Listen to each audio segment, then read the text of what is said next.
What's good? What's good? The sports guy, Big Herm, just being E. What's up, family?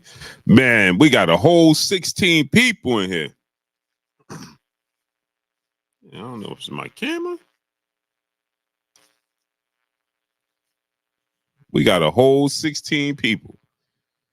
They let a whole 16 people come in here,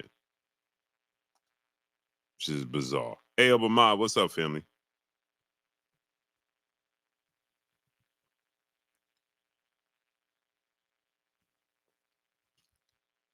Yo, Blue, did you see Shushu after the fight? He copied Mike Tyson words.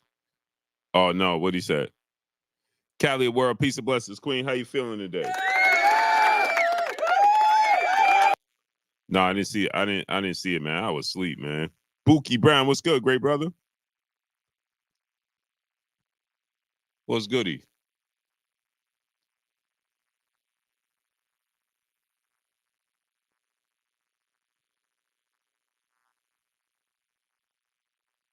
Blue, he said, I want to eat his children. Praise be to. Oh, that's what he said?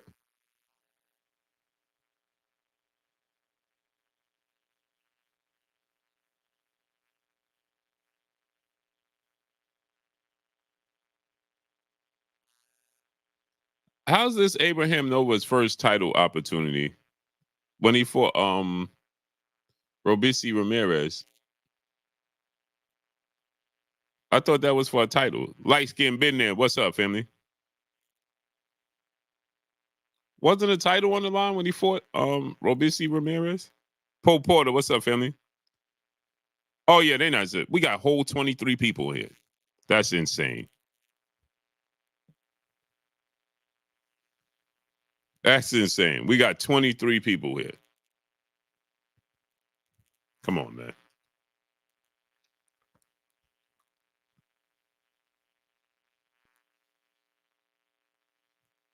Jay Lynn, peace, blessings, Queen. Anthony Ingram, the sports guy, he says 27 on mine. A whole 27 people there loud. That was 34. Watch out now. We getting ready to break the internet. Blue, who do you think is the athlete of the decade? Of the decade?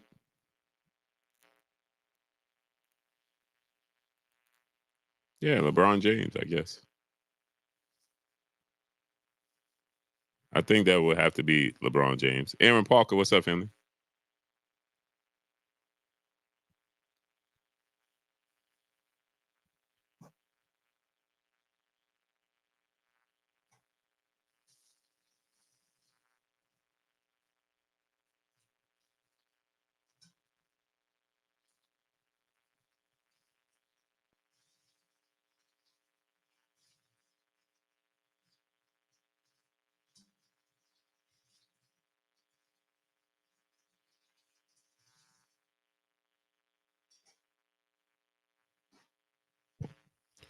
Blue, do you think Michael Jordan is the GOAT?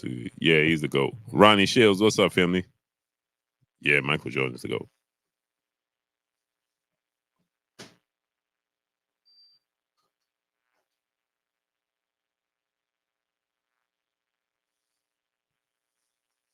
Got those Knicks colors I see. Yeah. Somebody should have told him he shouldn't have put those colors on tonight. Should have went with the Yankee colors. But it's the Garden. Byron the Bull, what's up? Got to don the Yankee colors, man. Pancho Villa, what's up, family? Yeah, he should have went Yankees.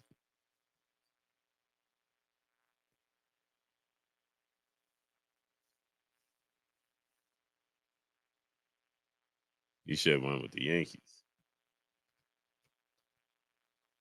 Press, what's up, family? 3,800 Ernesto, what's good? Ooh, I got to tell you, man. They say Michael Jordan is black. Yeah, Mike. I already. You ain't got to tell me that. I already know. I lived Michael Jordan's era. Mind Mansa Musa LLC. What's up, family? Jay Rich, what's good? I already know who Michael Jordan is. You got to tell me. I know exactly who Michael Jeffrey Jordan is. Watched his whole career. I'm just DF. What's up, family? Watch that man's entire career. Ain't that something? I know I'm old. I watched Michael Jordan's entire career. I remember when Michael Jordan was drafted. That's ridiculous. That is utterly ridiculous. That don't make no sense. I watched Michael Jordan's entire career, and I watched Kobe Bryant's entire career. That's ridiculous. And I watched LeBron James' entire career.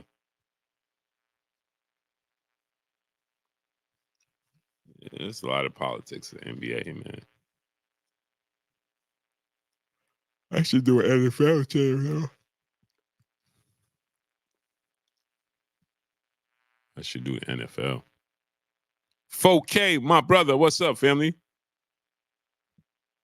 Pookie Brown, I just made 40 dues. Happy born day, great brother.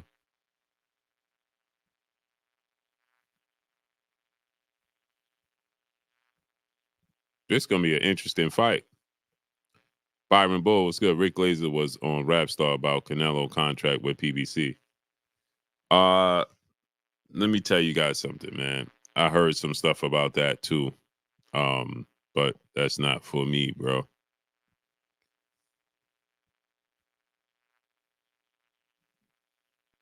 You know that I don't get into that.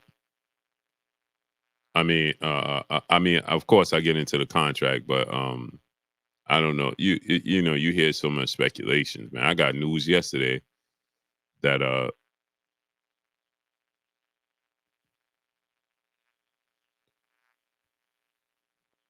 they had to this weekend. Pancho Villa, what's up, family? Lou Hinton, my brother, a pillar of this Blue Blood Sports TV. What's up? Cool TV, what's up, family? You think Keith Thurman in trouble with Tim Tszyu? I do. I do. I do.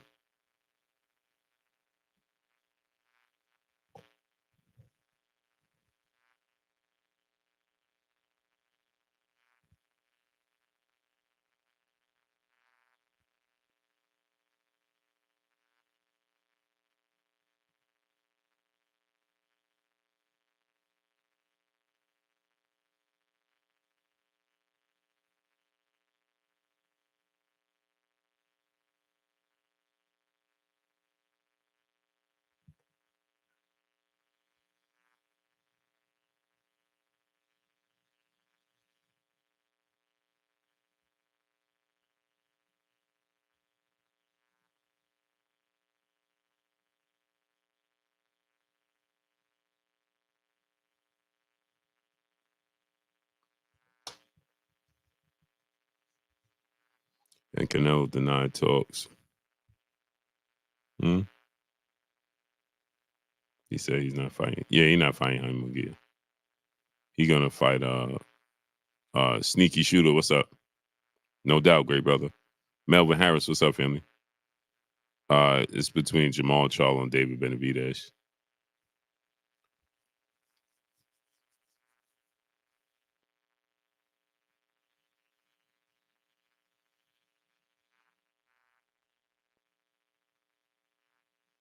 And old Shaq Foster got on the NBA type the pants and the leg compressors.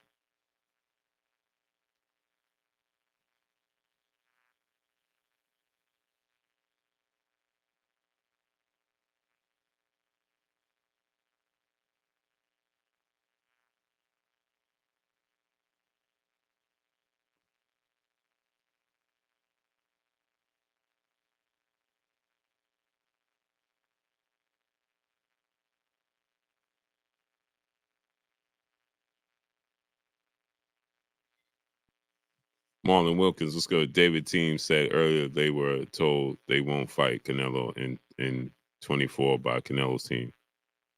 Yeah, uh, uh, uh, yeah, that's what they said. But you know, they keeping everything close to chest. They keeping everything close to chest. Like I said, man, if I'm Terrence Crawford, he could force the fight. Fight Jaime Munguia. Jaime Munguia and Oscar De La Hoya would take a Terrence Crawford fight in a heartbeat. If Terrence Crawford said, "Hey, listen," if Terrence Crawford said, "Hey, listen, I want to fight Jaime Munguia at 168," and they don't got to cut weight either, they'll take that fight in a heartbeat. They don't have to cut weight. They can fight him at the full weight. They'll take that fight in a heartbeat.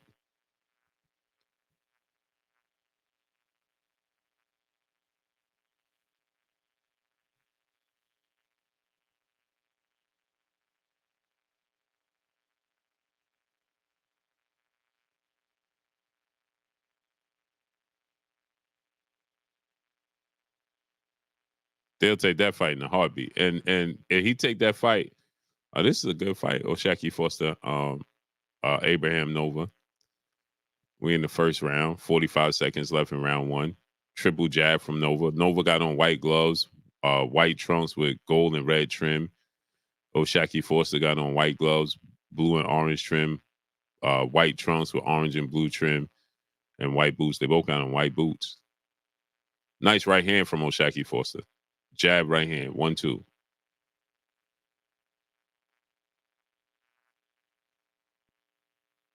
Nova's doing a lot of wow left hook from Abraham Nova. He's not comfortable with the hand speed and the wow left hook from Oshaki Foster.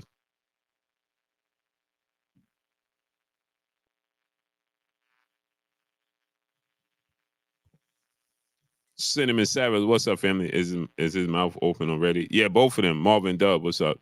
But I think that's just Abraham Nova looks like he looks a little discombobulated or something, man. He looks very uncomfortable. Ori, what's up, family? Abraham Nova looks extremely uncomfortable. Extremely uncomfortable.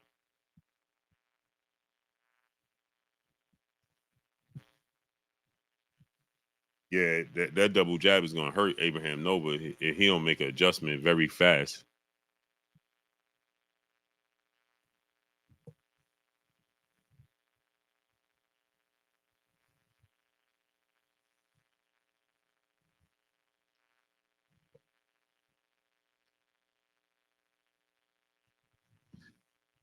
And we 15 minutes in, and we can't even get 100 people in here. Ain't that wild?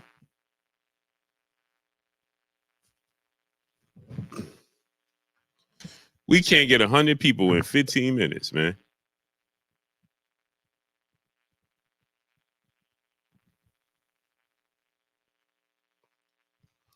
I really like the way Shock has looked in his last past few. Yeah, me too. The GOAT 9-5, what's up? Round two.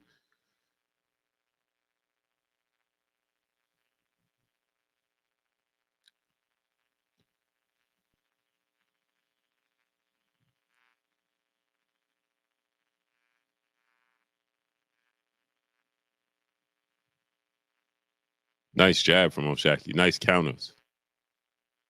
Another jab from Oshaki.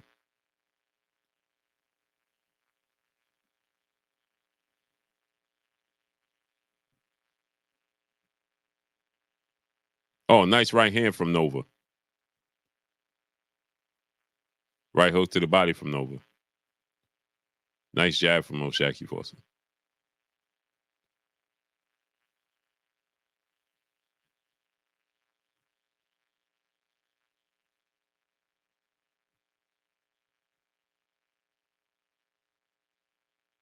Double jab from Nova. Who wins? Tio or Tank? I think Tank. Robert Chandler, what's up, family? I will go with Tank. My brother, A-Side, Armstrong Consultant, ring rivals with my brother A-Side. Salute. With your king? Salute. Blue, how you feeling, man? Hold on.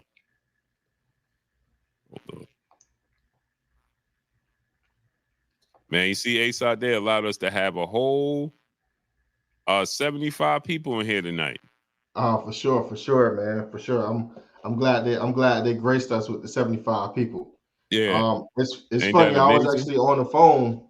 I was on the phone with the brother Sean, and he didn't receive the notification, but you had went live, 10 Yeah, odd they're not minutes sending ago, it and out. still haven't yet. So I know for a fact, He's not receiving the notification because my wife don't receive them sometimes, and I do. Yeah. PGH Big Dog, what's good? Yeah, Nova is making some good adjustments.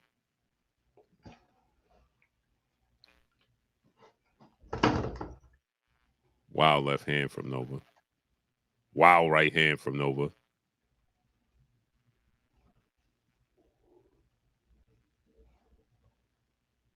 How many minutes you got on yours? Huh? How many? What's the time on yours? The time on the Yeah, fight? yeah. 6 seconds. All right. Yeah. Oh, man, my right eye is bothering me, man. Yo, one time I had the fight on my phone and I had it on my TV, right, at the same Uh-huh. time. Don't you know I was getting two different sets of commercials? Oh, wow. Yeah, that's wild, right? Yeah, That's wild. I didn't know that until I had two different devices showing the fight. I was getting two different sets of commercials. The that's fight bizarre. started back at the same time, but the commercials, the advertisements was different. That's bizarre.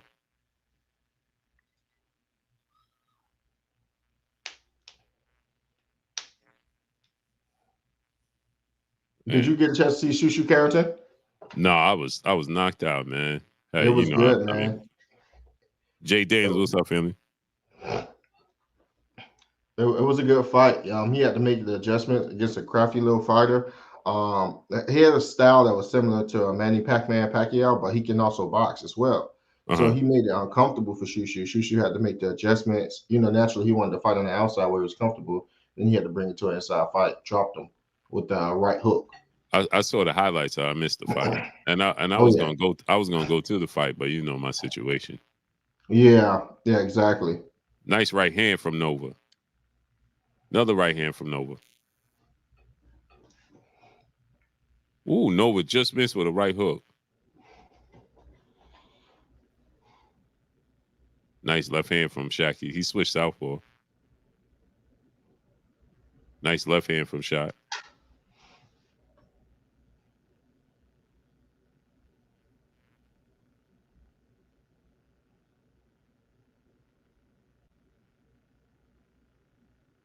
It looked wild, right? Because now Nova looks noticeably bigger than old Shaki Foster, but Oh yeah, right? yeah. At least a 5 pound difference, 5 to 7 pound difference. Yeah, and he Yeah. taller. He taller, right? Or is it my eyes? He looks taller, but I don't know if he looks taller because he looks bigger. You know what I mean? Yeah. One of those type of deals. Because I Oh, could have nice 1-2. Oh, I could have Shaki sworn with a beautiful Shakur was 1-2. I should have I could have sworn Shakur was taller than De Los Santos, but when they got in the ring, De Los Santos looked taller than him. Yeah, To right. me. Yeah. It's a long 2 rounds, right? Oh yeah.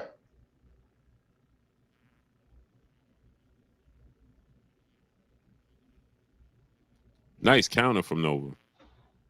Nova definitely got the heavier hands.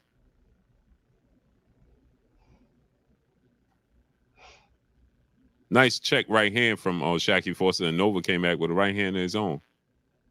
It seems that Oshaki's still trying to find his rhythm. He's trying to find his distance that he's comfortable at countering Nova with. Mm-hmm. So it still feels like they're filling each other out while they're still letting some good shots. Yeah, What do you think about it? I don't like Shaq fighting with his mouth like that. He Okay, got he got his tongue in his left cheek, right, and his mouth is wide open. Pause. right. And it only take one punch, and it's gonna separate your jaw. Oh yeah, The slightest punch, and it's gonna separate your jaw. Now you're dealing with that. you can tell he's comfortable because he's doing it throughout the duration of his fight as one of those things that you always talk Oh, nice about. right uppercut from Nova. Did you see that? Oh yeah, beautiful uppercut. Oshaki just mixed with the right hook, with the Yeah, left hook. yeah. Yeah, He swung that left hook out of desperation. you can tell he's comfortable doing that because it's just one of those things that you talk about that fighters have tendencies to do, and it looks like that's a tendency that he probably do on the daily, and he feels so comfortable in the ring doing it. But Like you said, a fighter can separate his jaw from the rest of his skull easily with the right punch. Right. One, and it could be an easy punch. Salute to my brother, Bish B Megastar in the building. What's up, family? Victor Mac, Mike H. What's up, family? Man, don't be aware, people. They'll let a whole 80 people in here. Right. What's going on, chat? If you guys are rocking out with us as we're giving the commentary, we ask you guys to go ahead and smash the like button. Again, smash the like button. This content is not free, but you can pay for the content by smashing the X at the top right-hand side of the screen, pressing the thumbs up button until it glows black, and then come back into the chat. We appreciate all of you guys. Thank you. Thank you. What's going on, Villa? How's everything? Salute. He said Calvin keeps saying Tank is fighting a oldie but goodie. I don't think Calvin know who Tank is fighting at all. What's going on, 38 Ernesto? Salute. Jalen, salute, my love. How are you? I don't think Coach Calvin have the slightest idea who Gervonta Tank Davis is fighting. Coach Calvin? Yeah, he doesn't know. Like I told you, with Tank and Canelo, I don't even guess no more. I just wait for the surprise. Yeah. Osheki with the double jab. Oh, nice 1-2 from Oshaki. Beautiful. This is an extremely close fight. I just texted my boy. It's very tight. Very tight. Oh, nice 1-2 from Oshaki in the inside. Beautiful. Nice right counter check hook from Shaq. Beautiful. As he tried to pivot out, they wrap up.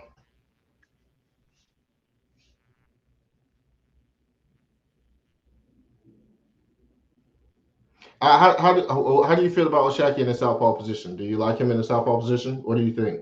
Yeah, he's smooth in any. Oh, nice right hand from. Oh, another right hand from Nova. He blasted him with that one. I like the right straight down the pike, and then he came with the right hook. It was beautiful. Yeah. I like it, but you can see he does struggle with judging the distance. Right. That's where I would have rather him found his distance, at least in the orthodox, before he starts switching. What do you think about that? Oh, another right hand from Nova. He's starting to have a lot of success with that right hand. Nova's found his range. He's starting to let his punch go in bunches. Beautiful body work. Oh, nice right uppercut from Nova. Left hook to the body from Nova. Beautiful. Nice left hook from Nova. Shaq got to step up his game, bro. As you can see the smile on Oshaki's face, what do you think that indicate? Oh, that indicate he know he getting the best of him. And I agree with you because he switched back to orthodox. Mm-hmm. He can't gauge the right hand. Yeah, and I think that's due to him, like you said before, not finding his range earlier, and then he switched to southpaw before he was able to get his timing down in the orthodox. Mm-hmm. I think it's fair to say that this is Nova's round. Easy. He closed the show out for sure. This has been one of the most decisive rounds of the whole fight. Yeah, this is Nova's round. Easy. Oh yeah, definitely. Nice left hook by Nova. Left hook to the face and left hook to the body. Beautiful.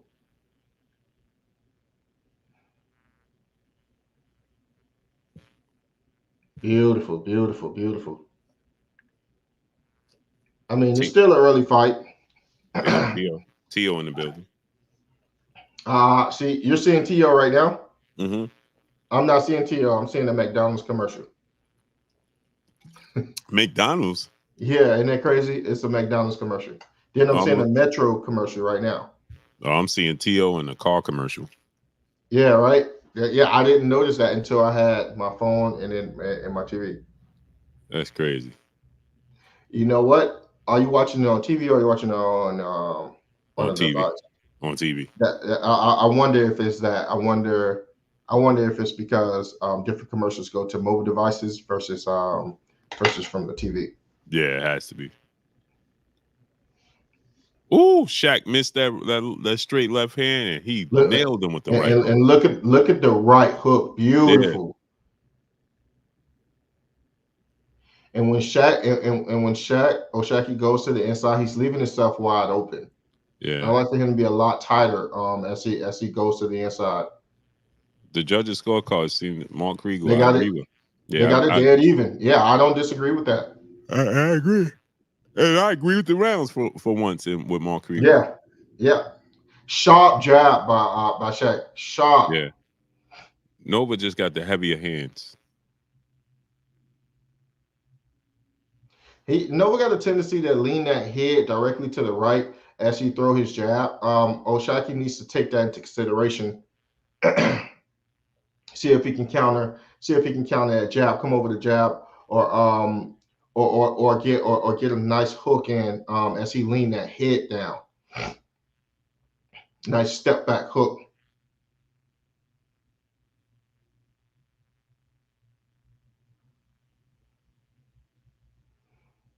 And then as you can see, Nova right hand is extremely low as well. I would Extremely like low. to see. Nice overhand right. I would like to see O'Shaquie capitalize off that. His jabs is beautiful. I like to see a jab left hook every now and then just to kind of capitalize off of that. His hands just being so low. Wild looping right hand from Nova. Nice body work from Nova. I tell you what, I'm gonna say Beautiful this: body work. if this fight stays at this pace, Shaq is not gonna win. He got Yeah. he's not gonna win. He gotta find something that's consistent. Yeah, I think we're seeing a more. I like what you said. I love what you said, Blue. We're seeing a more consistent game from Nova than we are from O'Shaquie. You see that 1-2 Shaq landed, then Nova came right Beautiful. back with a left hook. He's just a bigger, stronger guy too. Yeah, he's extremely physical. And as you just say that, he pushes O'Shaquie's off him. Yeah. You know what O'Shaquie is landing though? The nice nice 1-2 jab from O'Shaquie. He's landing nice his 1-2 perfect. Shaq. I think he cut him. He busted his nose or his lip. Something is bleeding. Another 1-2. Oh, Shaqie just hurt himself. He just hurt his right hand, his elbow or something. He made it noticeable.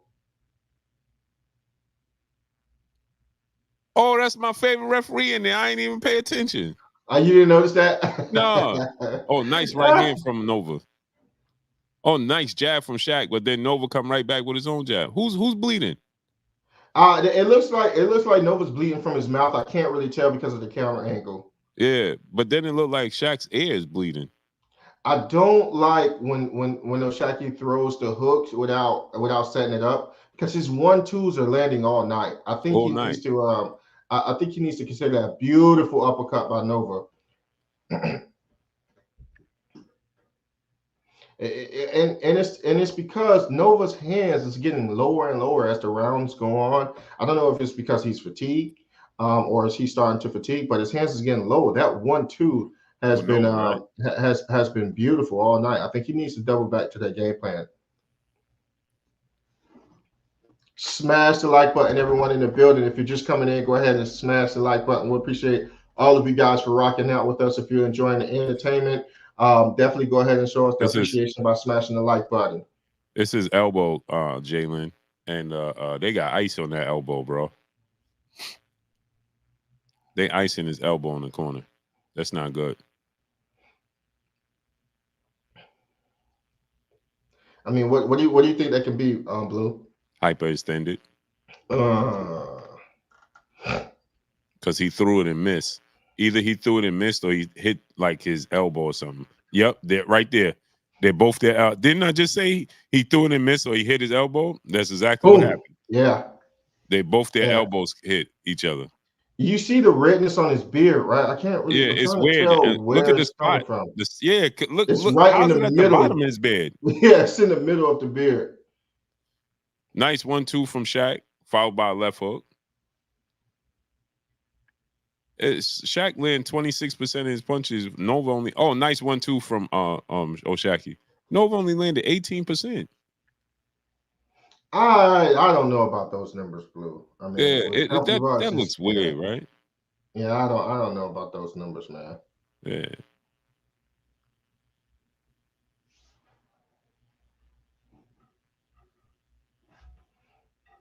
Oh, nice 1-2 from Shaq. He missed the left uppercut, followed by a nice right hand. It's like you said, right? Oh, another 1-2 from Shaq. So I gave him the last round, and so far he's winning this round. Right.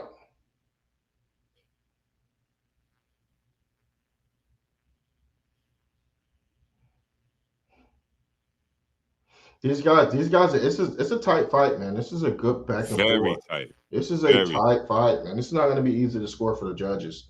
I'd love to very. see the cards.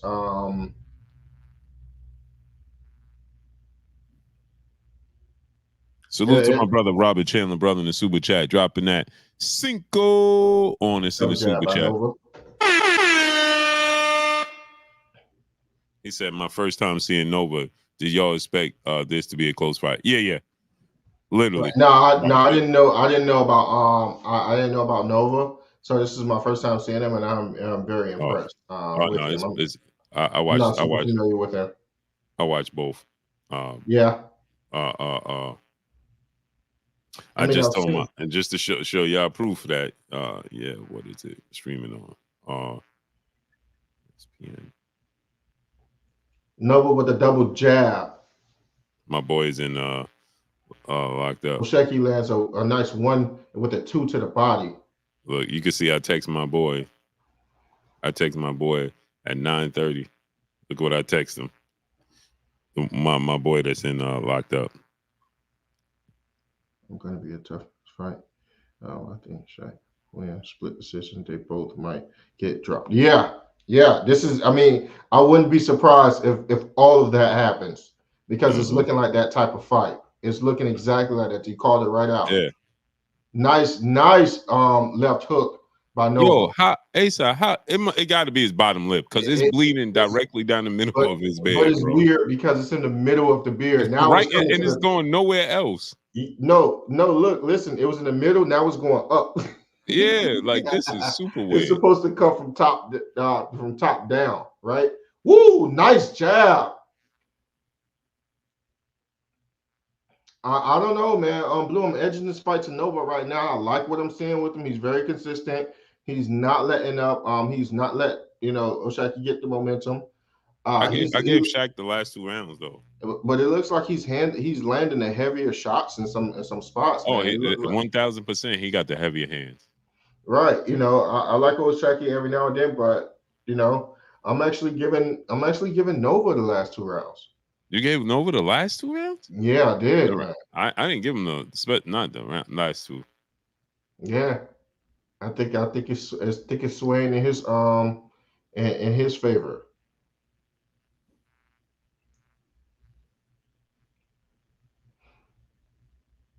The mascot doing pretty well as well, mixing them up. Facts.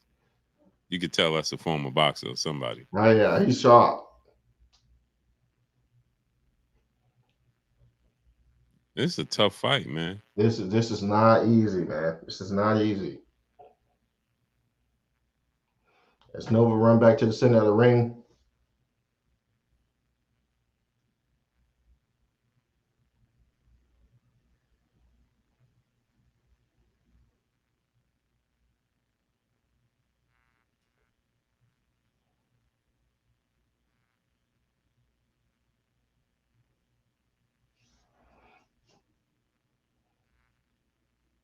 I mean, when they wrap up too, Nova also look, physically stronger than him in that regard. So I love the way Nova goes Oh, into the body. beautiful check left hook from Oshaki Foster. Beautiful check hook. Woo! Nice. Nice check hook.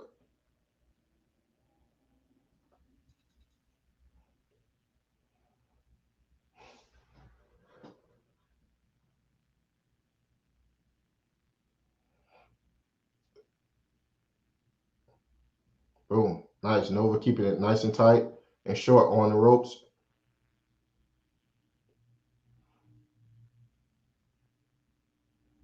Nice jab. Nice jab, Shaki. Nice double jab by Nova. Yeah, Nova just seems to be in more control, right? Yeah. You know what it seems like, Blue? Like after the action, whether they mix up, he resets quicker. Shaq. It seems like he's back to his baseline, back to his fundamentals, throwing that jab. You know what I mean? Yeah, he looks more sturdy to me. Yeah, yeah, it does look like that. but nice right hand from him, counter right hand. It's just It seems to me like Oshaki's having spots like that check hook he had. It's like exactly. he's There it having is. moments. But if I give the more consistent pace, they have to go to Nova. He's pressing the action. He's making sure that he has a very heavy presence in Oh, each big round. right hand from Nova on the inside. He's not letting Oshaki win these rounds Yeah, easily. he's starting to figure out in this round he's the stronger guy. Now he's just trying to bully him. Oh yeah, oh yeah, for sure. And as you're supposed to, right? Yeah. You got to fight the boxer, and I think he's doing that fairly well. I love He the way not the look. ref. He grabbing Oshaki forced the arm not to let him go. I love the way the ref is letting them guys mix it up. Yeah, yeah, me too. Look, but he holding his arm, bro. Yeah, boom, nice uppercut, short uppercut from Oshaki. Boom, nice short right hook from Oshaki.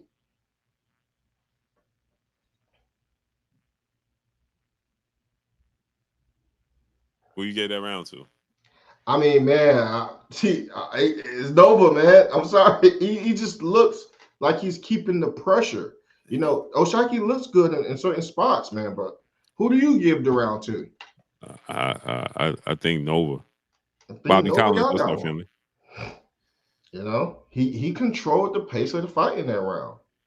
He had more ring generalship than Oshaki did, in my opinion. He landed the more significant shots, and there was a big overhand right that Oshaki got caught with. You know, What Oshaki did what adjustments you think Shaq can make? that I think Oshaki can make. I think that he should box him more, keep his punches straight. I think he needs to use more lateral movements. I don't see Shaki going because if you look at him, he's backing straight up, right? You see, And even when that bang, he got caught with a right hand because his judge's distance is off. He caught that's him what with I'm that check. saying. Yeah, That's what I'm saying. He's backing straight up. He's not moving no lateral move. He's not having no lateral move. He's not pivoting out to his left or to his right. You see what I'm saying? He's not creating the angles. You can obviously see that he's the better boxer. He can catch him with nice, short, clean hooks, check hooks on the way out. He nice can create right those uppercut. angles. Look at that right uppercut. 1-2 from Oshaki right there. Nice right hook. Yeah, See, there you go. see right here, right? Yeah, You will see where Oshaki, he's pretty much going forward, but he's not creating any angles for him, right? So when right. Nova fires back, he's taking a step back or half a step back, but one or two jabs, then he closed the distance, Mm-hmm. and I just think he needs to angle out more. He got feet, his feet definitely work. You just need to use them.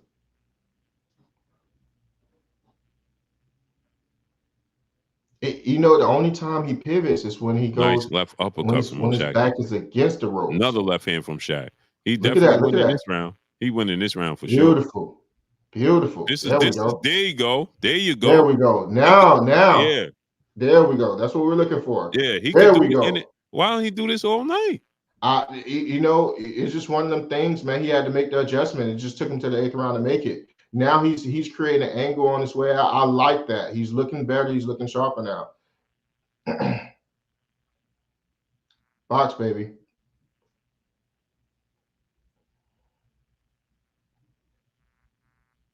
Okay, these guys are tied up. And I think this is where Nova wants to be. I think he wants to Exactly. be on Yeah, the he inside. don't. He I don't. don't think he should That's give why he him keep. that. That's why he keep grabbing Shaq. Yeah, he He, wants to be here. He needs to recognize that. yeah. I guess signal the ref to break him up or try to hold on to him, don't let him get any shots off until the ref break it up, and then reset. Because this is where this guy obviously wants to be. Oh, yeah, because he's a stronger guy in there. Oh yeah, he wants you to be a stationary target, and he wants you to sit there and so he can plant his feet and then well on you. Shaq is clearly the better boxer. Yeah, for sure. It just looks like he haven't found his rhythm yet. It's not an ebb and flow in there with Oshaki Foster, for sure. Look at that. Get him against the ropes and he just tee off on him. Like little moments like that can win the rounds. Mm-hmm. It can steal the early parts of the round that where Oshaki had success And now the momentum can swing over for Nova as it's swinging over Oh, for Nova. nice left People hand gonna from remember this round. Oshaki. He wobbled him. He wobbled Nova. Nova got wobbled for a second. Oh yeah, he caught him quick. But I told you, Blue, as he pivot out with a nice short check hook, something short. Keep it clean. Yeah, Give him the angles. He clearly won that round. That was a landslide. He needs to win the rest of the rounds like that from here on out. No, I think he don't needs to be against the ropes, Blue. It makes it harder. It makes it harder. You know what I mean? Yeah. It just makes it harder to see it. Yeah, I think he should keep it when he's coming in. He got to keep short hooks like that. If that guy try to come in, bull and matador, baby, angle out. Because he's going to try to grab you. He's going to try to get into a tussling match, which you don't let him grab you. Look at this. This is beautiful. Boom! Look at that. Beautiful. Yeah, wobble him.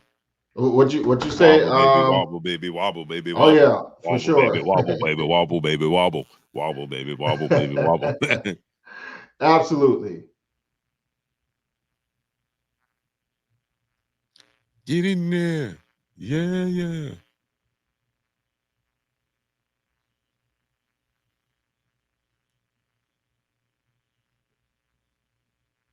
Good evening, stepmommy. How are you? How are you doing? Stepmommy, how you doing, Queen? Nice body work from Shaq. That's something else we haven't seen him do. Go to the body. Yeah, I haven't really. Neither one of them. Neither one of them. Man. No. Nova's been going to the body. He's been going to the body, trying to shoe shine the body every now and then. Yeah, Nova has been going to the body. Oh, nice left hand from Nova. Oh, nice check left hook. He wobbled him again. That's what I want to see. Right hand to the body from Shaq. Nice right hand from Shaq. Beautiful. The commentator side with you, they gave Shaqy the last 3 rounds. Mark Kriegel or Mark Kriegel do. Last round for sure. Yeah, last round for sure, but those other 2 rounds I gave to they're swing rounds. Yeah, they're definitely swings. Keep it short, keep it tight. He tried to come in there, make sure he paid. Oh, nice right uppercut on the inside from Shaq. Oh yeah. Nova's getting tired. Yeah, he is. Yeah, he's getting tired. His aggression, he has no accuracy. It's all aggression now. Oh, nice left uppercut from Shaq on the inside. I want to see things like that when he slipped the jab and counter with the uppercut, because the thing is, Nova's getting tired, and those shots are having a lot of fat on nice those punches. 1-2 from Shaq. Look at that 1-2. Beautiful. Right down the pipe. It's another 1-2 from Shaq. Nova's starting to throw looping punches right now. Looping. He's not defensively look at that right hand. Left hand Boom, from Shaq. Look at that. Beautiful. He didn't even set it up. He tied up now. He tied him up. Oh, he's separating himself now. Nova's left eye is bleeding. He only looking for 1 punch now. Oh yeah. With the bloody lip of Oshaki Foster. These guys, this is a good rumble. This is a good fight right here. Oh yeah. Boom. Nice jab.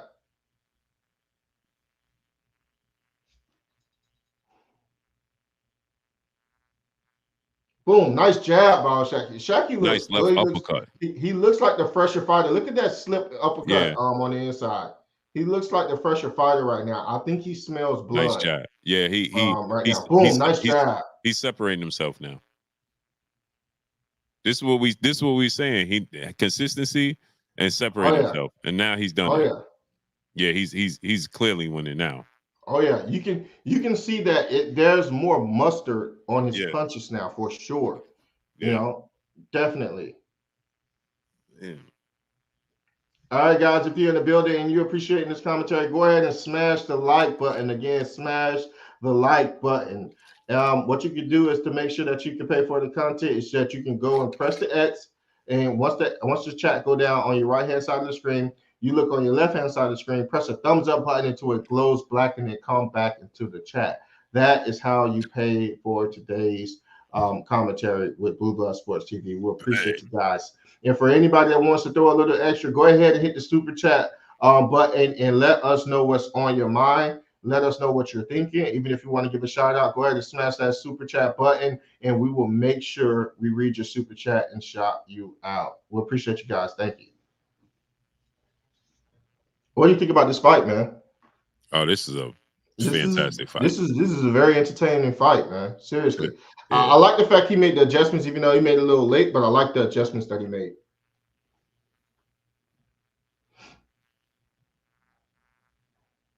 Okay, that's just in the ring.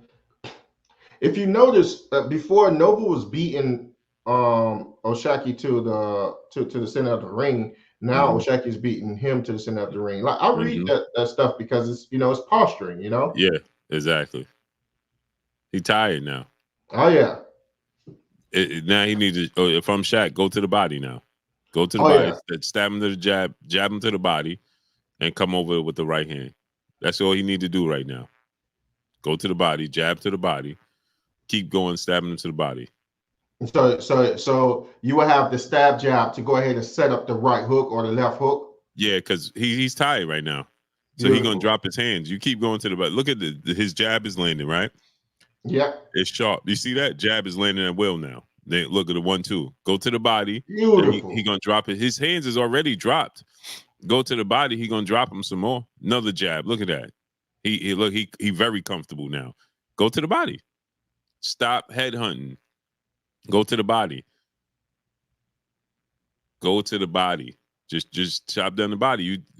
Because also what you do is you take any steam he has left in his punches, you taking it right away. Jab him to the body. It's gonna leave. And he's gonna start covering up to the body. Man, that body work will make a man quit. Oh yeah, for sure, definitely. I noticed that Nova is not throwing those barrages of punches anymore. He's just doubling, tripling up on the jab. Yeah, and he's not aggressive. Yeah, as he's just trying to keep Oshaki's off him. Yeah. Now he just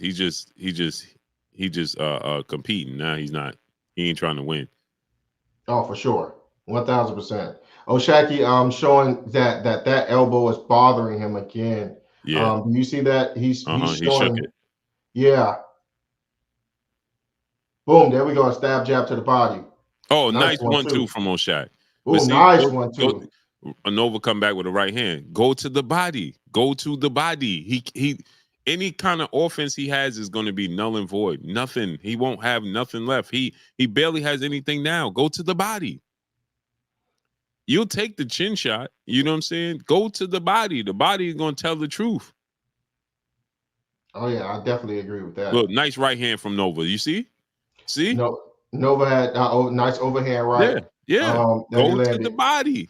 Go to the body. Jab him to the body. Beautiful left hook to the body. Yeah, nice right hand from Oshak. You make it harder than you need to. Go to the body. Look, no body work. No body work, man.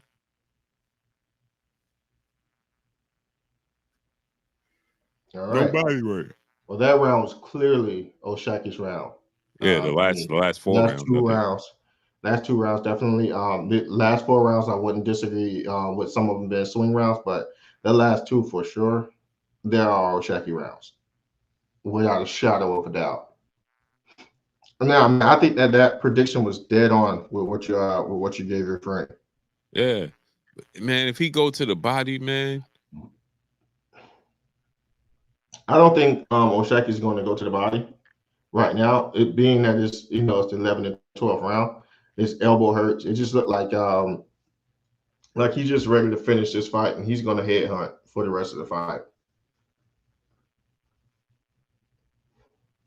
I did like that he did one stab jab and one uppercut to the body, but it's just not enough. That's so frustrating to me, man. Go to the body. I would love for bro. him to have been investing into the body, at least if he did it the last 3 rounds, whereas Nova will have a tendency to keep his hand down. And that way, that hook would be better. But being that it's the 11th round, I just don't see him going to the body for the last 2 rounds. We'll see though. It's disappointing, bro. Oh yeah, for sure.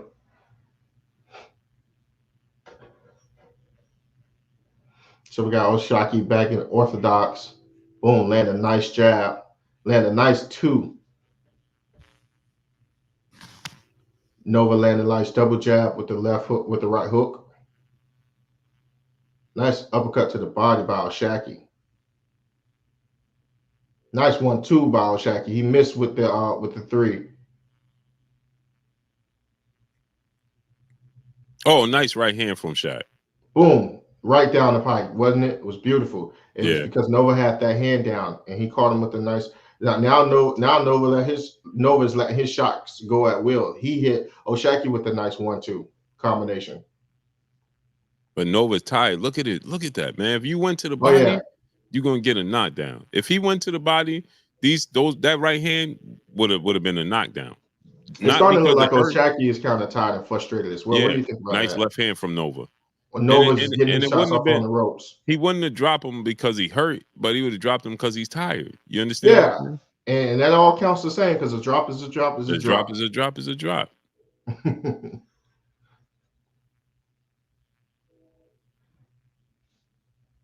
Yeah, both of these guys are fatigued going into this last round. Now, this is a competitive round. This is something that Oshaki don't need to happen against to let these last 2 rounds be competitive because this is a harder round to judge. I Right. do think it's edge in Oshaki's favor, but Nova did have good spots in this round. And we talking about boxing. Nova did, yeah, exactly. You can say that again. You can say that again. We're talking about boxing.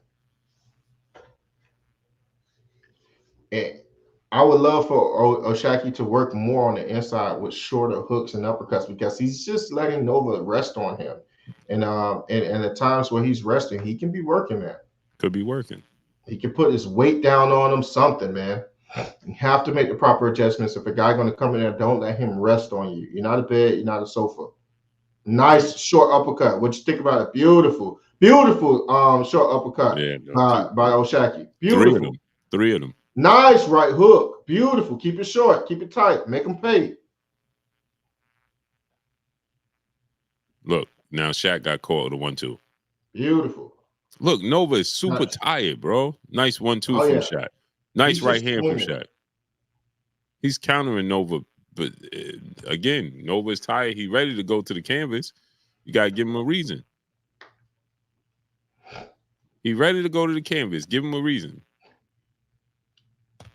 Give him a reason.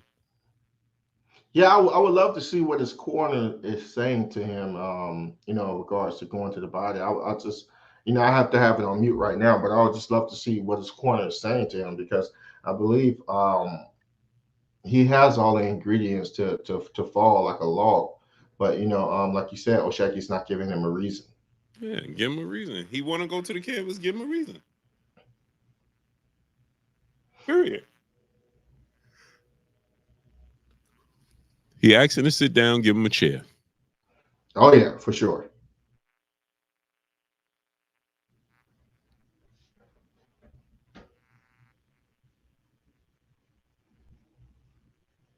And I would love to see Oshaki,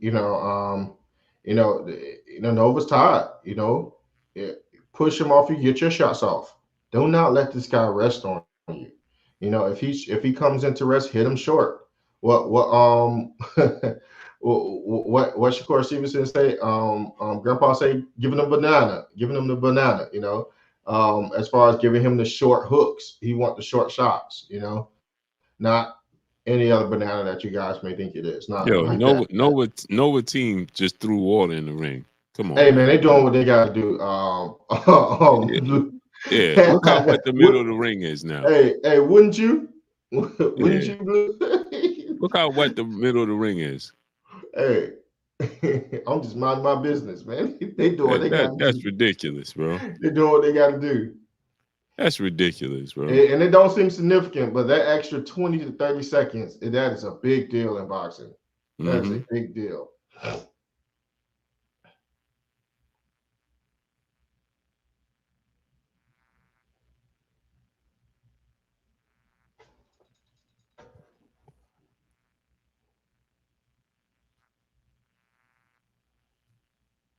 Boom. Beautiful left hook he caught him with. Salute to Shaggy, that great is. brother Mike H. brother in the super chat. He said, "Now this is boxing You're facts." right about that. You're right about that, Mikey H. Yeah, that should be Sure. penalized. Robert Chandler, my brother in the super chat. He said, Boom. "Love this fight." Me Boom. too. This is boxing, man. Beautiful fight. Nice. This is boxing. Don't let him go. Boom. Nice short hooks. Keep it short. He wants to tie up with you, make him pay for it. Yeah, there Boom. you There we go, go. Shaq. Make him There pay you for it. go. There we make him pay for it. He wants to tie up, make him pay. He can rest somewhere else.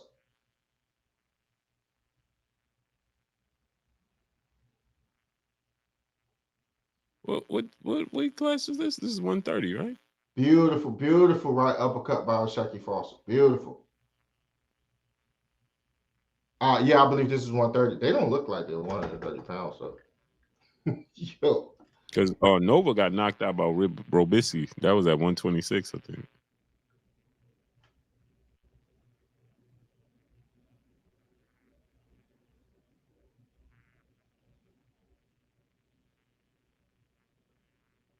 Yeah, Shaki would have beat Navarrete.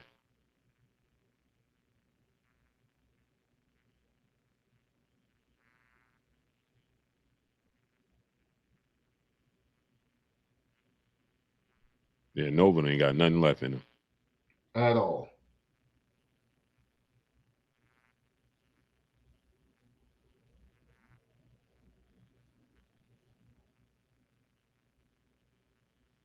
Oh, there go the knockdown. Beautiful. There go the knockdown. They're going to knockdown. I told y'all it was going to be one. There goes the knockdown.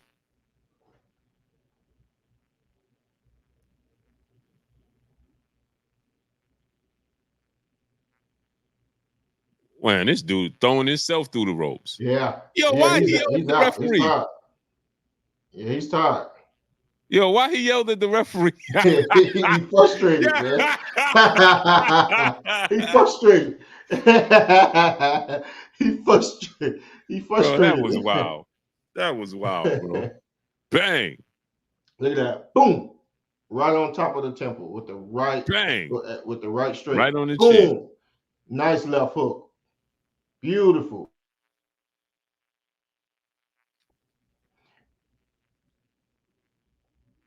This was a good fight. It was. This was a good fight. When did old Shaqy eye get like that, bro? It must have I been a mean, headbutt. dude, he was hitting them with some bombs as well. You know, sometimes Nova was landing some of those overhands and catching them clean. So I wouldn't be surprised if that happened over the duration of the fight. I wouldn't be surprised. Man. All right, let's see what the scorecards say. Split decision. You think split decision? Yep. Okay.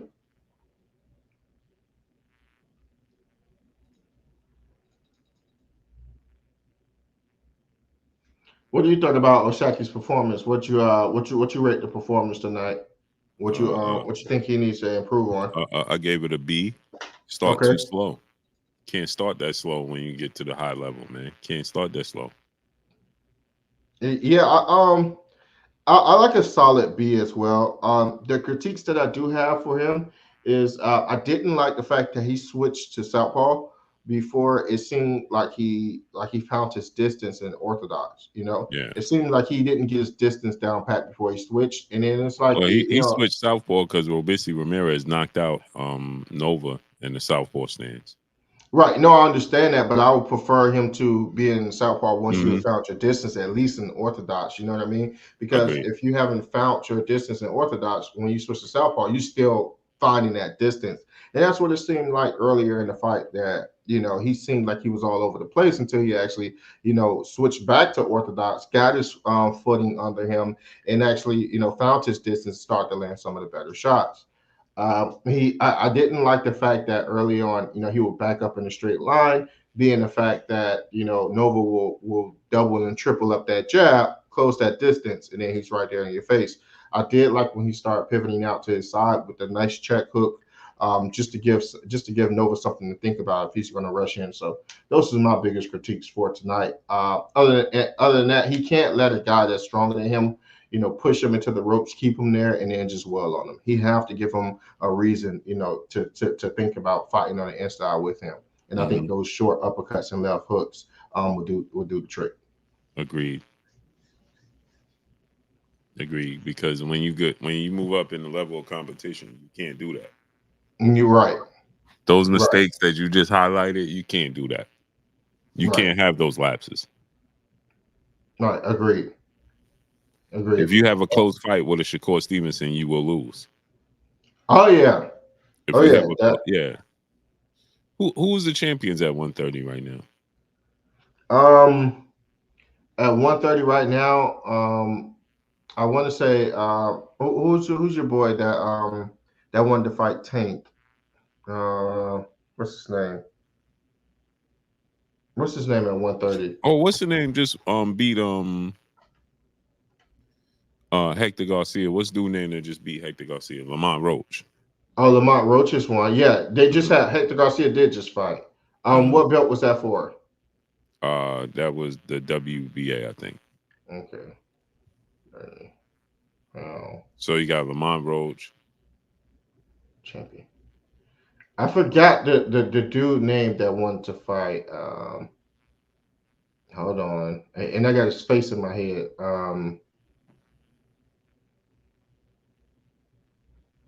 And I can't remember his name right. It's on the tip of my tongue. Just one of them things where I'm trying to blank.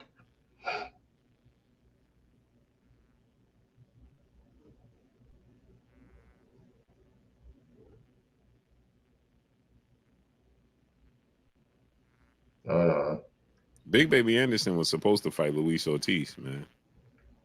On this card? Okay, No. we have Emmanuel Navarrete, Jor Cardina, Lamont Roach, Oshaki Foster. Navarrete is going to be gone. Right. He fighting at 135. Yeah, I don't know why I thought your boy, I can't remember his name, won the belt. I can't remember his name right now. It'll come to me.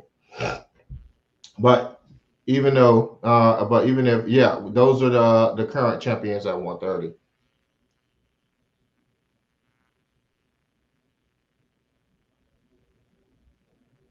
Man, ESPN got Mario Barris ranked the number 4 welterweight. Do you disagree with that? 116, 111. To who? Yours is ahead. Mark Kriegel, scorecards. Oh.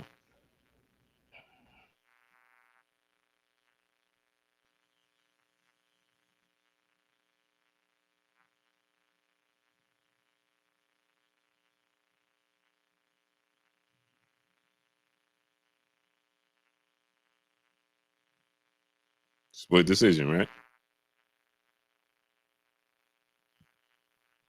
John McKay is that's my guy right there.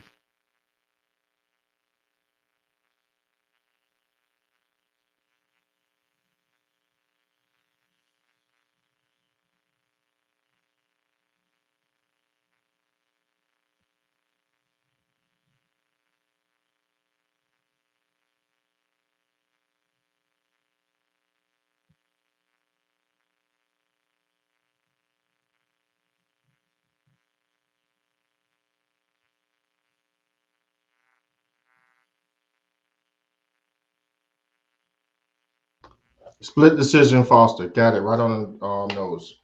Told right you. on the nose. Right on the nose. Called the whole fight out.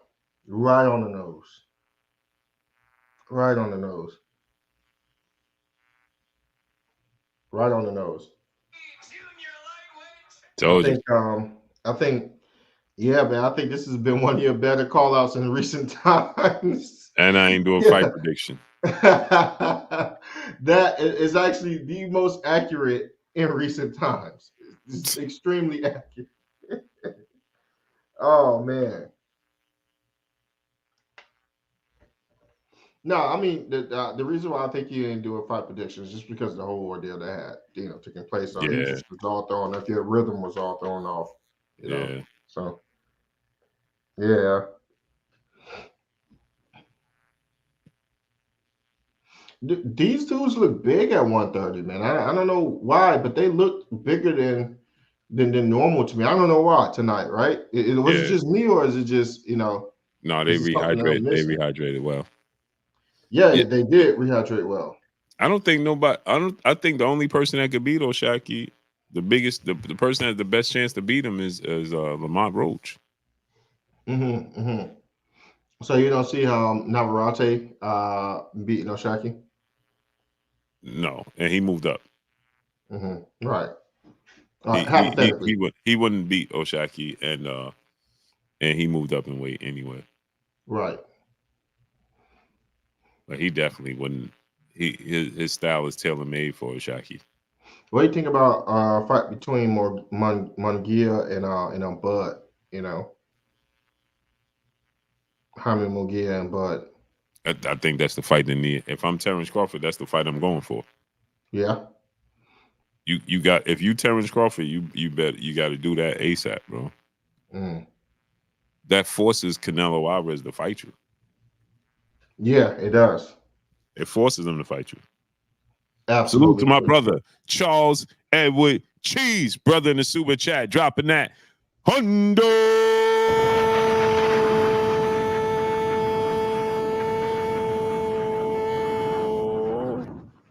on us in the super chat. He said 114, 113, mind blowing. Yeah. But I told y'all, my Egypt, peace and blessings, beautiful queen in the building. I told you, Cheese. That was my prediction from the very beginning. That lets you know, right? That lets you know if that knockdown didn't happen. Eddie Isn't Vega, that what's up? crazy? It was a Isn't close that fight, crazy? but that tell you everything you need to know. That It's knockdown boxing. gonna happen. It is boxing. Mm-hmm. Boxing to get you every time. Oh yeah. You can't have a heart with boxing, No, it'll get you every single time. It'll break your heart. It'll break your heart. Salute my Egypt. Salute my love. How's everything? That was a good fight, though. I mean, that I'm gonna be honest with you. That fight was a fresh or was a breath of fresh air, you know, because it was no give, man. He had to make the adjustment. I think.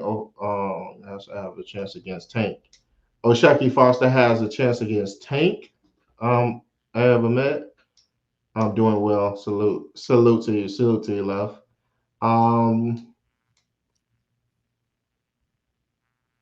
Shaki Foster has a chance against Tank. Yeah, Joe. How tall is Oshaki? He like 5'8". 5'8". Mm-hmm. Um He tall, he mm, rangy, he could box. yeah, Enzo 88, Chris J, what's up, family? J I Mo, can what's see up? I can see what you're saying, but Tank, man, Tank is a different animal. If he goes in a straight line like that back against Tank and Tank hit him with something like how Nova was hitting him, it can it can be bad. If he let Tank on the inside, Tank is very explosive with his counter punch ability. Mm-hmm. Whereas Nova was not as explosive, right? But you've seen him land a lot of shots on Oshaki Foster. You're talking about an athlete and Tank. I mean, I think we forget that Tank boxes very well as well. So, I kind of would edge it on to Tank a little bit, just from what I've seen. But I wouldn't be surprised if it be an entertaining fight. If it's a tough fight, Tank got to make adjustments because of, him being slick, him being able to box, move very well, and got some good feet. But I will still edge the Tank. I'll take it to my brother Blue and ask what he think about it. What you think about it? Yeah, I'm going with Tank. I'm not edging it. And the Shaq is my guy. I love O'Shaquie. But Wait, wait, yeah, yeah. I respect you, Ahmed, and I like your opinion, but man, I'm sorry, I just don't see yeah. him, No, beating Tank. I'm not edging anything. I think Tank wins. Just the Nova's hands look heavy. Nova's strength look too much, and Tank is bigger and stronger. Tank is bigger and stronger than Nova. He's Again, faster. as I tell people, height doesn't equal size Right. all the time. Right. It's just height. You know what I mean? Tank is more solid. T Buzz, what's up, family? Braxton McKinnon, what's up, family? He's Uh, much uh, uh, faster than Nova. he's Much way faster. faster. He's way more precise. His power, he's a completely different animal. And if you can't see Nova's hands coming, you definitely ain't gonna see Tank's. I'm the sports guy. I agree with that. And the power Tank is coming with on top of that, because Tank can close a gap extremely fast. You understand? No, Tank, that's too much like a problem, man. Mike H, my brother in the super chat, dropping that Cinco on us in the super chat. We need a fight like that on ESPN. Those last few fights sucked. A doubles at doubles. Yeah, that's what I'm talking about. This is why I'm saying. This is why I fight for boxing, right? You know, this is the reason I fight for boxing, because we can get this all the time. You understand? It don't always have to be the highest of the highest levels. We can get competitive, good fights like this all the time. Enough competitive fights like this, it'll make the time seems much shorter to those good fights. You know, I mean, not those good fights, those big fights. My bad. Those Juju marquee Ramirez fights. said, "You a boxing fan? Why you?" I just did call it. What are you talking about? Did you not just, bro? We was just a whole out, bro. We just called the fight for a whole hour. Where was you?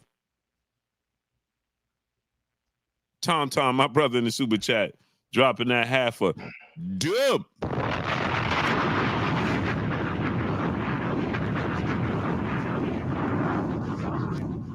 On this in the super chat, he said, "Salute, Blue and A side. Nova gave all he could handle. He sure did. He sure did." I still would like to see Tank against that style though. I mean, that'll be fun. It's gonna be fun, but it's it'll be Rough fun. Coast, Yeah. Gold Coast, New Pay. What's up, family? Third Simple and the Shoe, Cinnamon Savage. What's up, family? Yeah, he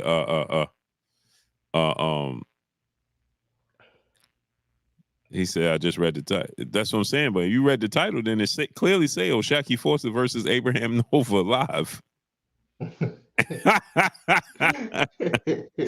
Yeah, that's why I tell y'all, man. Today's time is instant gratification. Just add water. You understand? Like, bro, we gotta read the whole title. We have no patience. Dude, you got to see that fight with Shushu tonight. This is the first competitive fight that I've seen him in that was like, hey, you know, this is competitive. You know, the other fight I have seen him into some fights where you know, whereas they look live in some areas, but this was a competitive fight. Shushu had to make adjustments and get him out of there, man. Yeah. He threw a right straight. The guy slipped.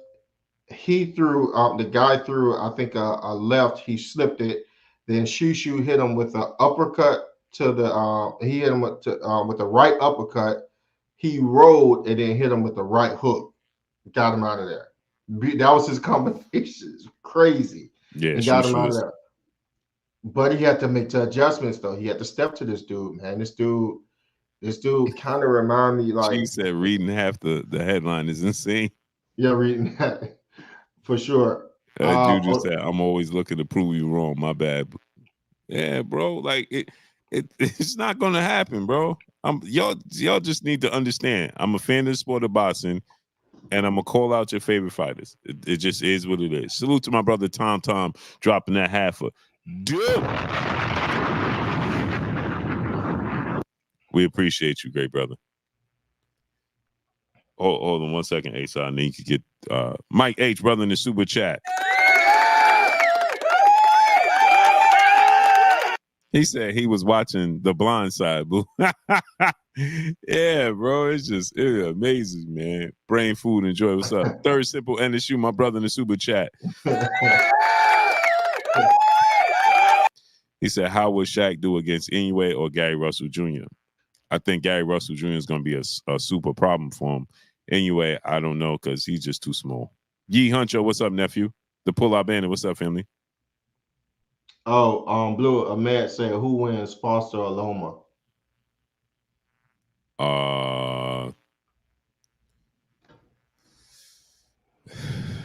I think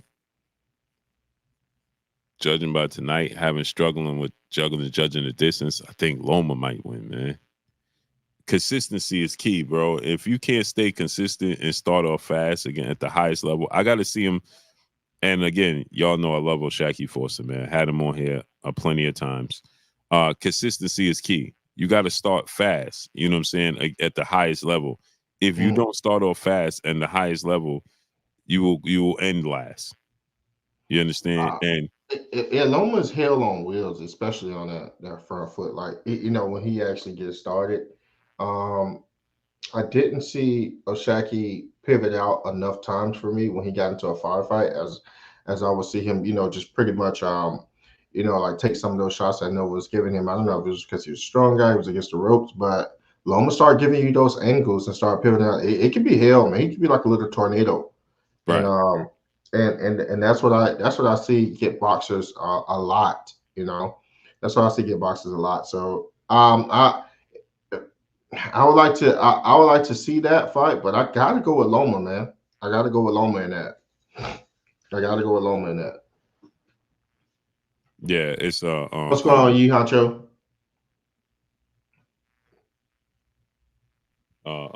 Brain food, salute. The pull-out bandit, salute. Be some cinnamon savage, salute. Yeah, that's just what I see, man. He looks good. I'll love to see him make some adjustments before I can really, feel confident. And you know what, Ahmed, I would like to see him and Frank Martin. I would like to see O'Shaquie and Frank Martin. I wouldn't mind seeing that fight. Frank Martin and O'Shaquie. Yeah, I But wouldn't he mind seeing fights that at fight at 130. all. They fight. He fights at 130. They fight at 35. Tracy Johnson, Right. what's up, family? No, I know that, but he was just asking me about some of the people in and around division, and I would like if O'Shaquie was to move up, I would like to see him and Frank. I think that's a good fight. What you think about that? Malik Moncrief, what's up? Yeah, I like that fight. I just want to see O'Shaquie fight at the high level like this. These are good fights for him. And I want to see him collect the belts. Get Cardina. The Lamont Roach is the perfect fight for him. It's going to tell us everything we need to know. Nice. That's the perfect fight. Kiki, peace and blessings to you, Queen. How you feeling, Queen?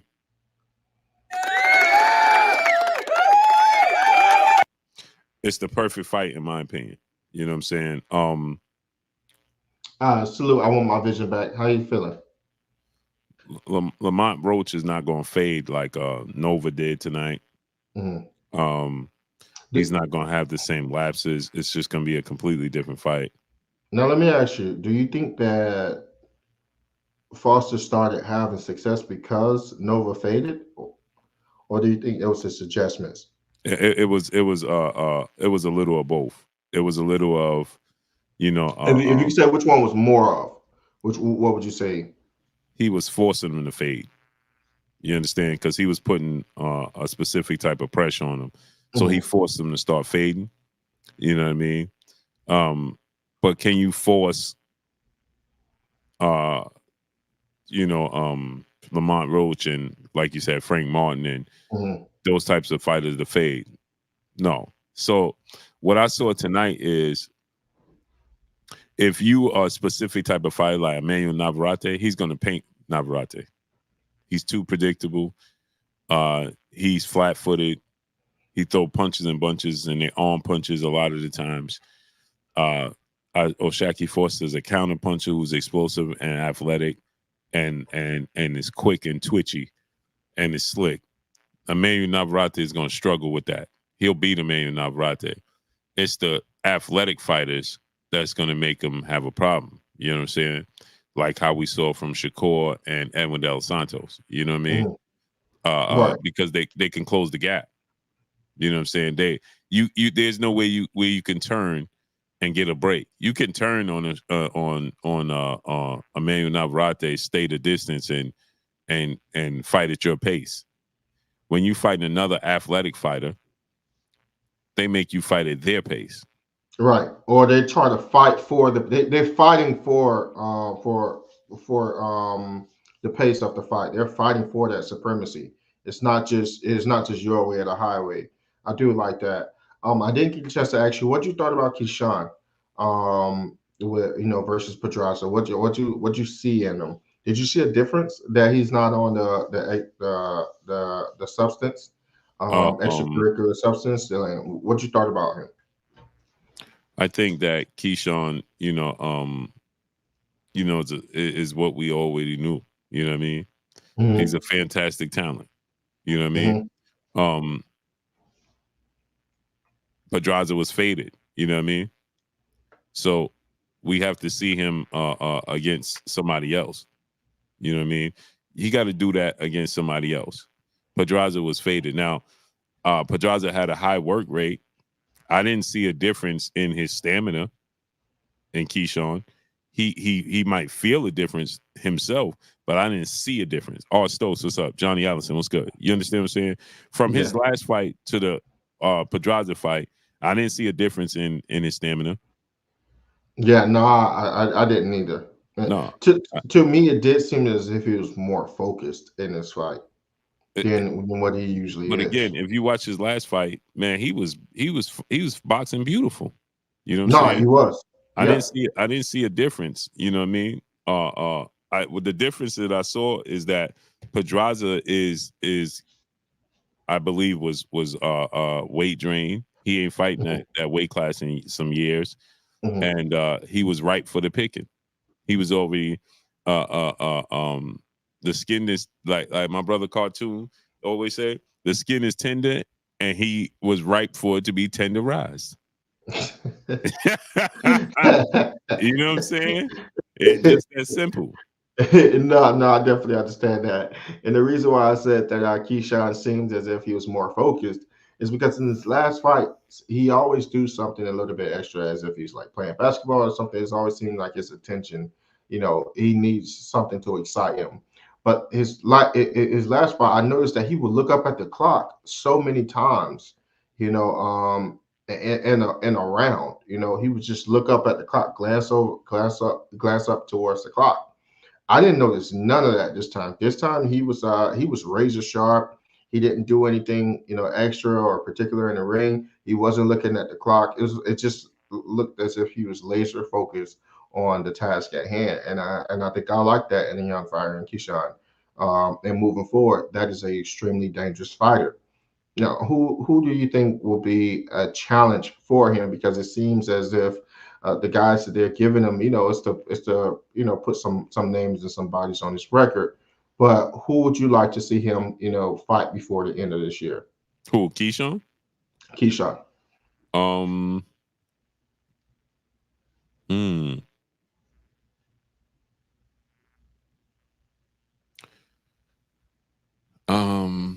Before we in the beginning of 2024, right? Because Keyshawn's record is what, 12?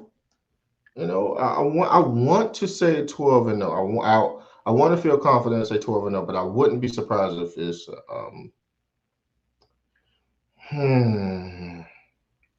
I wouldn't be surprised if it's lower than that. Let's see. Because I think Keyshawn can fight 4 times this year at least. I want to see Keyshawn versus. I want to see him step up, right? Okay. Keyshawn is 10. He's 10-0. Okay. I don't know why it feels like he was just more than 10-0, maybe like 11-12, but it could have been something that I could have been. Okay, so you want to know why? Because I feel like let me see. I feel like him and Abdullah Mason was pretty much on the same like trajectory, right? But it just seems like Mason has just been fighting more. The thing about Yeah. Keyshawn is that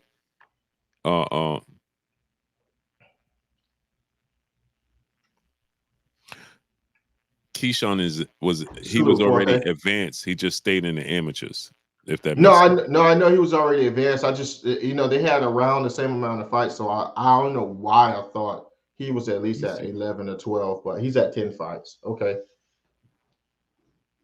Let me see something. 135, right? Frank Martin, man. If that could be made, Frank Martin. That is my favorite Keyshawn fight right now. I'm being honest with you. That Frank Martin and Keyshawn, that is my favorite fight right now. If those two guys make that fight, I'm I'll be about to so give you excited. 3 names. I'll be so excited. So excited. I'm Go about ahead, to give you shoot. 3 names. Frank Martin at 1. At 2, El Rayo. That's a good name. And at 3, Oscar Duarte. Oscar Duarte. Yep. I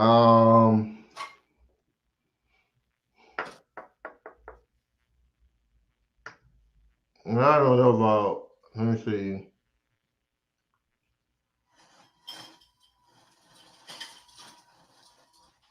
Oscar Duarte. What about him versus Mortella? That guy. I hope I'm saying his name right. Yeah, Mortella. I can't never say his name. I like. Oh yeah, I like yeah, it. that's right. Oscar Duarte moved up. I Forgot. was about to say I like that. But I would switch out for Mortella. I want to say that's his name. I want to say I'm saying his name right. So I like that. Frank Rayo Mortella. What you think about those fights? I want to see Frank and Rayo. Frank and Rayo. Don't forget the third. Yeah, because Oscar Duarte, I forgot he moved up to 140. Right. Okay. Nah, I can see that. Frank and Rayo. I like those two. Yeah, those are going to tell us a lot. I like those two. They're going to tell us a lot. And you know another fight I wouldn't mind seeing him in, although I think he'll win. Ray Davis, what's up, family? Chris Colbert. I'm not interested in that fight.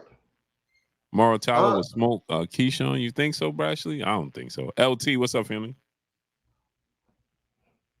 I don't know why. I'm not that into that fight. No. What about Gary Anton? I mean, I'm not Gary Anton. Gary Russell. Gary Russell Jr. Because he's gonna be at 35. He's a problem. He's a problem. Yeah, Gary's a problem, bro. I don't know about putting young fighters in there with Gary, bro. Not. Okay, so we take him out. I'm just. You look at that looky Gary. Yeah. Yo, Cheese said, Blue, you super chat yourself 2 G's on my screen. YouTube tripping. Yeah, they playing games. Yo. I like Mortalla though.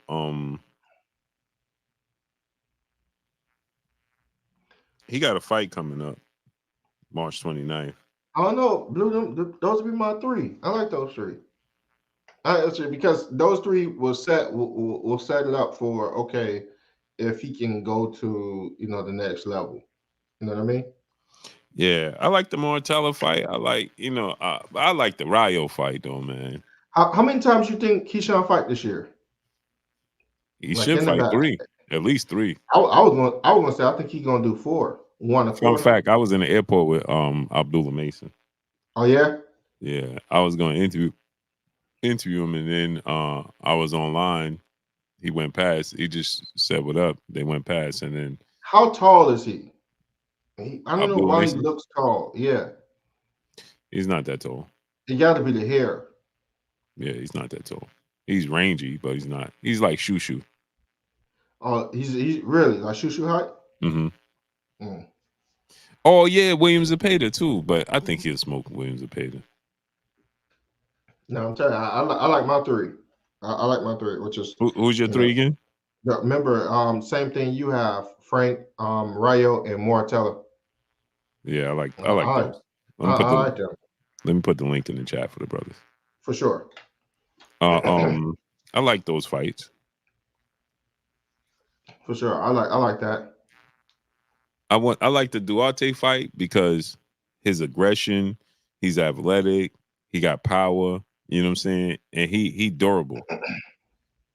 But that's what I want to see from Frank. I want to see, how Keyshawn fare with that style. I think he's gonna do well, extremely well. But I just want to see how he looks against a Frank Mar. I think everybody wants to see that.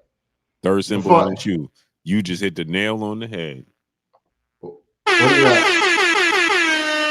I want to see Gary Russell versus Inoue as well. Oh, Gary Russell versus Inoue. Yep. I want to see. I already told you who I want to see Gary face. I told you what I want. I've been telling you if I want to see Gary and Loma too at 35. I don't care what nobody say. I want to see two at 30. I Inoue gotta and see. Gary Russell Jr. I gotta see my man get back. I want to see Inoue and Gary Russell Jr., bro. Yeah, I want to see Gary and Loma too.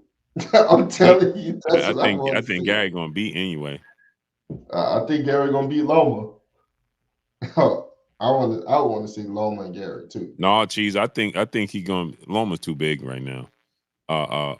He ain't gonna jump up. That'll be 2 weight classes and fight Loma. No, and Loma ain't gonna fight him right now.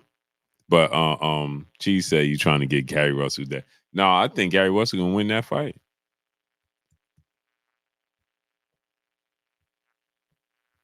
You watch Tapalis and Inoue? Inoue had a lot of Tapalis had a lot of success. Hey, but my he destroys Gary Russell. Y'all tripping. Y'all are straight tripping.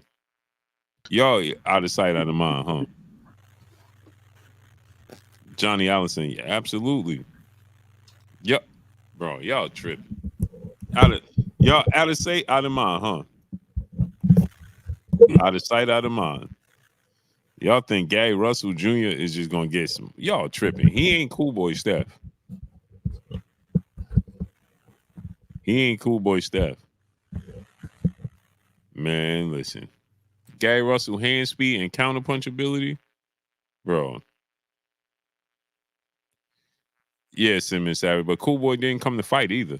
So there's some things you just can't predict. You know what I'm saying? There's some things you just can't predict. Like, but just stylistically, man, Gary Russell's style.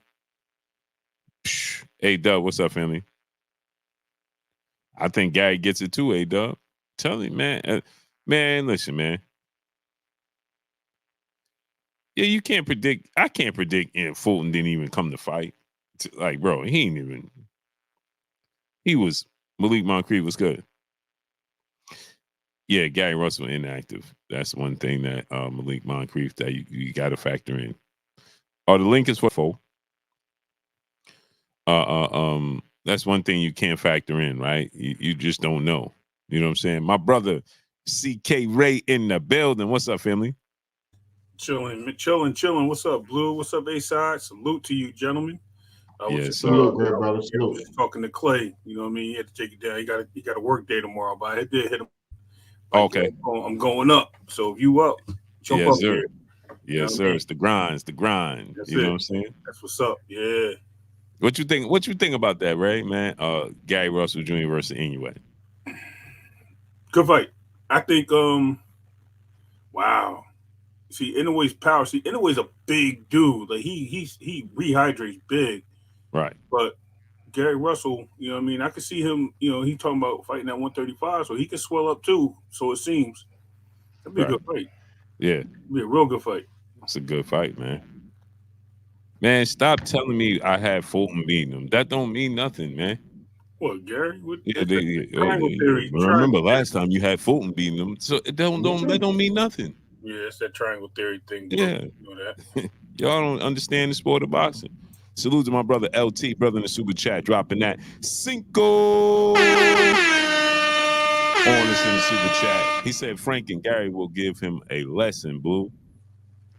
Hey, Blue, drop the link again in the chat. I think some of the people didn't know that the link was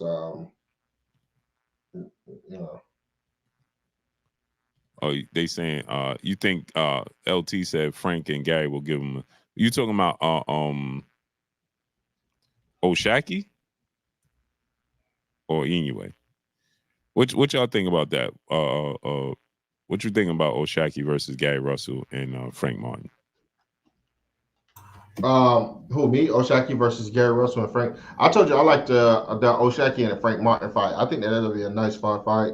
To kind of see exactly where he's at. And who was the other person? Loma? Gary Russell and Frank Martin. Gary Russell and Frank Martin is that's a fight that I actually brought up to Shine a while back. I think that Gary wins that fight, and if we I'm being honest with you, it's because of the experience, man. And I don't know if Frank is used to that type of speed that he's going to be getting hit with. He's extremely intelligent. He's a great boxer. Gary will be something. Gary will be something that he hasn't seen before. I think he may edge it out in that fight. But if Frank Martin was to edge out a fight against Gary Russell Jr., dude, that will be a phenomenal win on his record. Like that will. How would I view him in that fight after that? Like, I would have to see him versus Tank after that. I would have to. That will, to me, that will validate him needing to fight Tank.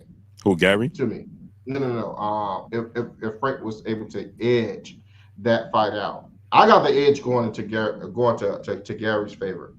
I just do, because I think the skill, the experience, and the speed that Gary possesses, I don't think Frank have seen something like that.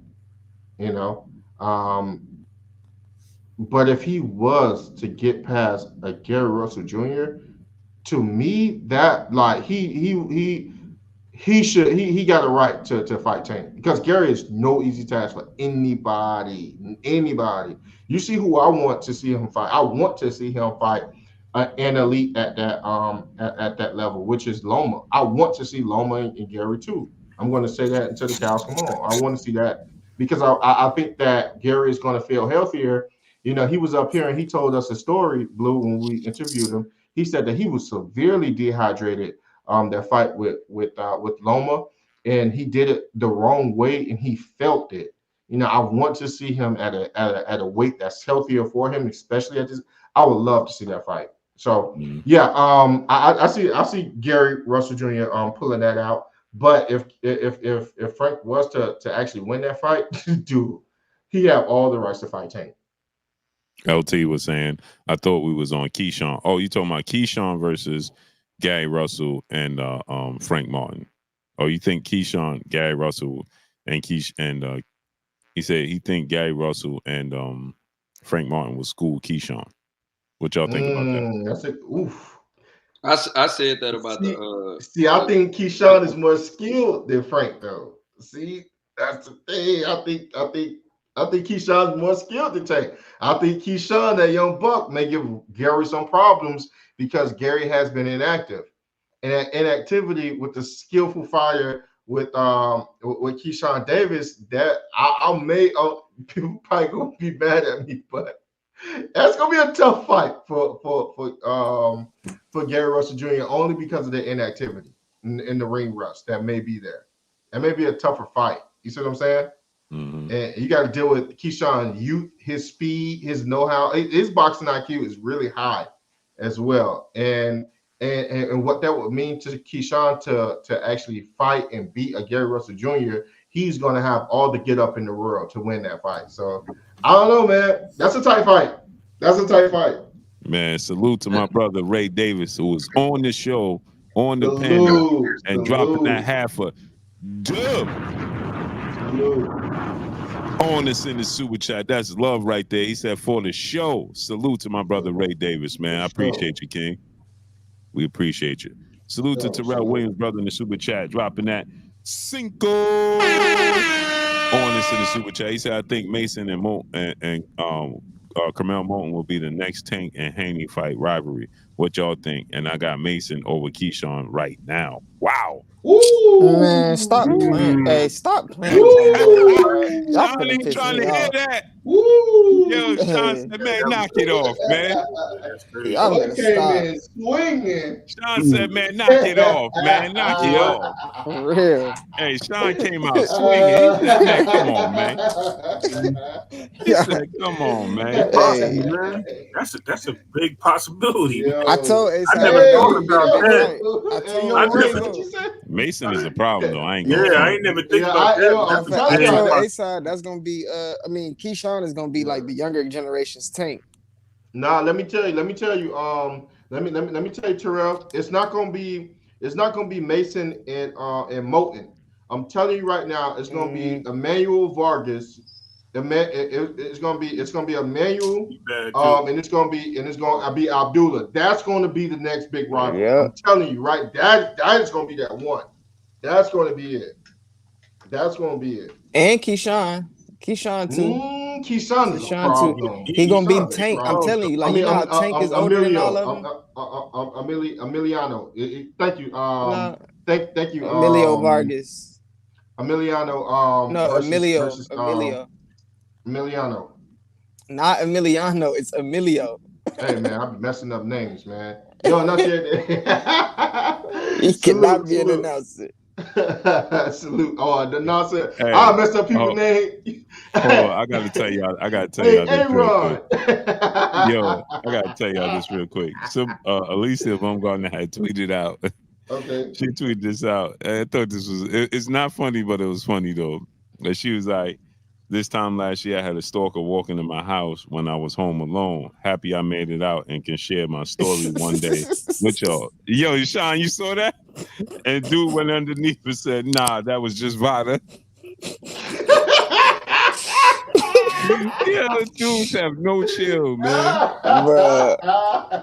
But they be under her comments wilding on Twitter, dog. Yo, that was you? That's you? Yo, say Cinnamon Savage. Nah, Cinnamon Savage, that's not you, bro. Nah, man, I know he gotta be trolling. He has to be trolling right now. That's funny. Hey, Cinnamon Savage, yo. I saw that, I was in tears because I was like, that's a serious moment. It said, nah, that was just Vada. Yo, that's wild, bro. Ain't nothing serious on that app. Yo, social media is just no chill. None. No chill button, bro. Social media is undefeated, bro. For real. That's wild, bro. He said, nah, that was just Vada. But go ahead, y'all. Sorry I interrupted. I had to say that. Good.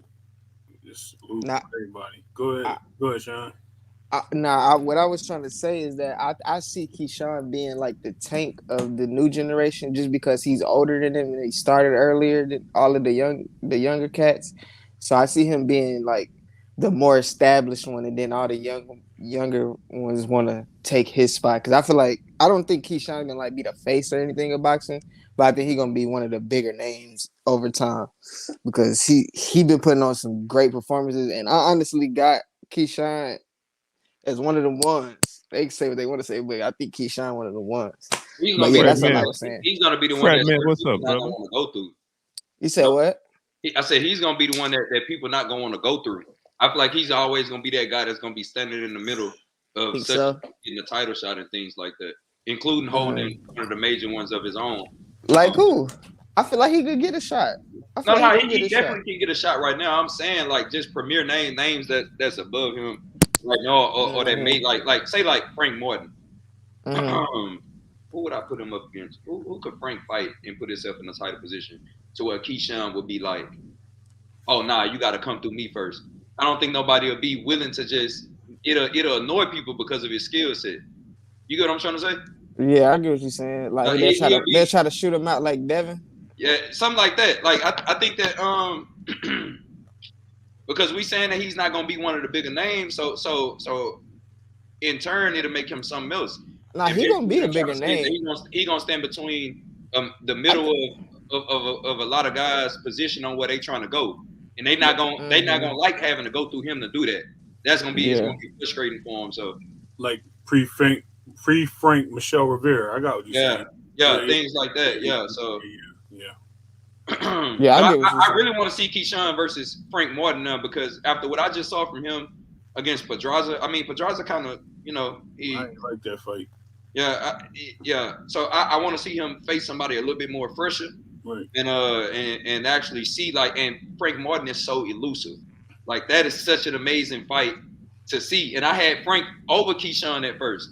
Now that I done saw Keyshawn's skill set a little bit more, like I'm just trying to see. I'm like, man, like okay, so you be the seasoned veteran. Like now I need you to beat, somebody that's becoming. Well, he ain't a journeyman yet, but he becoming him and Keyshawn is almost Frank a little bit more ahead of Keyshawn, so I just want to see what he'll do. I want to see what he'll do with Frank in that ring.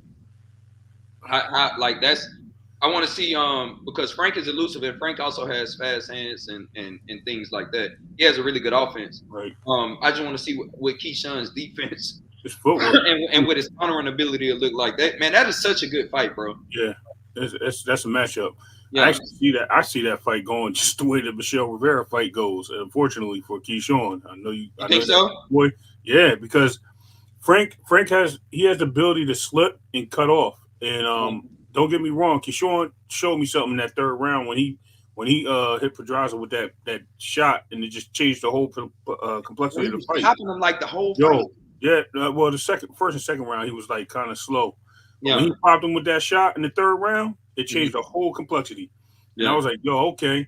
But he was still sloppy. Like I was looking at his footwork. He was still a little sloppy in the ring. I'm not saying like, it also you got a dance partner, so that depends on how he's moving too. So I don't want to give too much credit for him being sloppy. It's just who he's fighting with Pedraza. But at the end of the day, bro, I just think Frank's a little cleaner. Like as you were saying, like I think he's like you said, that half step above. Like he's a little cleaner with his details in the ring, and I think that helps. Especially Keyshawn. No, Frank. I think he's a little. Yeah, I'm saying then Keyshawn. Oh, then Keyshawn. Yes. Yeah. But don't get me wrong. When I seen that pop, I was like, yo, that pop can. Okay. Pick up everything. And here, I see what you're saying. I disagree. Check me out. What I was seeing, it looked like Keyshawn was just trying to knock him out. I don't think he was in there. He didn't feel like he needed to utilize his footwork. So he might get in there with Frank, and you will see it. Shine will agree with this. You might see him hit a whole another ladder because that's when he'll have to use that footwork and go into another level with that skill set. I watched him level up during the Pedraza fight, but Pedraza didn't give him enough.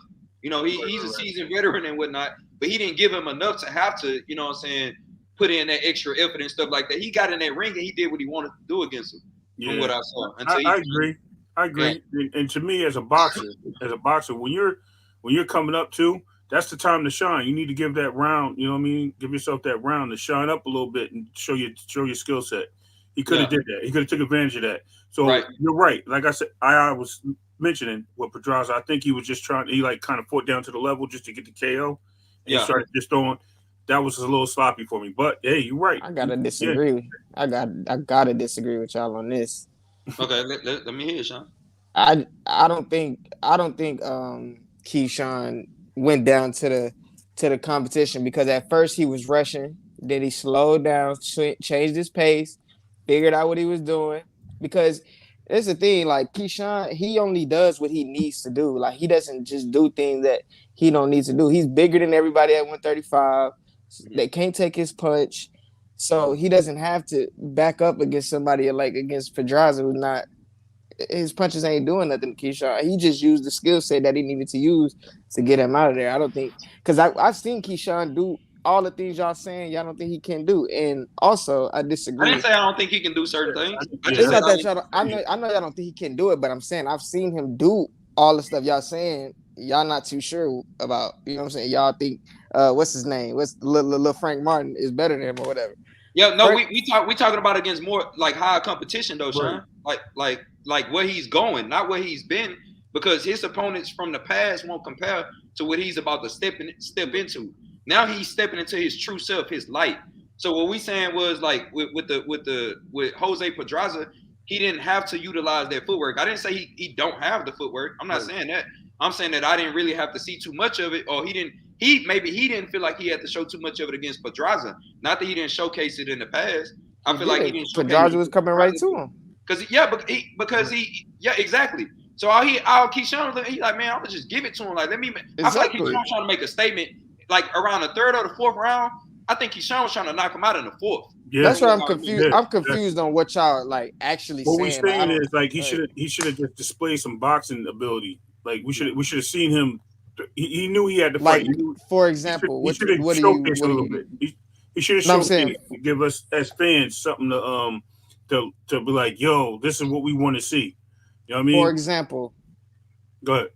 No, I'm saying I'm asking you. For example, like, all right. So for example, is like I'm trying to see. Let me see. Let me see. Jeez, I got fights in my head, bro. Really pick one out right now. Let me see. In my opinion, with Keyshawn, with you guys, he really didn't take it out of second gear with Pedraza at all. That's exactly he did not. Exactly. He did not take it out of. Hold on, wait real quick, fellas. He did not take it out of second gear with Pedraza.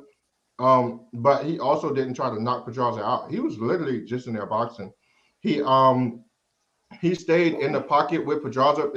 Like if you look at when Pedraza first came out, Pedraza stepped to him, right? Look at the first, round of the first couple. Pedraza stepped to him and was throwing shots. So naturally, I'm about to say Shakur. Naturally, Keyshawn had to find his distance, find his range, find his rhythm. That took him around the two. That's why all of you guys have a consensus of the third round that yes, he had found his rhythm around that time, right? He was in the phone booth with Pedraza, but it wasn't that he wasn't boxing. He was boxing. He was just boxing in the phone booth. Like that's all he was doing. Exactly. So he was showing all of those fundamentals, all of the things that he would have had shown moving lateral and boxing from the outside. He showed it, but he showed it on the inside.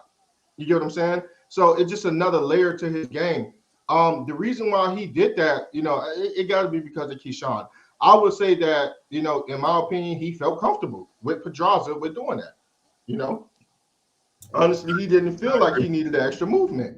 And it showed in that fight the way he got Pedraza out of there. The guy boxed beautiful. Mm-hmm. Everything that you guys are saying that you wanted to see him do on the outside, he did it. He just did it on the inside. I'm saying what you're saying, though. I never said that he didn't do certain things and stuff like that. I said that he didn't kick it. I said the same exact thing you said.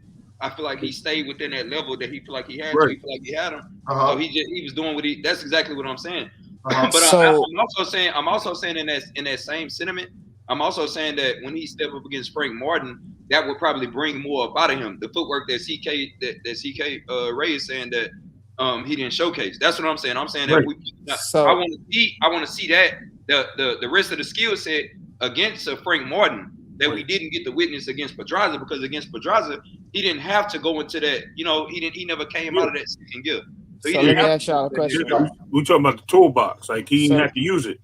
Yeah. Exactly. So let me ask y'all a question. Is that a critique on his performance, or is that a bad thing? No. Or what are y'all saying about that? I'm not saying. No, we're not criticizing. I'm just asking. No criticism. Yeah. Okay, because that's kind of how I'm taking. I'm taking it like y'all. Okay. Y'all didn't think put the shield down, Shine. I'm just asking. That's why I just. We definitely said he performed. I think we both said that he performed. He did what he had to do. He had to get him out of there. He did that. So, guys, what do you think? How does that fight look with the Keyshawn versus a Frank Martin? What do you guys think that Frank Martin will pull those skills out of Keyshawn?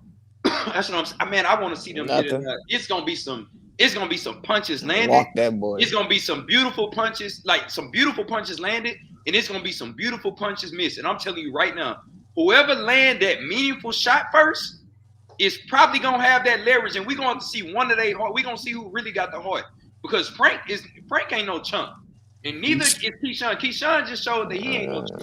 So I just want to see who gonna land first, and who gonna be able to, bro.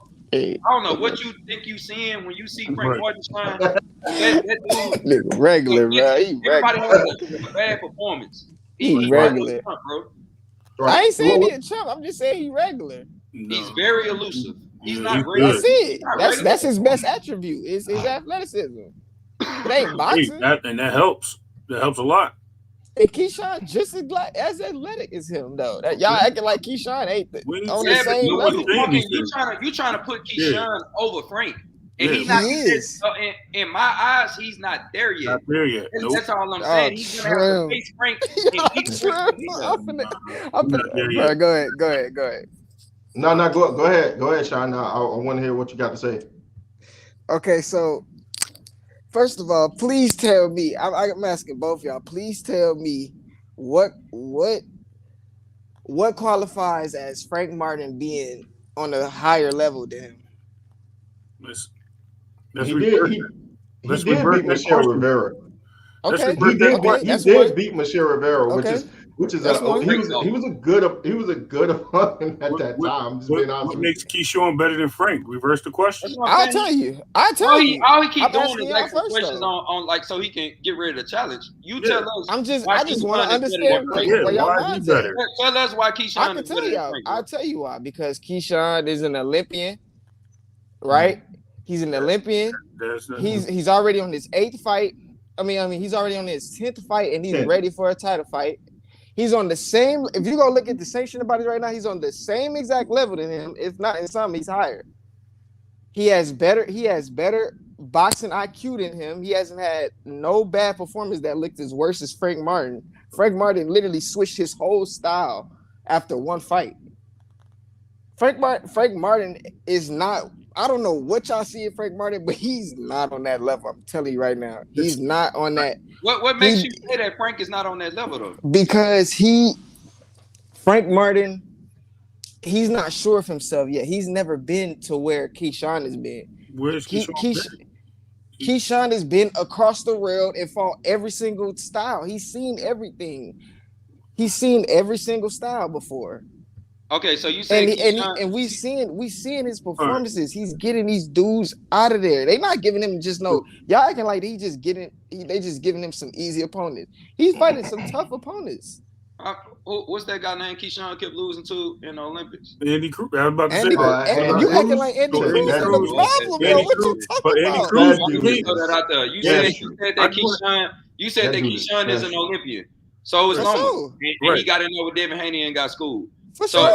all that Olympian, all that don't mean nothing. When you at the moment, mean something. When you at the moment to where you at, all that stuff ain't ready for that. I mean, in and now, when you step into that ring, that's where you live at. That is where you at. That is where when the fight happened. Everything from the past, y'all gonna see, bro. And that's proven through Lomachenko. He got all them Olympic fights and all that, all those attributes. Nah, he was 36. With Devin Haney, you put him in there with Devin Haney. They had Loma. They talk about Loma as Loma is like this sanctimonious, like genius, like he couldn't be touched. And then you put him in there with Devin Haney, and we watched him get picked apart. That's a good point. It can be when you state those like that. That's it wasn't picked apart. It was a fight. It was a good one, man.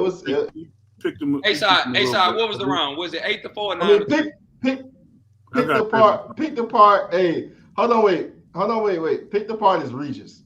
Like if Regis is picked apart. Okay, that's 12. Like that's picked apart. That's picked apart. That's a washing machine. He got washed. Yeah, that's picked apart. I mean, I'm being fair and low. 4K. He even got put on the spin cycle. Look. 4K. Is it safe to say that Martin and Andy Cruz have a similar style in some ways? No. A little bit? Think about it. I think so. Not even close. No? Why not? No. Similar. Yeah, no. I think they're similar. I think they're very similar.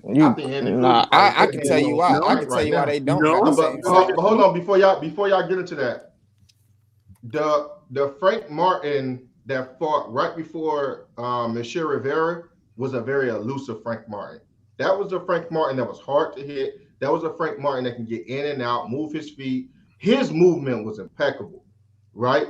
From the Michelle Rivera fight on down, I started to see a lot of Derrick James influence. I started to see a lot of similarities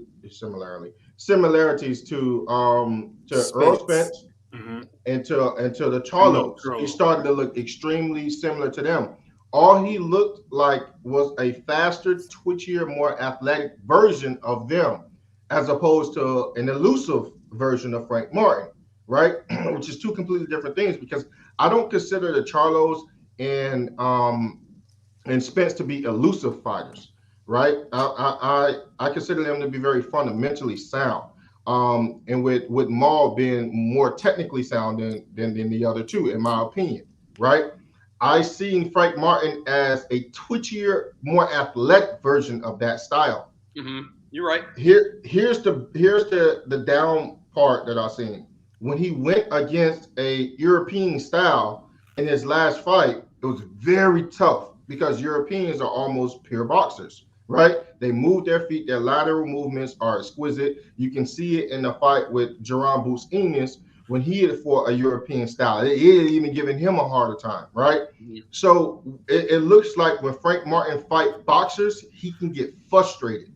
And Frank Martin looked very, I'm not gonna lie, he looked exposed at some points. He looked fatigued. He looked confused. He looked frustrated to the point where he wasn't listening to his coach. Now, these are cause for concerns to me when he go in there and he fights someone that is as talented as a Keyshawn Davis. Guys, y'all mind if I ask him a question when he finished? For sure. So when you go in there, you fighting a Keyshawn Davis, somebody that can fight from the outside, someone who is a superb boxer, someone who can also get in the paint with you as well. You see what I'm saying? So if Frank Martin wanted to make it a fight on the inside and in the phone booth, Keyshawn is held to deal with there as well, and then he can box him from the outside. So to me, it seems as if Keyshawn, even though he has not had more fights that Frank Martin have had and not have had the prestige fight like Michelle Rivera, he possesses more tools to beat a Frank Martin at this point in time because just because of his skill set, how broad and then how deep it is. What were you saying? What were you saying about Frank before the Michelle Rivera fight? Like after the Michelle Rivera fight, when you saw that performance, what were you saying before he fought that last fight? He looked excellent. Wait. You saying before he fought the Michelle Rivera fight or after he fought? After he fought? Before he had the bad performance, the good performance that he had against Michelle Rivera before he just had. Yeah, no, he looked great. He looked phenomenal. Yeah. Now the timeline for this is. It's like saying, what would you think about Keyshawn before his last fight? Can I finish? Hold on, let him. The timeline for this is when the Errol Spence and the Terrence Crawford fight got made. How involved was Derrick James? Because I remember seeing a video of Derrick James being in the gym trying to train 3 different fighters at once, and to say that he's not listening to his coach, to say that he seemed unfocused and things like that has me questioning, like, well, how much work did he actually get in with his coach in camp? Because he might have had a different set of eyes on him prior to that match. And then leading up to this one, Derrick James had his plate full. I mean, we watched their stable get shook up. We watched a couple of guys, we watched Spence go down and Charlo go up and face Canelo, and they were all preparing all around the same time. Their fights was like being set all around the same time and things like that, and they were fighting like one after another. So that one bad performance could be from that, and that's why I'm not counting him out when it comes to Keyshawn Davis. Now, I'm not in any way saying that Keyshawn can't beat Frank Martin today. In the past, that's exactly what I was saying. Last year, that's exactly what I was saying. Now that I've seen Keyshawn open up a little bit, what I'm saying is that I would need to actually see the fight before I just count Frank out, because he could go in and see right now. Derrick James is training Ryan Garcia to fight Devin. And he's definitely not going to get that attention right now from Derrick James, because this is a pay-per-view fight. This is a major event. So whenever Derrick James has that time to get back in that gym and they all able to get back together he able to get his team back around him fully and able to get that training camp back in like he did before, then what does that look like in terms of him facing the Keyshawn Davis? I see it as as of right now as a 50-50 fight. But I would slight edge it to Frank because he's been in the game a little bit longer. Now, if Keyshawn get in there and do his thing, I would not be surprised because I see the guy's skill set. He's a young whippersnapper that got a snap on his punch. He's a hard hitter. He's fast. He knows his angles and things like that. And we didn't even get to see him go up to that next level. So that's all I'm saying. I'm not saying that Keyshawn, you know what I'm saying, is just a scrub or nothing like that. I'm just saying that when he gets that training camp, like, you know, what experience, what happens now? So I like that question, the way you posed it. Here's the things. I don't like, just me personally, I don't like to go into the realms of what if, because it's too nebulous, right? It can go east, west, north, south. It just can go everywhere really quickly, right? And then we can end up nowhere fast. So the thing is, from what Derek James said in an interview, is each fighter that he has, he gives them specific times. Like he cuts off time for each fighter, right? So that's what he does. That's what he do in his stable in order to have each of his fighters, you know, get exactly what they need, because each fighter is at different phases, right? Here's my thing. Sometimes, and this just happens, sometimes styles just make fights. Like sometimes the simplest answer is the truth, right? It seemed as if he was frustrated with a certain style, because boxers are going to need to take the teachings that they learn. I don't care. Derek James has spent all his time with just Frank Martin and no one else. He could have gotten in there with the fighter, right?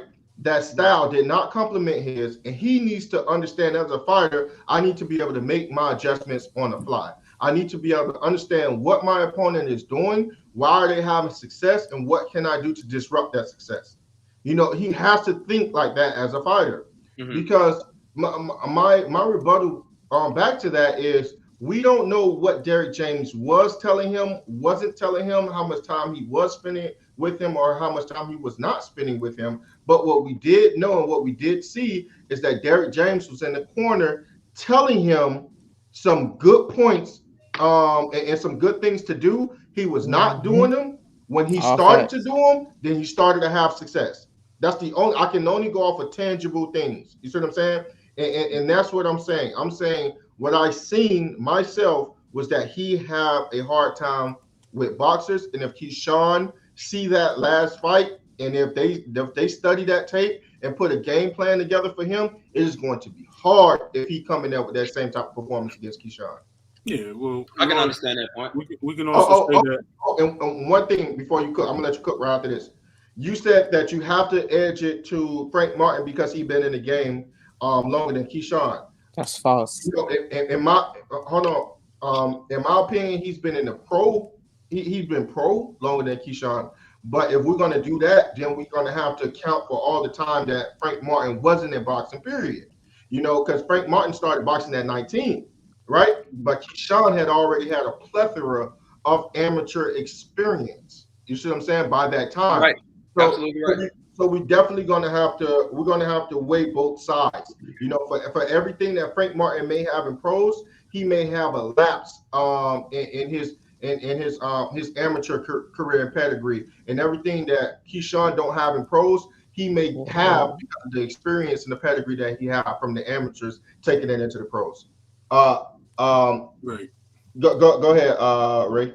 So no, I was going to also say that since we're bringing up Olympians, wasn't this gentleman, he just fought a Olympics champion? He was what, silver medalist, right? Pedraza. Right. No. No, you talking about the dude Frank fought. Keyshawn? What you think Frank could do?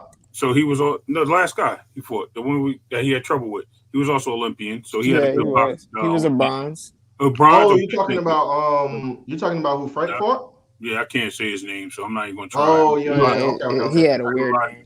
And also, not to mention that that dude swelled up. We always talk about weight with fighters. That dude looked like he was at least 150 in the ring. He was a big dude, and he had the range on him. So he was like, he definitely had range on Frank. So he was able to keep Frank on the outside a lot, which is good because he's boxing him. But when Frank figured it out and he got in there, he was able to get it done. So at the end of the day, it showed that Frank had a chin because the dude was definitely touching that button. Those things are really things to look at and pay attention to. Now, like I said, I'm not waving a white flag on Keyshawn.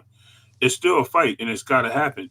I just want to see what tool sets he has to bring out. You know what I mean? What can he do when he gets somebody that's a little bit more challenging to him? We're not saying that he can't win. No one's saying that. We're saying that we just think it's a tougher fight. That's it. I mean, I get it. It's like other people say certain things too, man. So, I mean, I respect everybody's opinion. I see why they saying what they saying. Keyshawn is a phenom. He has a longer reach. Right. It's hard for a young guy. I'm just not just gonna give it to him just based off of a performance against Pedraza. If it was against somebody else, I was saying this before Pedraza, by the way. I understand that. I get that. I'm saying off of what I see though. I'm saying like I'm not just gonna give it to him off of performance against Pedraza. And once I see it against someone else that's a little bit more of today's time, and I'm not knocking him for fighting Pedraza in no way, but I'm saying that I have to see him fight somebody of today's time. That's a little bit. You mean more like with youth, yeah, like youth speed. Yeah, okay. that type of thing. Like I'm not knocking Keyshawn in any way. I'm just saying like that. That's why I would have to see the fight, and then that all it does for me is validate Keyshawn for me to, root for him even more in other fights, and be able to analyze him a little bit better when he goes against other people who are more of his youth and things like that. I just want to see him gain from fighting, the opposition of today. It's not that I want to see him fail against Frank Martin in any type of way. I just have to see that fight before, and then it's a nice build up too. They didn't already had their friction and stuff like that, and Frank approached him, and I like that. You feel what I'm saying? Frank approached him and went to go create dialogue. Like, hey, I heard absolutely did approach him, Sean. So I mean, we for can't. nothing though. He didn't do nothing. He walked straight up. He didn't do nothing. He walked. Yo, he didn't do nothing. He just walked up there. He walked straight up to him and punched him. Like none of that. I'm not being a fan. I watched the video. I'm not being a fan. He didn't do nothing. He absolutely did press him. He did not. Did y'all not watch the video? The fact that he went across. A press don't gotta be. Hey man, what's up with that man? And push him. All he said was, I came to check the temperature, and he still seen that the temperature was hot. That's it. He ain't do nothing though. Y'all acting like he say what you just said again. Say what you just said again. He went up there and said, "I'm just came to check the temperature," and he seen that the temperature was still hot.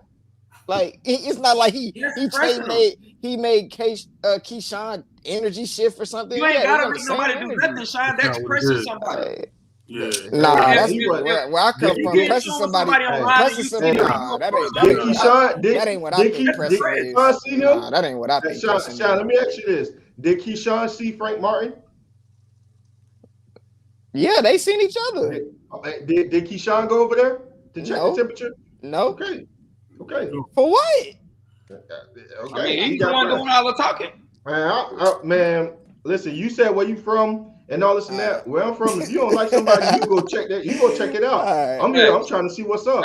What's up? Man, he know this. A-side, believe me. Yeah. See this what's my up and Texas checking brother. the temperature is the same thing. He know this. I don't know nothing. I don't know what you y'all know talking this. about. My man, Sean. He said it was an unsuccessful press test, but for sure it was unsuccessful. We ain't do nothing.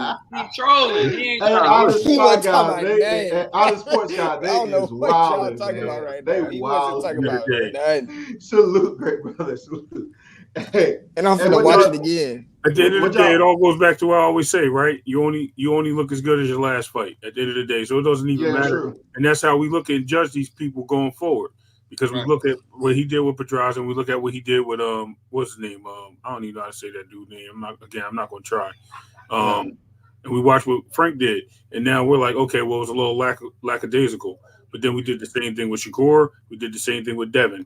We did the same thing with Tio. Right, with Tio. And Tio's different. Tio lost that fight. That's the second one he lost. He got I'm talking about with Josh Taylor when he had. Josh Taylor. Yeah, exactly. Let me say something real quick. He lost against Sandor Martin. Yeah, and then I had Josh Taylor beating him. Right. He went out there and put on the show. Exactly. So we definitely got to sit there and we got to act like things is great. You know what I mean? And as far as him checking the temperature, he did. But Keyshawn did step back to him on the second part of that video. I think you had Fight Hype and pause. I didn't mean to shout out names, my bad. And I think man, Fight TV, I think off on the other side of it. I think they were doing the interview, so they had the other side of it, and they did the extensive version. And you actually got to see exactly when they actually set back up. It was nothing though. It was just like he said. He just checked him.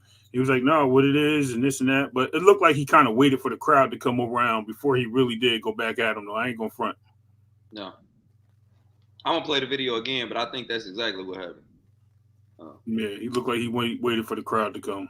Sean, you muted up. You know. What? Man, I ain't got nothing to say. I'm watching the video right now, and Frank is not doing none of that shit I was talking about. Hey, man, he went over, like I said, man, Keyshawn saw that dude. No. He didn't make his way over just walked in, and Frank was in the middle of the interview, and he saw Keyshawn, and he was like, "Hey, Keyshawn," and then walked up to Keyshawn. As Keyshawn was walking in. And that's how you do it? And that's cool. That's cool, though. Isn't that how you do it? Ray, isn't that how you do it? What are they waiting for? What they waiting for? My favorite. So you can tell me he stopped his interview soon as he walked in the door. Mm-hmm. Oh, I gotta give Frank That's what he did. That's what he did. That's what he did. But give him more props for that. No, wait. Let me set the record straight. Because I was the one that recorded it.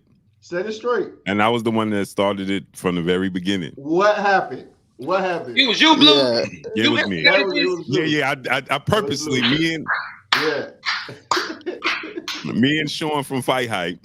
I'm watching the Fight Hype. We purposely orchestrated that. All right. So this is what happened.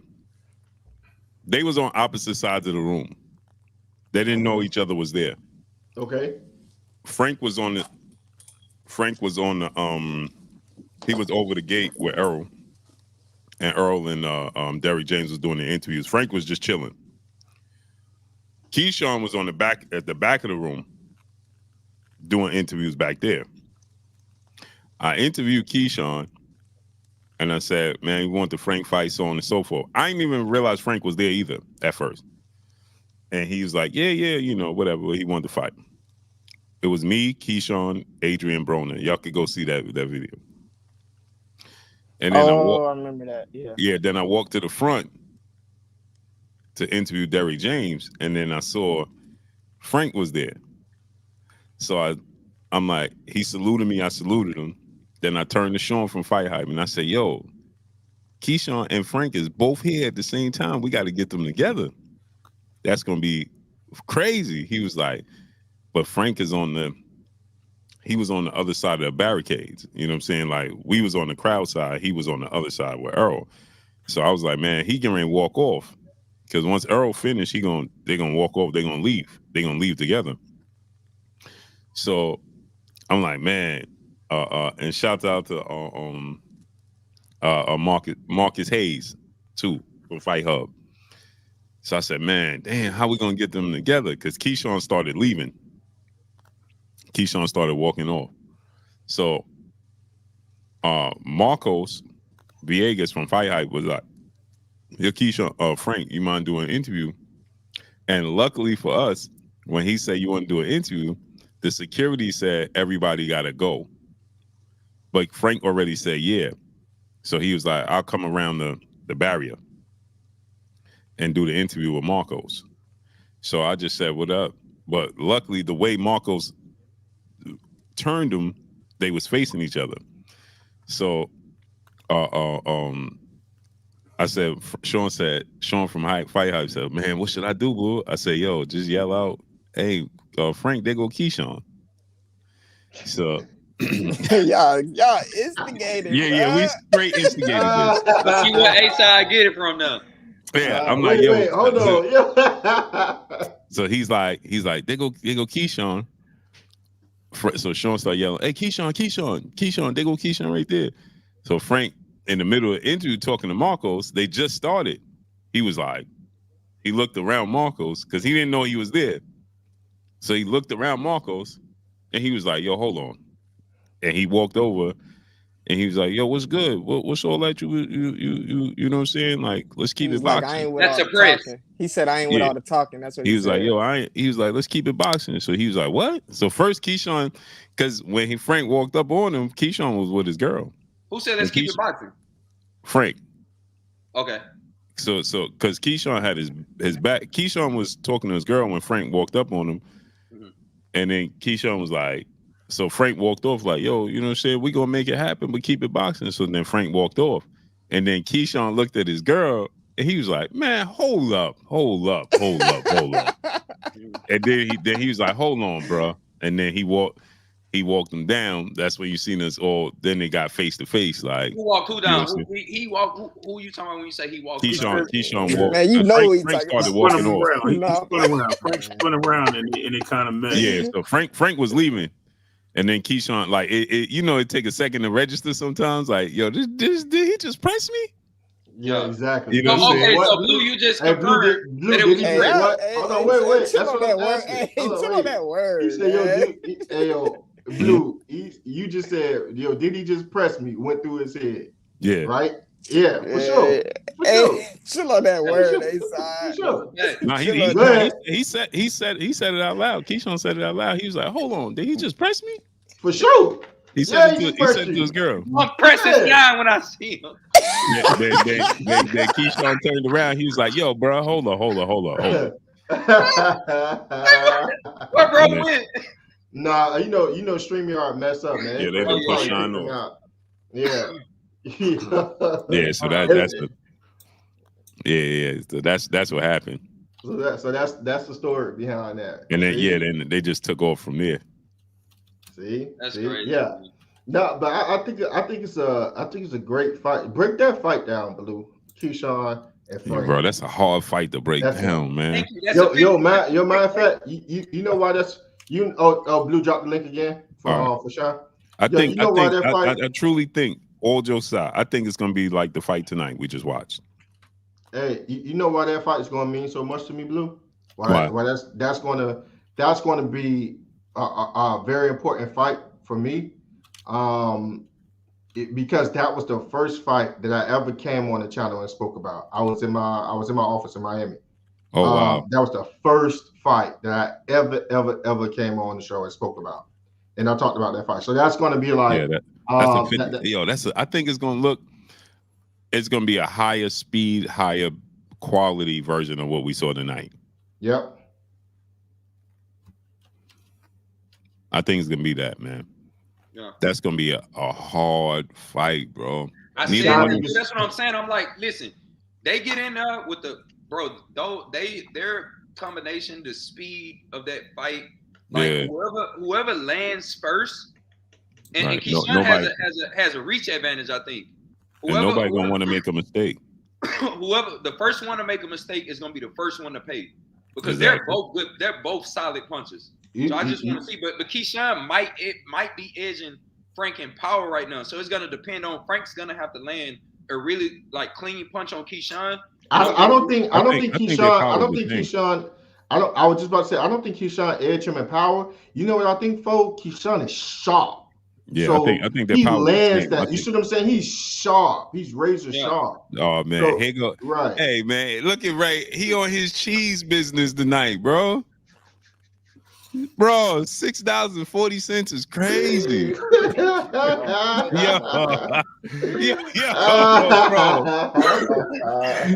bro, $6.40 is crazy. Give me 640s. Wow. I'm trying to get. I got to test the brain now, Blue. My brain is fried right now, bro. Salute to my brother Ray Davis in the building in the super chat, dropping that. The 640. Man, I don't even know what to call that. There we go. I don't even know what to call that, man. Dropping that 640. I'm gonna go with A side, man. Let's go. In the corner for the super chat, man. Let's go. He said Frank Preston of Keyshawn. He definitely pressed him. I ain't gonna hold y'all. Let's go. He definitely 1000%. When in doubt, Ebonics it out. He looked around Marcos. As soon as he heard Keyshawn's name, he was like, yo, hold on. Right in the middle of the interview. Terrell Williams, brother in the super chat, dropping that Cinco on the super chat. I agree with 4K. Do y'all think Frank and Keyshawn beat Devin, Tank, and Shakur leftovers like Hector Garcia, Cambosis, or Santos? Do they beat Rayo? He said not Santos. Not Santos. You call what you want, boy. You know how I am, Blue. You know I'll go Dominican in a second. I I think that Somebody got. Hold on real quick. You gotta cut off the other YouTube and just be on StreamYard. I think they beat all those fighters. I think Santos is the hardest fight for all of them, though. But I think Santos is the hardest fight for all of them, including Tank as well. Like, he a problem. They stopped been saying he a problem, and I was like, but no, he's a problem. I disagree. All right, hold on. Everybody step back because Fo about to get it. I disagree. I think they win, but I think it's a hard fight, man. Hold on, let me get the last one. Joe Johnson, my brother, in the super chat, dropping that half a dub on us in the super chat. He said, check your IG, got something coming for you. Oh, say less. I'm about to check it right now. Should I leave my hands up like this? No, go ahead. Leave them up. Listen, tap it. I'm gonna tell you why I disagree. A-Side, you painted that man as a warrior, as a stormtrooper. You understand me? A stormtrooper and a warrior? Either Shakur just did great boxing, or he's the best runner in the world because he was able to run for 12 rounds from Edwin De Los Santos. So the fact that he couldn't successfully press Shakur. Stop playing with my boy name. He couldn't find. I was definitely fishing for you. That's exactly why I said it. Y'all see this, right? Hold on, Sean. Go ahead, Fo. In all seriousness, he wasn't able to successfully press Shakur, and I put the blame on him. I don't know if you remember me saying that. I said that he didn't force Shakur to fight a fight. So we can be upset with Shakur, but we got to be just as mad as Edwin De Los Santos. I saw him being just as scary and just as cautious. He going in there throwing triple jabs, dancing, stepping back. He did that for like 6 to 8 rounds with Shakur. He didn't force Shakur to have to fight a fight, but he was painted as this warrior, like he was going to go in there. You know who would have brought out what you said? One of your other dark horse, Gary Antoine Russell. He would have brought that out. He would have pressed until he was successful. I didn't see that from Edwin De Los Santos. So put him in a ring with a young Keyshawn Davis. I'd like to fight. I'd take Keyshawn. All right, so bold prediction. I'm taking Keyshawn. Hold on. All right. So first of all, Shakur is one of the most defensively sound boxers, probably next to greats like Floyd and Pernell Whitaker. So if he don't want to get hit, you're not hitting him. You just said that Edwin De Los Santos was tripling the jab. What you do to close distance is you double and triple the jab. And that show, and by no slight to you, Sean, you see the way that Shakur was jumping back, that the guy was doing exactly what he needed to do. He was doing exactly what he needed to do. He was trying to close the distance, but you can't close the distance against an athlete that can jump back 8 feet. So he don't know how to cut off the ring. That's not cutting off the ring. That's going forward. He was if you cut off a ring with Shakur, you cut off a ring with him. If he going to the left, he can switch to the right like a deer.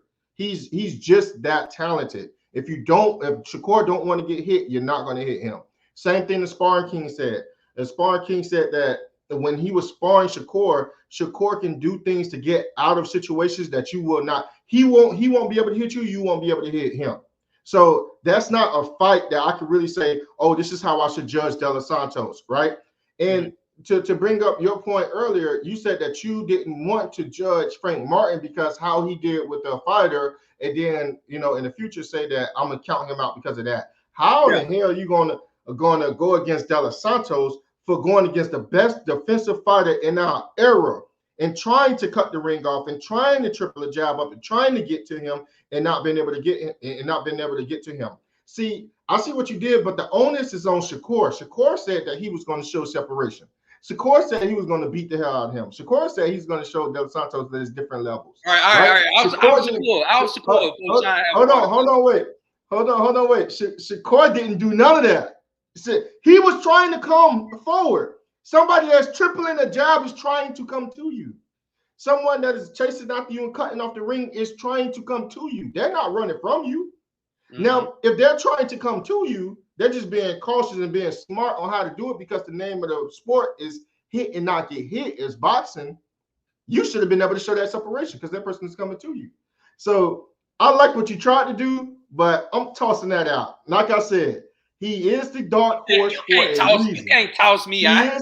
He is the dark horse for a reason. You told me he was gonna clip Shakur. You told me he was a dark horse. You told me he was gonna press. Hold on, wait. Let me ask you a question. Let me ask you a question.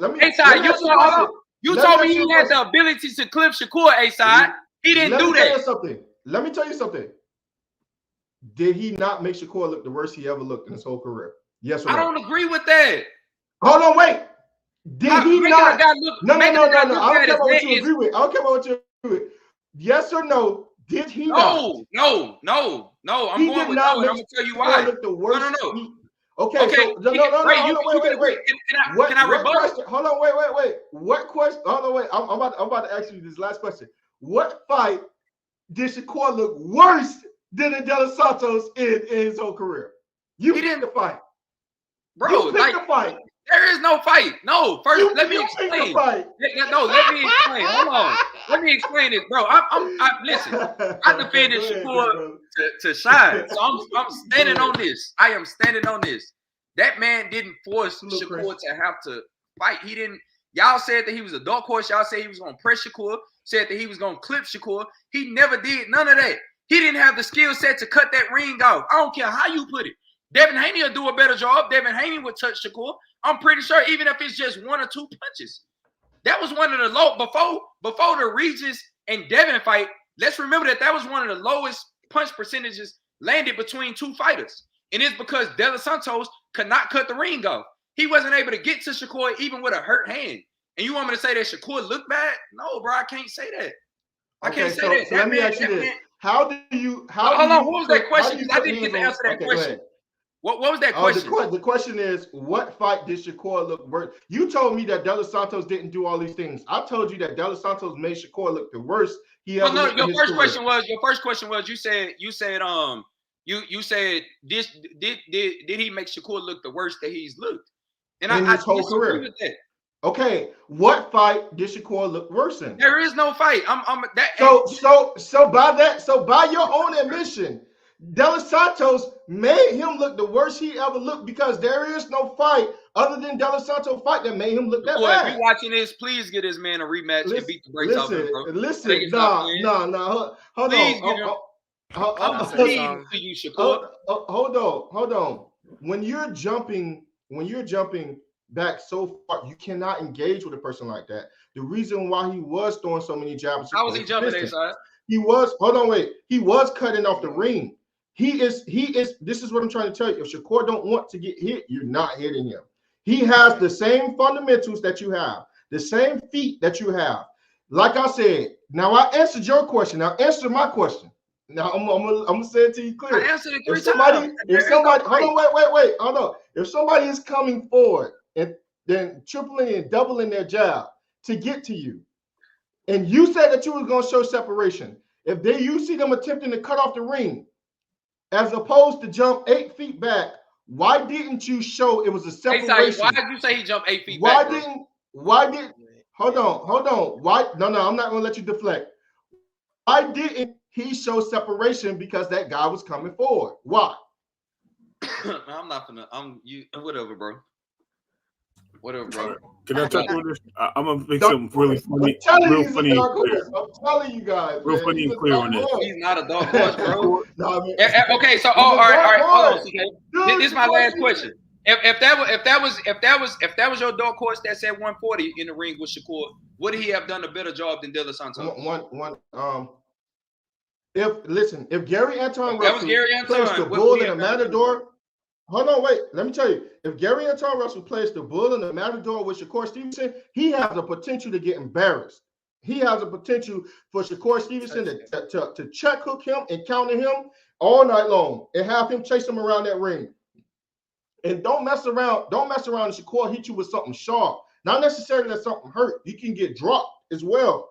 See, the thing is, it's not about aggression and it's not about pressure as much as it is intelligent aggression and intelligent pressure. you have to put a certain type of pressure on those type of boxes that have the accountability that Shakur Stevenson do. If not, you will look foolish.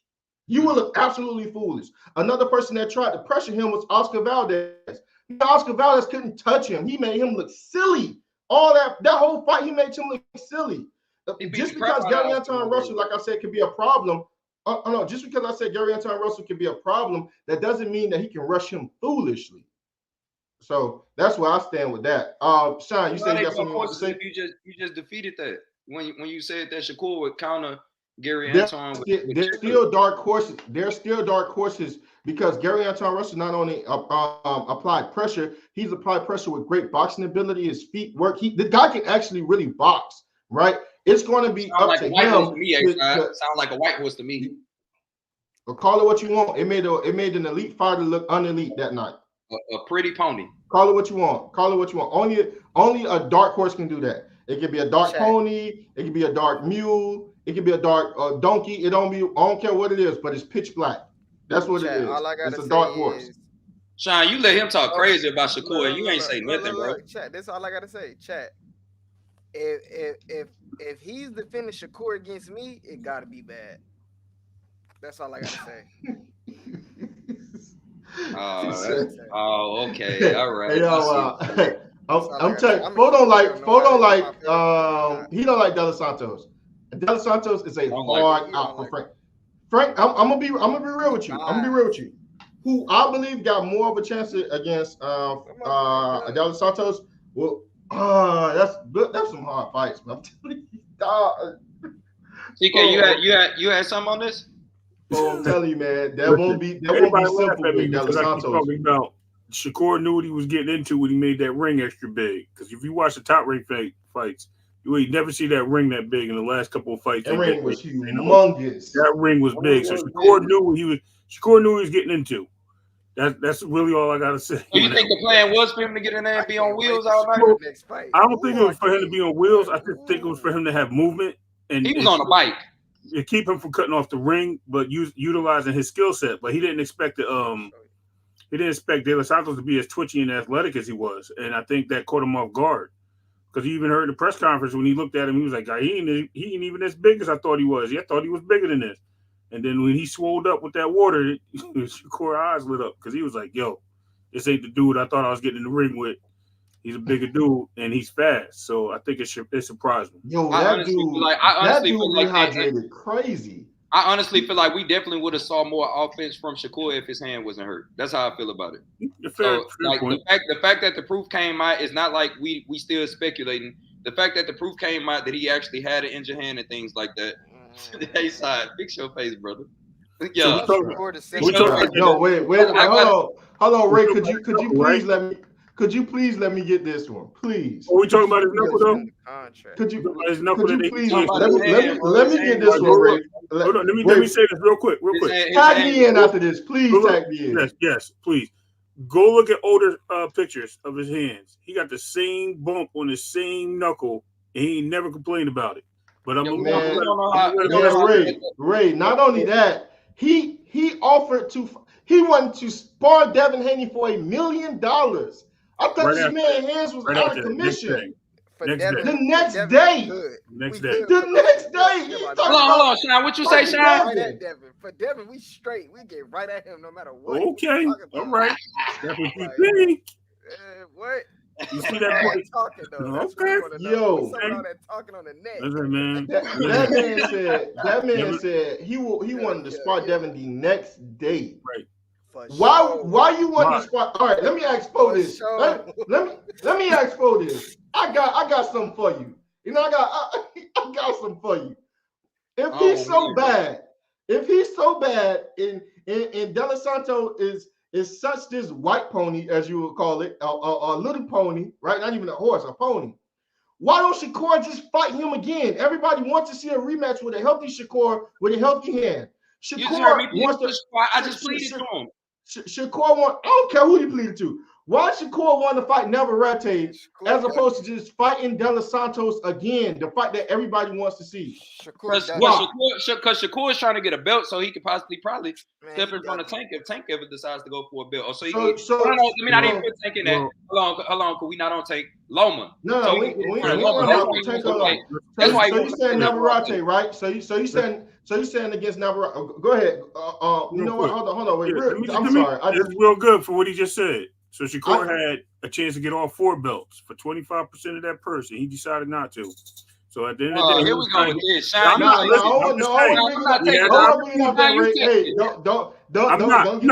he had the opportunity. Hey, hold on, wait, real quick. One second, right? So check this out, right? He wants to go on. He wants to fight Navarrete, right? Right. Fair enough. Right. Okay. And he want that to be his last fight on Top Rank. I mean, right? wait. He never said officially that he wanted to fight Navarrete. He was upset that he didn't get that. Somebody else got the opportunity for the belt. But Navarrete is up for that opportunity. So he obviously want to fight Navarrete for. And I disagree with that. Huh? He do. What'd you say? We get off into that later. We can get off into that. Okay. So he wants to fight Navarrete, right? This is what you're saying? Are you saying he want to fight Navarrete for a belt, or he just wanted to fight Navarrete next? I'm saying that you said that he wanted to fight Navarrete next. I corrected it and said that he didn't necessarily say he wanted to fight Navarrete. He was upset that Navarrete got somebody else got the opportunity versus Navarrete or something like that. He's fighting somebody else. Shakur felt like he was more deserving of that shot, of that fight. Okay. So that's what you're saying, right? What makes him so deserving of that? No. Go back to your original question, because we discussed this the other day. You're not finna cook. Oh, that's fine. I ain't gonna go into that. I go into this then. He wants to fight Navarrete, right? Why would Top Rank have him fight Navarrete as a last fight, potentially beat Navarrete, get the belt, and then Shakur skedaddle with another company, right? Plus, prior to the fight of Navarrete, he just had the worst performance in the championship boxing pretty much history. So did Tio. So they giving him what he want. Hold on. But it's hold on. Hear me out. Because you just said that we ain't gonna involve other boxers, or we could have involved the 25% or anything else, right? Man. No, I'm just saying I don't want to branch off everywhere. No. We stand focused. We stand focused, right? Yeah, go ahead. He just pitched the stinker with De Los Santos. Then you telling me that I'm gonna give him a shot at another champion to take the belts, be unified, and then he have the option to go to another company? It makes no sense. Why wouldn't he give them the De Los Santos fight, show the separation with him and De Los Santos, and show the difference between him being unhealthy and healthy? Having a big fight, wouldn't that make them look at a championship bout with Navarrete and talk about them doing another 2, 3, 4 fight deals or something like that, because he at least looked good. The last fight is not a bad taste in their mouth. Top Rank mouth, right? They have some star power behind it. His star power took a dip after the De Los Santos fight. Shouldn't you raise that before you ask to fight someone else's champion? Yes or no? My argument off this would be that we watched T.O. have horrible performances, and he still got what he wanted, and he wanted out from up under Top Rank as well. They still gave T.O. what he wanted, and he still received the fights, the opportunities and things like that that Top Rank had to offer, that boxing had to offer. So, I mean, I don't like I told you last week when you asked me this, I said that I don't agree with somebody getting the opportunity above Shakur, because all in all, he still won that fight. T.O. lost, and he was still awarded winner over Sandor Martin. And then he came out and he outperformed Josh Taylor. So the same thing with Shakur. Okay, so everybody feel like that Shakur had a bad performance. He should still get that same opportunity that another fighter got after having a so-called bad performance. That's been my stance, not going to change on that. I don't like exactly the way Shakur feels. I understand why he feels the way he feels, and I believe that that he really did deserve that opportunity for the reason that he feel like he deserved it. He feel like he deserves a title shot. He's trying to put himself in position to fight Lomachenko because all the best fighters don't want to fight him. Every time he calls somebody's name, they ducking him. Even after a horrible performance, for some reason, nobody's still saying his name. Everybody ducking him. Everybody ducking him. Everybody ducking him, folks. It's only one name that y'all want to say. Y'all want to say De Los Santos again. Okay, because he hasn't handled business with De Los Santos. He beat him though. We watched T.O. lose against Sandor Morton, and we watched him lose against Jermaine Ortiz, and he's still getting what he wants. No, he didn't. So why can't Shakur? For number one, Shakur, T.O. never had the worst championship history fight in history with the lowest output for the champ and the opponent. That wasn't something that T.O. did. That wasn't something that T.O. did, right? Shakur did have that type of performance. Shakur was supposed to be on the Mount Rushmore of boxing, alongside with Floyd Mayweather, Sugar Ray Robinson. Some will arguably say Sugar Ray Leonard, and some will arguably say Bud. T.O. Ali, etc. Whoever on your Mount Rushmore, right? Shakur said that he's supposed to be there. Okay, if he's supposed to be on that Mount Rushmore, wouldn't all those people on the Mount Rushmore, and didn't they always rematch the opponents that they had lackluster performances to or they lost against? They always rematched them. Always. What makes him different? What makes him so special to where he don't have to rematch someone that everybody said he lost to, or it should have been a draw? What made T.O. different? Listen, you're deflecting. You're not answering. You're not answering my question. You're not. Did you see? Wait. Let me ask you this. When you ask me a question, you expect me to answer it, right? You don't expect me to deflect and say. You know what I'm saying? No. Your answer is a deflection. You're not answering my question. Listen, wait. Every time we ask Shine do the same thing majority of the time. He answers. No, look, I'm not talking about Shine. I'm not talking about Shine. It's me and you, great brother. It's me and you. It's me and you, great brother. It's me and you. No. It's me and you. I'm not worried about Shine. So ask the question again. I ain't worried about T.O. If Shakur Stevenson said that he should be on the Mount Rushmore of boxing, alongside with the Sugar Ray Leonard, Sugar Ray Robinsons, Ali's, whoever, right? Who you consider on your Mount Rushmore, Floyd Mayweather. These fighters, with Miguel Cotto, if you say that that Floyd lost or it was a close fight, they always rematched them. It's not like Shakur is unhealthy and he got to go to another division. That's different. He unhealthy. No, he's healthy. He just got there. So you're asking me if he should rematch? You're asking me if he should rematch the De Los Santos to kill a dog? Shouldn't someone the same way that all the other lists did? Yes. Shouldn't someone? Yes. Okay. Yes. I'll give you that. So you also said that no one wants to fight him in a division, but the one person that wants to fight him is the one person that he needs to fight if he wants to consider himself on the Mount Rushmore. Isn't it logical to fight that person and to re-raise your star power? Isn't that logical? I'm trying to remember what names, but there were certain fighters that Floyd, that people were saying that Floyd needed to rematch, and Floyd did do it against, who was that, Madonna? Did he fight Madonna twice? Yeah. Okay, he did it against Madonna, and it might have been one other name, but it was some names that Floyd was like, bro, I don't have to rematch him. You know what I'm saying? Miguel Cotto, he did. He was like, I don't have to rematch him. No, I'm not doing no rematch. Like, I won clearly. So with that being said, bro, like I'm standing on my square. Everybody can be against me. I'm still gonna. I'm not saying about. It's not everybody. It's me. I get what you're saying. I get what you're saying with the rematch. I get what you're saying. Should he rematch him? If that's how y'all feel, then yeah. No. I'm asking you your opinion. I'm asking why. I can't agree. Why shouldn't he? Okay. Let me ask this question. This might sum it up better. So, when Shakur said that Loma and Devin should run it back, why is it okay? Because it was a close fight. Why didn't he run it back? Because it was the same type of. Shakur also came out and corrected himself. No. That first time. The first time he said Loma won. Then the second time he said they should run it back. But had that statement, had he kept that same statement, then I would be able to answer your question. He came out not too long after that and he corrected himself. He did come out and correct himself. But he also said they should run it back at that point. But the second time he said they should run it back. The first time he said that Loma won, clearly won. Then he said it was closer than he thought, and they should run it back.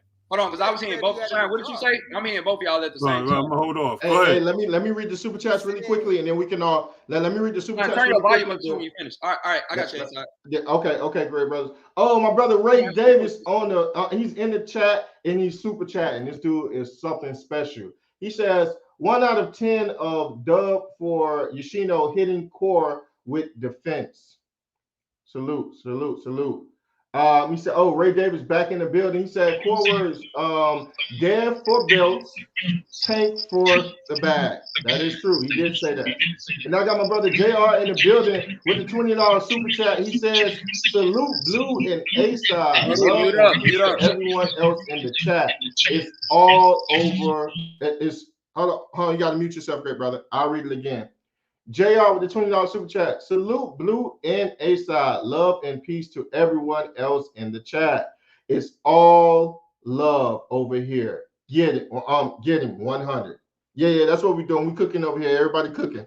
Salute. In the chat, appreciate you, great brother. Thank you, man. All I'm saying is Cord never said that he thought Devin won. All he said when he changed his mind, he said he watched it again. He said the fight was closer. But he said it was either a draw or he still had Loma winning. Yeah, I said that. I didn't say he changed it. I'm not talking about. Okay. Yeah, he responded to me. I thought that Shakur came back out and gave Devin his credit. That's what I thought. No. I thought he came back out and said that he was closer. No, what he said that he could see how Devin won. Okay, so exactly. All right. So even still, like he came back out and he acknowledged that they should run it back. He came back out and he acknowledged that he had it wrong the first time. His initial statement was wrong. He acknowledged that. He came back out and more so leaned back towards Devin's way. That's what I'm saying. So that was my thing to answer your question. It was something else I needed to address too. What was it? Hold on, let me get RJ. Let me just double them out. Salute to RJ dropping that dub.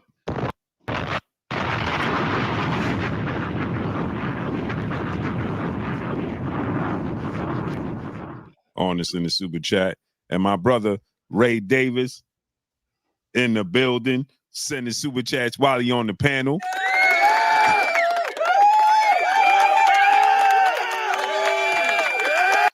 Gotta acknowledge that.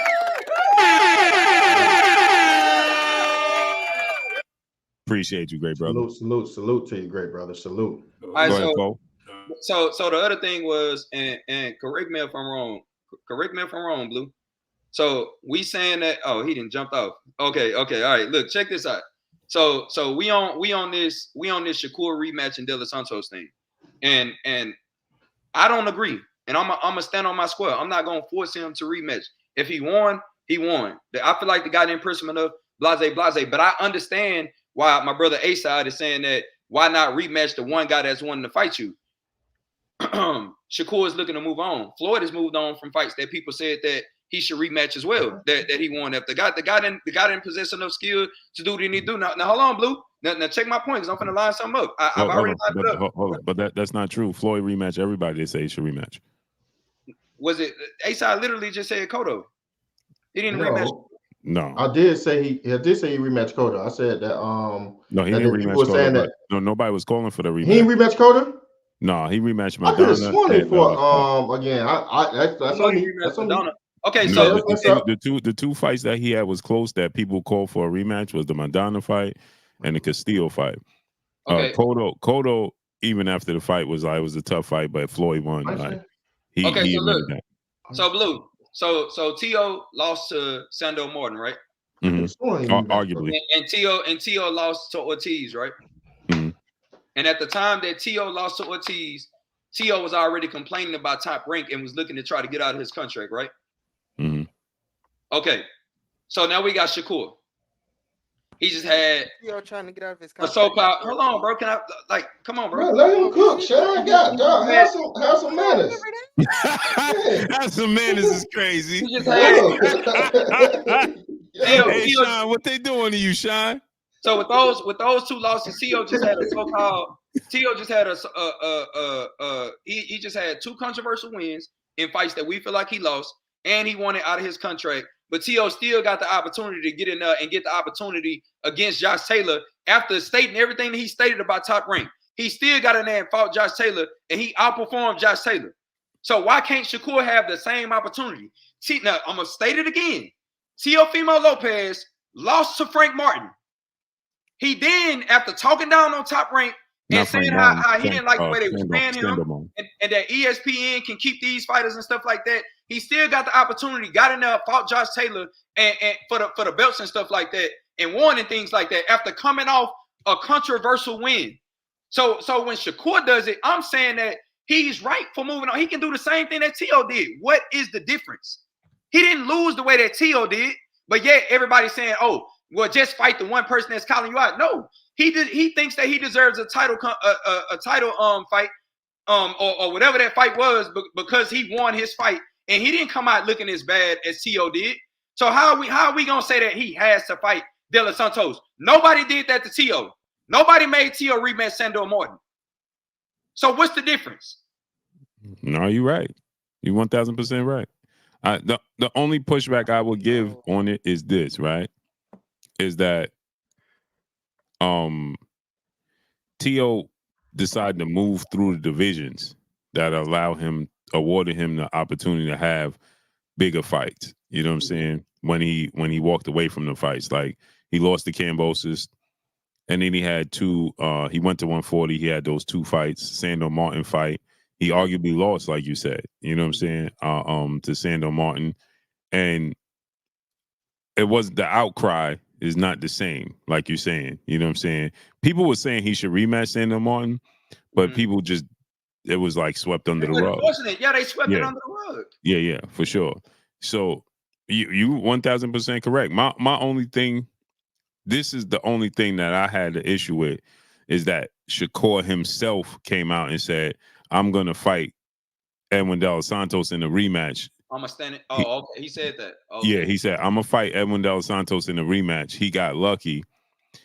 That was his only chance to win, and he didn't pull it off. Next time it's going to be different. So if you do that, see, Tio never said, I'm rematching Sandor Martin. And when he lost to Kambosos, Tio said, let's run it back. Kambosos was like, bro, he lost twice to Devin. And then Kambosos, Tio was like, come to 140. Yeah, but that's when he actually lost, Blue. That's when he actually lost to Kambosos, when he's saying, let's run it back. No, I see what you're saying. Yeah, that's the difference. Controversial wins. Right. He ain't trying to get back in there, and ain't nobody forcing him to. Right. But my thing is that Shakur, if you're going to say you're going to do it, just do it now. I get y'all point. You see what I'm saying? But on the flip side, can concede. Like you said, on the flip side, ain't everybody just mostly ride along and let Tio fight Josh Taylor. Yeah. I can concede to your point for what you stated, but I can't concede to saying that Shakur has to having the fight is different. Forcing him and saying that he doesn't deserve the title shot that he's asking for, because I watched another fighter controversially lose. I watched a knockdown that was a knockdown, not get called a knockdown, and things like that. You know, Tio got embarrassed, and he still came out with the win, and he still got the opportunity for the title shot. That's what I'm saying. Like when me and Asai was talking about the Navarrete point, Shakur is right in my opinion. He deserves that fight. All in all, he still came out and won. Yes, he should rematch De Los Santos. Both things can be true, but he also deserves that title shot because he actually won versus what Tio did against Sandor Martin. Nobody forced Tio to do nothing. In my opinion, my only issue with that is that Navarrete is coming up in weight to fight you. Tio went up in weight to fight the best fighters there. You see what I'm saying? So that's what you're saying is 1,000% correct in my book. You know what I'm saying? Like, I just think that if you got, because Edwin De Los Santos is a better fighter than Sandor Martin, it's a bigger fight for me. So it's like he's a legit title contender and a legit opponent. Where, well, I guess Sandor Martin is too, because he beat Mikey Garcia, right? So, and he arguably beat Tio. So, you know what I'm saying? No, you 1,000% correct. Like he Shakur shouldn't have. My only issue is he should have never said that he was going to do it because T.O. never said he was rematching Sando Martin. Right, he posted the screenshots between the dialogue between him and De Los Santos and all of that. Yeah. He was like, I'm gonna rematch you, and so if that's the case, in my opinion, if that's the case, if you feel that strong about it, and this is the thing, it became a bigger topic, his fight with Edwin De Los Santos more so than T.O.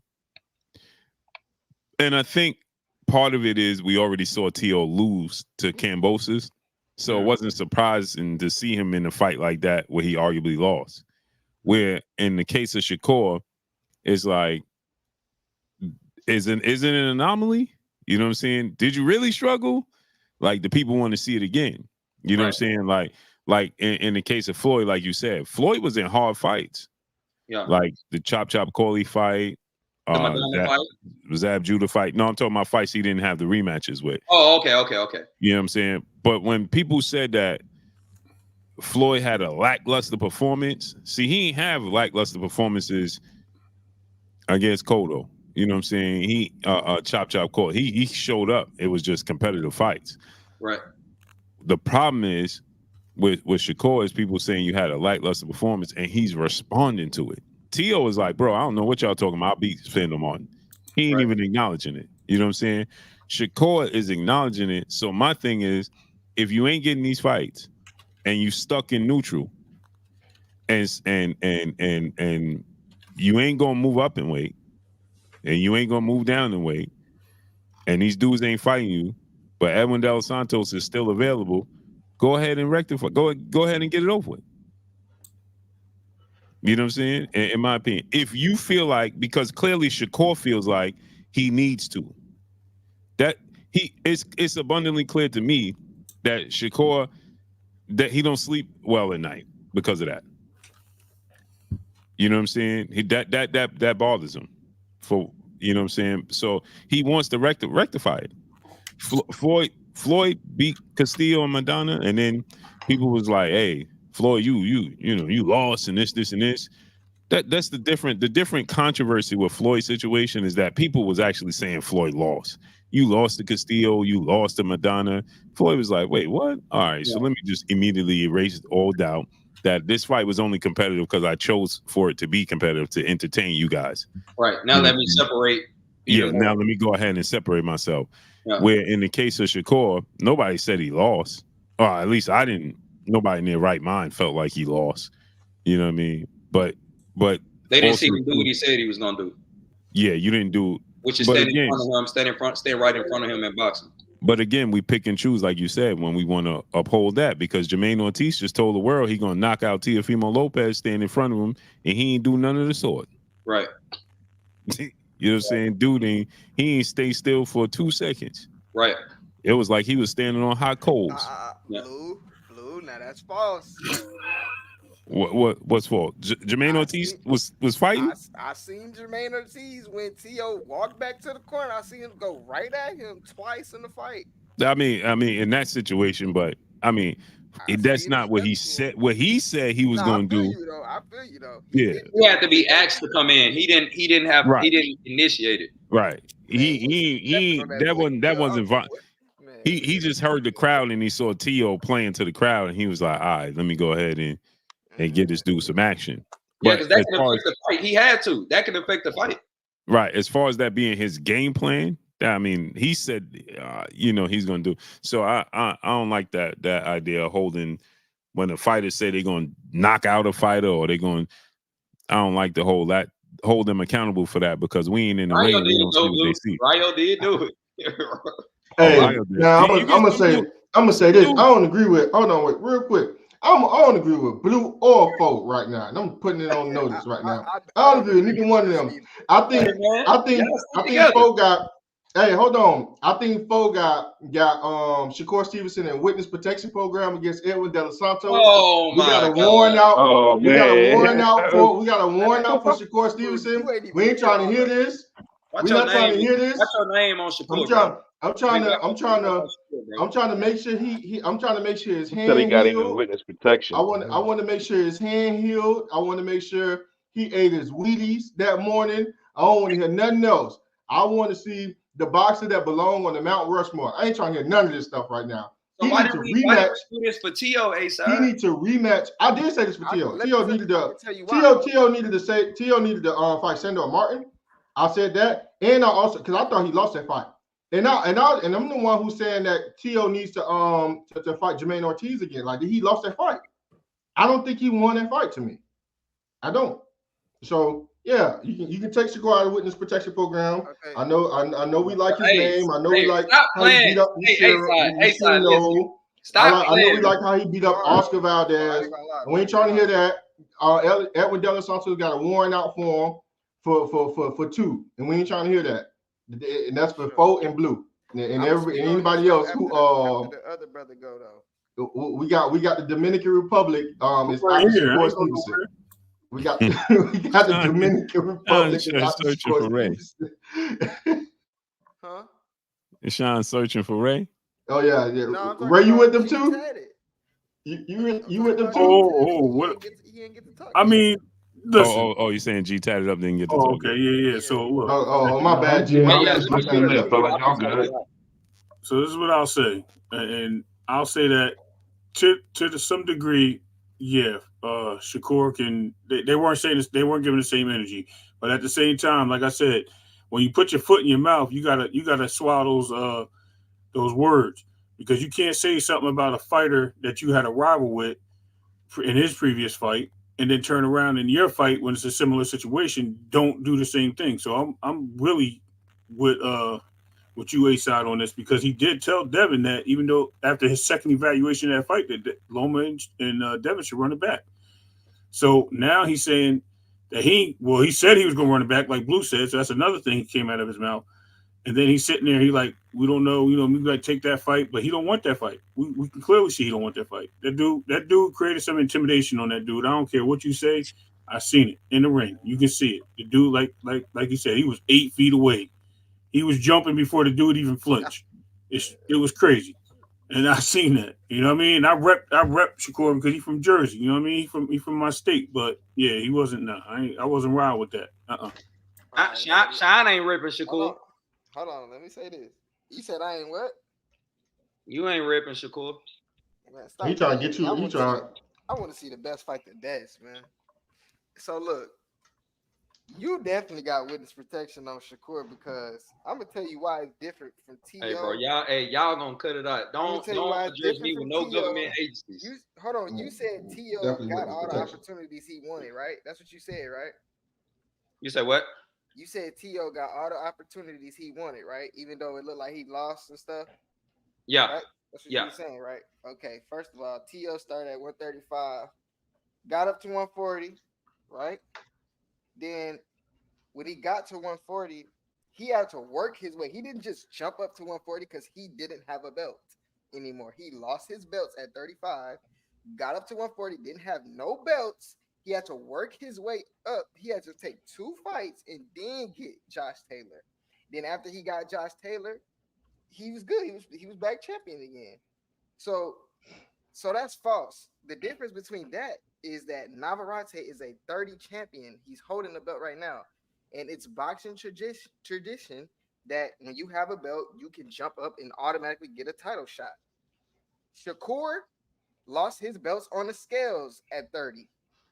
So he had to work to get his own belts at 35. So it's just because his name is Shakur Stevenson don't mean he get the opportunity more. No, that's false, bro. Shakur does not deserve a title shot over him. And you said something else, that he's trying to put himself in position because everybody running from him and Lomachenko running from him or whatever, right? Which is false, because he's already in position. If anybody want undisputed, you got to go through him. He got the WBC belt. He has the belt, so you have to go through Shakur, period. It's no ifs, ands, or buts. You have to go through him. So he's already in position. So it's just false. And I'm a Shakur fan. So if somebody is calling Shakur out, you just had literally the worst fight of your career. You just laid an egg on Thursday night. It was supposed to be Shakur Stevenson Thursday night. You said I'm bringing back Thursday night boxing, and then you go out there and do that. I fell asleep on it. Huh? I said I fell asleep. Exactly. You fell asleep on it, and how was that not his worst performance? Man, you listen, fell asleep man. on it. He ain't have no black eyes, no bruises. That dark horse that y'all said was a dark horse. He still went to the He club. show What's up. the first thing he Hey said? man, What's the first thing he said? A-side is Ha Davis tonight. It's official, man. 4K stand for 4-core protection program, you know, and that's all that it is, man. We not worrying about what you talking about, 4K. We got a warrant out for Shakur Stevenson at the 135-pound division. Here we go. And Dela Santos is the sheriff. He want to pick him up. No. He want to pick him up. And we just saying what time we can meet him, man. And what time we can meet him. Everybody that rematch somebody, rematch them the next exact fight. You don't wait a fight or two and then go back and rematch. No. You only do that with somebody who you're not confident against. Yeah, like I ain't saying all that. I know he's confident. It's just he acting like a sucker right now. Like no, but I'm saying though, you only do that against somebody you're not confident with. I'm letting y'all talk about y'all favorite fighter. You know. Bro, just because it's the favorite fighter is not bigger than boxing. It's not bigger than boxing. Yeah. Like that's just my fighter fights in boxing. That's what they do. Their favorite sport is boxing, so it's boxing first.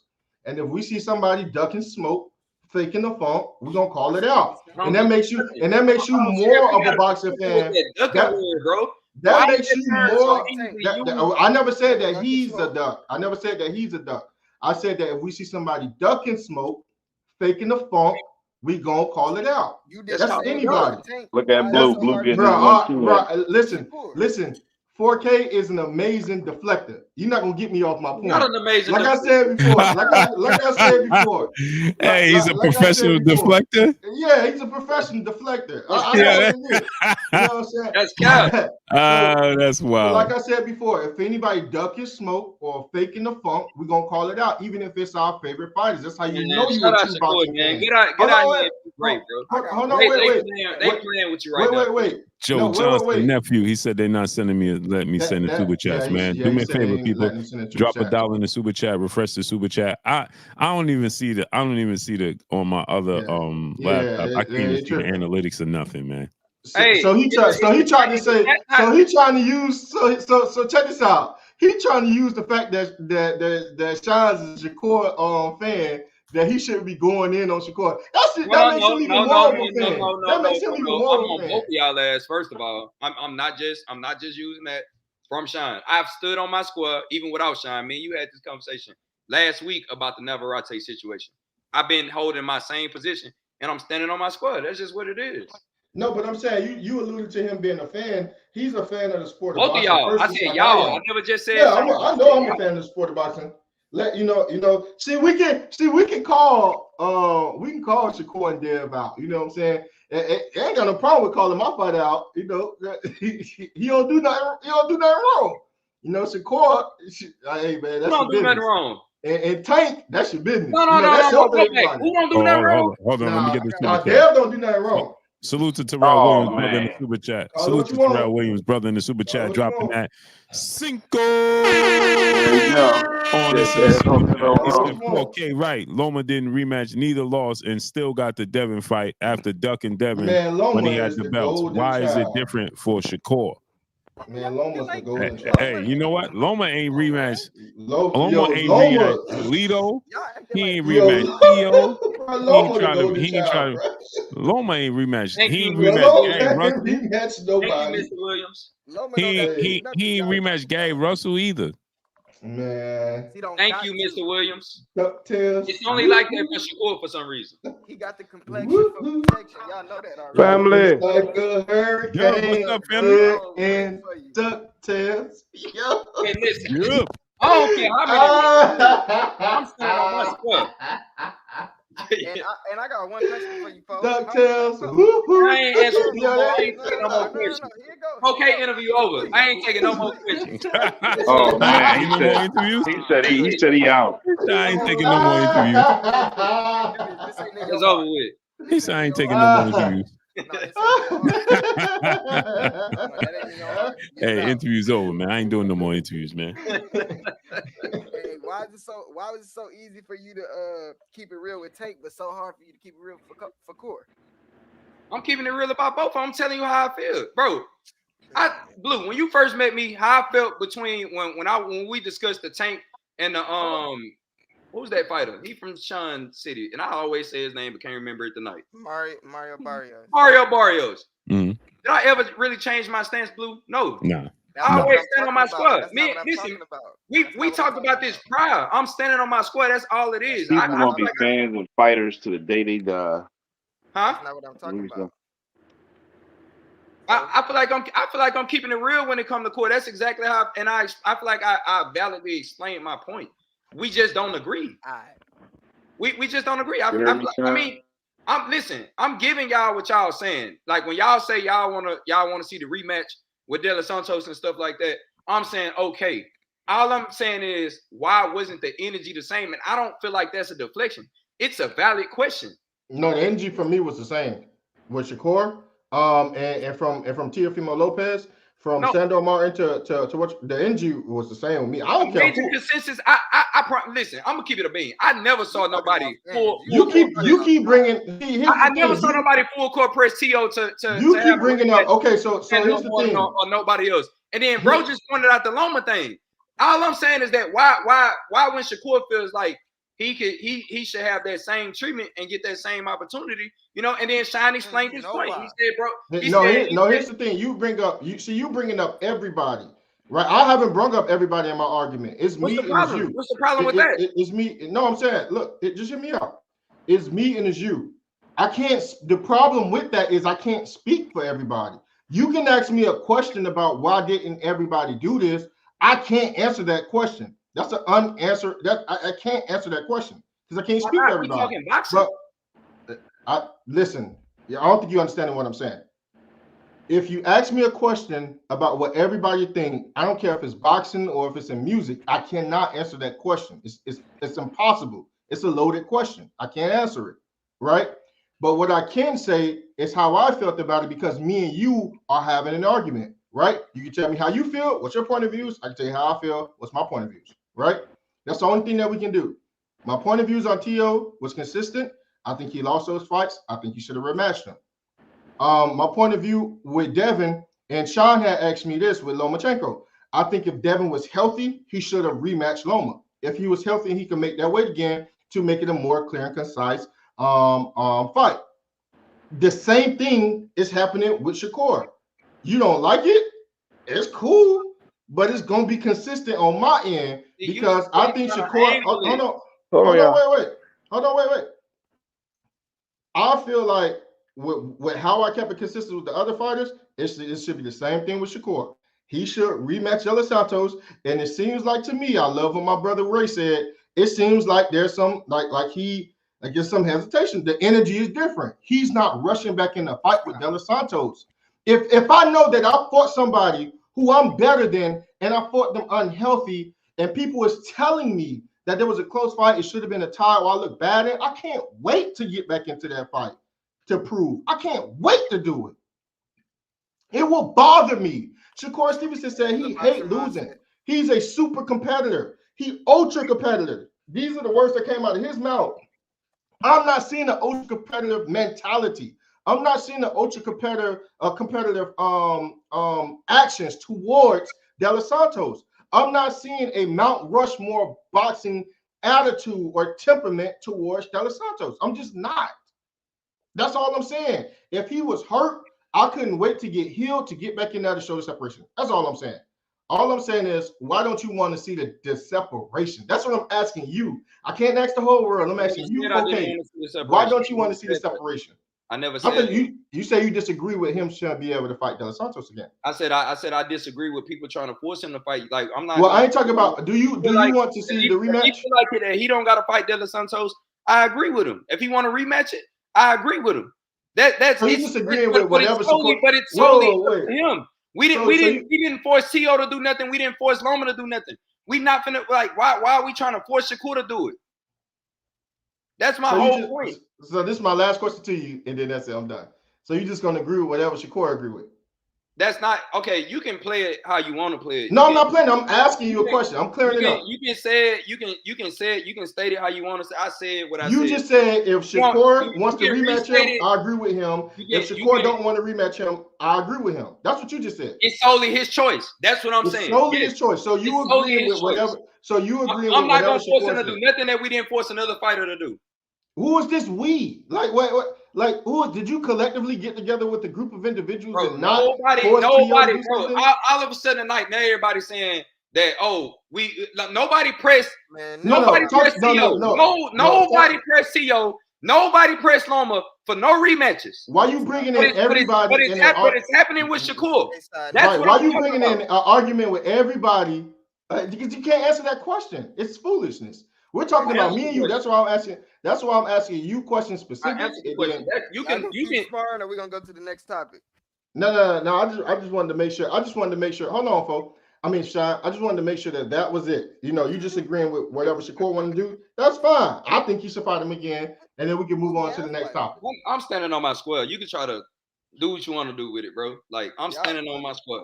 I ain't forcing shit that we didn't force with other fighters. Period. Oh wait. Now all of a sudden, what you mean, Kendrick? Hold on. Kendrick LaGrue say what? It was not pressed like that. It was not pressed like that before. He said who? With Sandor Martin? It was not pressed like that with Loma. It wasn't pressed like that with Tio. Neither one of them. But we pressed Sandor Martin. So with who? With me or who you talking about? With who? Other people? I said what I said, man. No, I'm saying with me or I couldn't hear nobody. You. I said nobody. I'm talking about everybody, anybody. Nobody tried to force that. But everybody want to be on Shakur and say, oh, he got a rematch such and such. Bro, these other dudes actually lost. They actually lost. They actually got in the ring, got punched down. They actually had actual knockdowns on them and things like that. They actually lost. We saying why don't he? Okay, so he escaped the fight with a hurt hand and things like that. Now I want to talk about me. I don't want to talk about everybody else. I want to talk about 4K. I don't want to talk about everybody else. You're supposed to do an argument. You're supposed to bring supporting things. You're supposed to bring supporting facts. These are facts. Nothing I said is a lie. You want to try to deflect that shit. I'm not deflecting. I'm not deflecting nothing. I'm bringing in things to support my point. That's what I'm supposed to do. But you asking me a question. You asking me a question that's unanswerable. Okay, so just like you said, you're supposed to bring in supporting facts, right? Okay, fair enough. But when you ask a question, why wasn't everybody doing this for such and such? I can't answer that question. I can't ask going in circles, bro. I'm not changing. I keep answering the same questions. My answers are not changing. No, you were speaking. I was looking in the chat. You were speaking. I wanted to make sure that I heard what you said. And it just seemed like you're going off on a tangent. If you're going off on a tangent, I'm not going off on a tangent. I'm not going off on a tangent at all. Oh, okay. So then that means you was addressing something to me. Ain't no point in constantly going around in circles, bro. I'm not changing my argument. I said what I said. I've been saying it. I'm not changing. Right. This is what I'm saying, folks. I'm lost because if you wasn't just talking to yourself or whatever like that, if you was addressing something to me, I'm asking you what were you saying so I can address it. Just the same way, if I'm just going off on a tangent and I'm just speaking. I'm just speaking. I'm not necessarily talking to you. Well, listen, respectfully, brother. You were supposed to be listening when I was speaking. I was listening to you. You were supposed to be listening when I was speaking. When everything that you said, I did my best to respond to. And then when you said you didn't answer my question, I came right back and I answered it. Whatever I just said, I said a lot within the last minute. No, I didn't know. You said that you was done. That's why. Listen, you said prior to that, you said I'm done and I'm not saying. I said what I said. So I said, okay. That's when I went off and I'm reading the chat because I'm reading the chat to see. All I basically said is that I'm sticking with my point. Like I'm not changing my argument. Ain't no point for us to keep on talking in circles and me answering the same questions all over again. Like I said what I said. I'm not changing my point, bro. All right, I already said. Okay, so we agreed to that a long time ago. I said you agree with whatever Shakur said. What no, that's not. That's not. See, now you playing. That's where you were playing at. I said you agree with whatever Shakur wants to do. Like that, that's playing on me. You go ahead. When you go to stating it like that, that's playing on me. Now, I'm not playing on you. You said that. Did you not say? Oh no, wait. Pause. Bro, you heard what I said. Ain't no point in me. It's the way you saying it. It's your approach to it. But am I saying what you saying? You heard what I said. I'm done with the topic though. All right. Anyways, like I was saying, fellas, if you guys have anything on why you think that that Frank Martin can beat Keyshawn Davis, or Keyshawn Davis can beat Frank Martin, do anybody want to jump in on that? Because that was the original topic was about, and I still want to get down to that. I still want to get other people's opinions on that. All right. When I see Keyshawn losing to Frank, is because I think Frank can attack him with the way the styles of fighting. Yes, Keyshawn has a nice, powerful arsenal, but the way Frank fight, because of his athleticism, I think. Jeez, I can't even talk. His athleticism. Yeah. Thank you. He has the ability to get inside and clip him. I mean, he's shown that he can do this before with other fighters. Everybody has to go back to the drawing board. I think he even stated that he can go back there. I don't see Keyshawn having the abilities to stay in the ring with Frank and not be able to try get uncomfortable. Like, basically, if you get uncomfortable, just like Teal got uncomfortable. I'm not saying the same style and way that Teal got uncomfortable, but I think Frank can make Keyshawn so uncomfortable that he starts making mistakes, and that will actually dictate the fight for Frank to capitalize. There you go. Simple. All right. Nice. Doug, what are your topics about Keyshawn versus Frank Martin? Do you think Keyshawn is ready for that fight? If so, what will Keyshawn have to do in order to win that fight, or do you see Frank Martin coming out on top? I think Keyshawn ready for. I think that's the same. That's like his level of title right now. I think like Keyshawn's on that level with Frank Martin. I think Keyshawn to get him though. I think Keyshawn he a little bit slicker than Frank Martin. I think he like probably a little bit over top of Frank Martin. And Keyshawn's strong. I think he can go in there and he can fight Frank Martin however he want. Like, he can go in there and bully him. I think he can beat him in the pocket.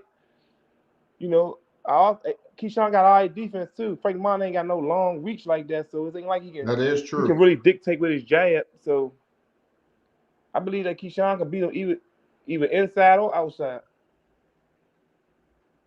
Okay. All right. What you guys did you Dub, you get a chance to watch the fight tonight? Huh? You get a chance to watch the fight tonight? Nah, I was out, man. So I seen you had hit me or whatever, man. I just probably got up about like 20, 30 minutes ago.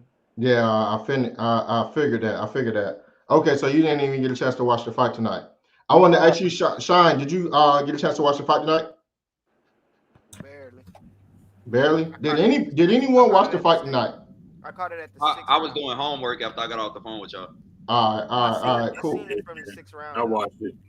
All right, cool. So, did you watch it? What did you think about the fight? What'd you say, Doug? Before I move on. I tell you something. I'm in the process of opening up a group home. So, you know, right now I be doing all the groundwork and stuff because, you know, I don't have 1 degree, so I got to do more work than, you know what I'm saying, than others. So I be tired of doing what you know. So I seen you hit me or whatever. I supposed to been hit you back, but I was in out. You taking in kids from foster care? Huh? You taking in kids from foster care to the group? Nah, I ain't even take my son to boxing today. He didn't even go today. No. I said taking in kids from foster care when you say you opening up a group. No. Group home, nah. Dealing with my type of. He know what type of work I do with dealing with mental health. I deal with mental health and stuff. It's different type of group homes. It's not them type of group homes. It's group homes dealing with like the mentally challenged. Okay. Right. So, okay, no, I figured that. I figured it had to be a reason why we missed each other today. But you know me, I'll give you a call for sure to check up on you, make sure everything's cool. For sure to make sure everything cool. But what you think about the fight tonight, Ray Davis? Oh man, I thought it was actually pretty good. I thought it was a banger. It's actually what I want to see in boxing. It was 2 different styles. They weren't 100% on par. You know what I mean? That I don't know if the elbow to the shoulder mattered, and if it was really that big of a deal. Because I seen him more clenching his fist, like he had hurt his hand at the more than him saying it was. What he said it was his bicep. He got the elbow on the bicep. So I think it was more of his hand hurting, and even his coach was telling him to bite down and just go for it. But man, like seriously, it was a banger. So you think it was a bicep that he said, yeah, Shaq. He said he got elbowed in the bicep, which we did see it when the elbow came across, but I thought he hit him in the shoulder. But he kept like flexing his hand like he hurt his hand, and I was like, yo, that's crazy because he wasn't really. That right hand didn't actually, if you notice after that, his right hand wasn't really going down the pipe and wasn't hitting as hard. After that, he was only using that left hook more.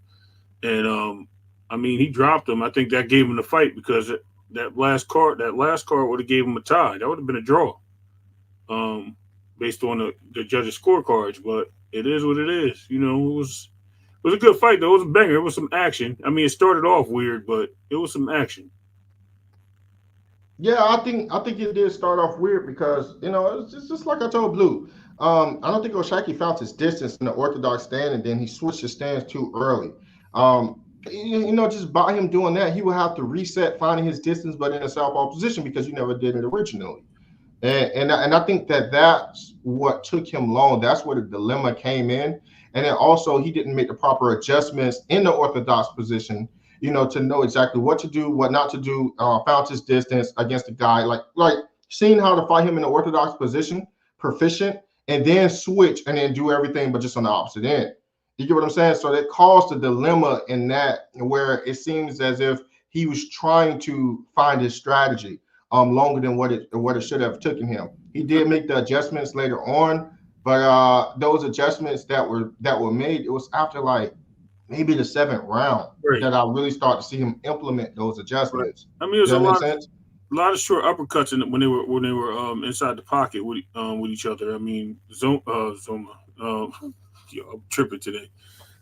Nova had some nice like hooks and like wobbly hooks or whatever you want to call them. He was throwing some wild hooks, but Foster was definitely getting the uppercuts and the inside work done when it was in the clinch.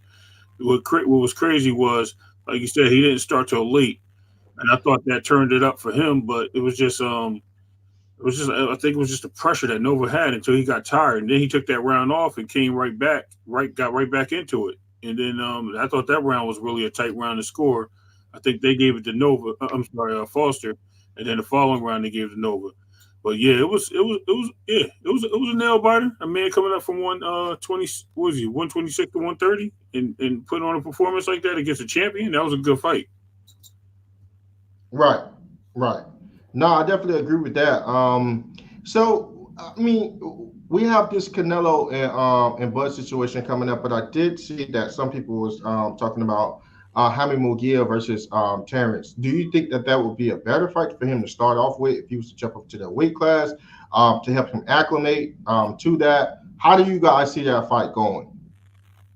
And I want to start from bottom up now. We're gonna start off with Shine, Dub C, Foe, and then we're gonna go to Ray. All right. How do I see Bud and Munguia?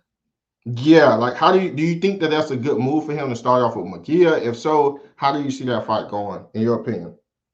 Isn't Munguia a lot bigger than Canelo? Or I would say that I'm probably taller, but I don't think so much as like width wise. I don't think so. Like mass, yeah. Yeah, I think because Canelo's pretty built to the ground. Yeah, facts. You see what I'm saying? He got a wider frame. Yeah. Okay, so I mean, and he got a longer reach, I'm sure. So yeah, you're all right because Canelo is the tallest individual at 168. Yeah, I think it's an all right fight. I ain't gonna say it's I don't know. It's hard to tell, really. Like I would rather see him against someone that's more so like a Canelo style and size, if he can. I was thinking John Ryder, but he already retired, and he just lost or whatever. But yeah, I don't know. I'm not too sure on my stance with that one. Okay, fair enough. Dub, what do you think about the fight? You think it would be better for him to acclimate to that weight division? No point. No, I don't see no point in him fighting Munguia. No, Nah, I said I don't see no point in him fighting Munguia. McGill, he can go in there and wind up getting hurt by McGill. Even if he wins, he can wind up getting hurt, and then, then he got to take off some time from the Canelo fight. Like, I think he ain't no point in him going there and fighting McGill. Like, that's a dangerous fight for him. Like, he can wind up getting hurt in that fight. So you think that fight is dangerous, and he could potentially, mess up the Canelo fight if he do take that fight and it don't look good? And yeah, he can wind up getting hurt. Like, what if he get a bad cut or anything? Like, and McGill hit hard too. So I don't think he should take that fight. It's no point. Like, he said he want a legacy fight. If he going, what I'm saying, if he gonna fight McGill, he can still fight somebody good at 154. Why not fight Benavidez? Like, he could have fought the Tim Tszyu. He could have fought Tim Tszyu, and you know what I'm saying. And then for Canelo, he just got to automatically fight somebody at 168. He still fighting somebody bigger. I don't think. If I think that the Canelo fight is, that's a risk at itself. So, why risk yourself for a fight that don't mean nothing, and you wind up getting hurt, and then what? You got to take some time off. By that time, he older. He coming back. He already 36. So he wound up going there and getting hurt in the McGill fight. He can't. He's 37 now, Doug. Oh, he's 37 now? Yeah, well, that's even worse. So he wound up getting hurt. How old is Bud Crawford? The older you get, the harder the longer it takes for you to heal. Like, you don't just heal overnight when you 37, 38 and stuff. I thought he just had a birthday and turned 37. No, I guess he is 36. Yeah, that's why I said 36. Yeah. But yeah, it's still, it don't matter 36 or 37. It's still too late in the game to be getting all messed up, getting bad cuts. You take longer to heal, man. Or he tears something in his knee or or his shoulder. Then what? Like, I don't think you should take that fight. That fight don't mean nothing. All right, okay. Next to you, what do you think about the Jaime Munguia versus Bud Crawford? Should he use that to get acclimated in that division, or should he just shoot straight for Canelo? If he's sure that he can get the fight with Canelo, but from what Canelo stated earlier, that he's not fighting Crawford, and the reason that he stated, he was like, because what are people gonna say if I win? He's too small and things like that. It goes to the credit situation that we discussed the other night. So with the McGill fight, if he does it, he'll really be doing it for nothing at this point, because Canelo basically already said no. So, I mean, with that being said, what would be his reason for doing it? Go fight Boots. That's what I've been saying. I want the Boots fight over the Canelo fight anyway. Go fight Boots. But when we spoke about it earlier, I think we might have touched on it offline.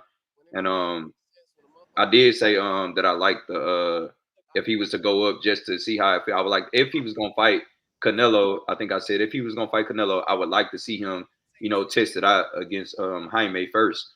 But since after that, I checked out the situation, and Canelo is basically saying like he's not fighting Crawford. Like, it seems like it's dead in the water. I don't know how dead it is, but at this very moment, that's what I got. His statement was that he's not looking to fight Bud Crawford because he's too small and he basically wouldn't get no credit.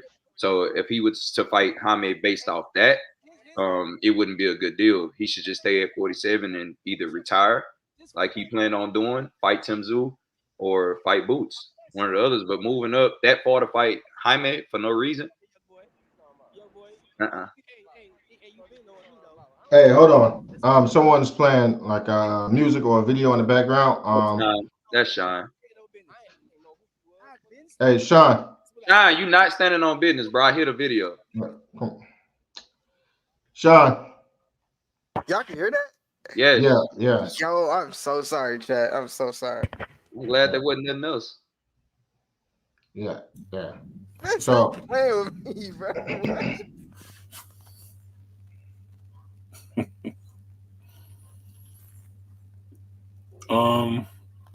No, I don't. I agree with the panel. I think it's a risky fight, regardless, especially with the weight difference. It's almost like the Canelo thing. Let's go with that. Canelo, if he beats even McGear, if they beat him, what is it? What are they saying? It's like having an old guy at your job that's fragile and you know he on crutches, telling you want to fight. You beat him up, you look like, okay, I just beat up this old man. If he beat you up, everybody gonna clown you. So it's a no-win situation for you. You know what I mean?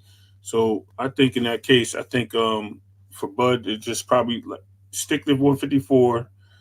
Maybe even go to 160. I think he can definitely do well at 160. And then see how it goes from there. He has an opportunity to get a belt. He is the WBO champ. I don't know why he didn't take the Tim Tszyu fight. That would have been a great fight. And I think the IBF is still vacant, and the number one guy is about to be nominated for that, whatever. So he can even go in there and try to get that belt. Oh no, the IBF is Boots now. My bad. But still, he still has opportunity to go up there and get belts. He's a champion, so he can just take the opportunity on that. And I think at 154, and if you want to go to 160, make that jump instead. You know what I mean? You got some champions leaving the division to move up because of probably weight problems and age and stuff like that. So you got some young bulls in there that probably get in the ring with you, and you can see how you stand with them, and then see how it goes there. At the end of the day, it's really just a stepping stone in your life, and you already made your legacy. We already know who you are. You're a Hall of Famer. So worst comes to worst, you go up there, you don't like it, you come back down. But you can still go up there and pick a fight where people see that you're challenging yourself and it can cement your legacy even more. I just think that he's on the path of Bud should be on the path of leaving Canelo alone because he wants the payday before he retires. I get that, but you already said take a big fight, like I said, at 154. See how that goes. It doesn't have to be Earl. It could be Lubin or somebody. You know, test yourself, test the waters, see how you like it. Because we already know that Boots fight ain't happening. He's not gonna get his shot opportunity. He doesn't want to give him an opportunity at this moment. He already stated that. So I think we should just leave that alone. That's my opinion. Because even though Boots wants to fight, Bud don't want it, and that's going to be a problem. Now, he said on Twitter like not too long ago that he'll fight Boots again though. So I'm confused with that. And then he wants it for the right bag, and he doesn't see the money, the value in the fight. So he's not going to take that fight because he's not going to risk. Basically, he's not going to risk the biscuit for nothing. That's what he's trying to do. Does anybody want to call that? Does anybody want to call that ducking smoke? Is that ducking smoke? No, not really. I mean, he's the champion. You don't really have to. You can't say he's ducking, especially when he said he's outgrowing the division. He's holding on to the belts, though. That's the problem. So, in that case, it could be. If you're not getting the Canelo fight, and the what we are calling the next greatest thing to come back up, to come up behind you, to basically be your successor, is calling you out, and you saying that it's not worth it. The counter to that would be, I mean, if we forecasting this guy's gonna have a great career and Boots is a threat that everybody and nobody's beating Boots. If he was to beat Boots right now before retiring, that would actually age well for him, based on who Boots goes on to be. You know, so I don't get the point in not fighting Boots. Now that the Canelo fight is shut down, go ahead. I ain't gonna lie, I kind of see, even though you know I like Boots, that's my favorite fighter, but I see why he won't fight Boots right now. I don't think it's gonna be no real big payday. It's not gonna be no big payday for him, and it's not really no it ain't no legacy for him. Like what do we gain out of it? But you get the IBF belt back, like right, yeah, and that doesn't make it. He can move up the division. It's a big of a risk for him. If Boots beat Bud, he has a whole lot to gain. Right. Like Boots take off from there. Like, but if Bud beat Boots, like yeah, boxing fans gonna give him credit, but a lot of boxing fans already still think Bud is a step better than Boots. So it ain't gonna do so much for him. Yeah, I see him beating Boots. But I'm saying, why not fight him? Like, because he'll be better off. I think I got Boots beating him. I got Boots upsetting everybody. So we look at boxers and what they fight for. They fight now for legacy. So at his point, he already submitted some legacy, right? Now, for his legacy to even get better, him going to be a 4-time champion, 4-division champion, will be better than him going back to get the belt and becoming 3-time undisputed at that one weight. He can be unified at 154, and that'll mean more in his career than I think being 3-time undisputed. Hey, CK, and think about this though, CK. Look at all the greats, right? When they went out, right? All the greats when they went out. Ain't none of them fight nobody as dangerous as Boots. No, like Boots is real dangerous. Bud is getting older. Y'all like Bud is not getting no younger. I mean, only person that did that dub was Sugar Ray before he came Terry back out of Norris? retirement when he fought. No, when Sugar Ray fought Tony Norris. Yeah, Tony Terry Norris. Yeah, That wasn't Terry Norris. So you telling me you think Terry Norris was as dangerous to Sugar Ray as Boots is to Bud? Athletically, no, absolutely no. Hell no. That's what I'm saying. Terry Norris wasn't a knockout artist. He was a good boxer. But he still outboxing. He broke his eye sockets and stuff. Sugar Ray was old. Old. He was a good boxer. But a lot of them would have went in there and fought a Terry Norris. Yeah, Terry Norris beat Sugar Ray bad, but he was like Boots a knockout artist. Killer, yeah. Like Boots an animal. Like ain't none of them ain't going in and fight no dang on Boots. Yeah. That's why I said Boots need to move out of 147 because he's not going to get the fights. He needs to go to 154 where he has the sure fights. Facts. I'm pretty certain. I want to see Bud fight him because Bud say he a throwback fighter, and like all the greats gave the passing of the torch. Whoever the person who's supposed to be the passing of the torch, they gave them they shot. Floyd to Canelo. Yeah. Like, do you want to see? But was Canelo? But just think about that though. Was Canelo really dangerous to Floyd though? Right. Exactly. Like Canelo. Everybody felt like he was. Floyd. If anybody that watched Floyd follow Floyd's career, like even when they did so before he fought Canelo, right? He said he was letting his fans pick the next 4 fights or 5 fights. They said he was. They had a chart. They had a chart. They was ranking like who got the best chance of beating Floyd. You remember that? At the end of the day, do we want to see who had the best chance of Larry beating Floyd Holmes Mayweather? and Ali again. That's what we don't want to see. And they had Canelo and Pacquiao having the best chances.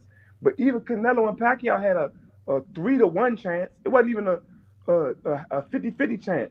It wasn't even a 1-1 or a 2. It was a 3-1 chance. They had to beat Floyd.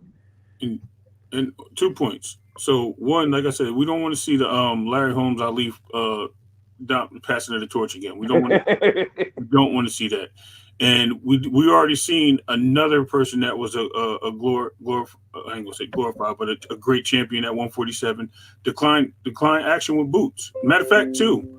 One being Sean Porter and the other being Keith Thurman. They already know what kind of guy he is, and they don't want to put that on their resume. They'll rather take a Tim Tszyu fight at another weight class and lose than lose to a guy that's young and strong and know he can hurt you at the same weight. It doesn't make sense. You don't want to end your career like that. And I don't even think Canelo, like when Floyd was retiring, I don't think Canelo was the next best. Because I think Pacquiao would have beat him at that time. If Pacquiao and Canelo would have fought, I think Pacquiao would have beat him at that time. That's a good point. I can't argue against that. You said what, Doug? I said when Mayweather fought Canelo, right? They said that was the passing of the torch. But I believe Mayweather said that, Canelo had a chance of being great, right? But I believe that if Canelo would have fought Pacquiao at that time, Pacquiao would have beat Canelo. Yeah, for sure. But all I'm saying is all the greats gave a passing the torch fight to the young bull. That's all I want to see. I want to see boxing. So who Mike Tyson passed the torch to then? I don't know. I don't know no heavyweight division. I ain't watch heavyweights. Unless his name was Muhammad Ali. So Sugar Ray supposed to pass the torch to Terry Norris.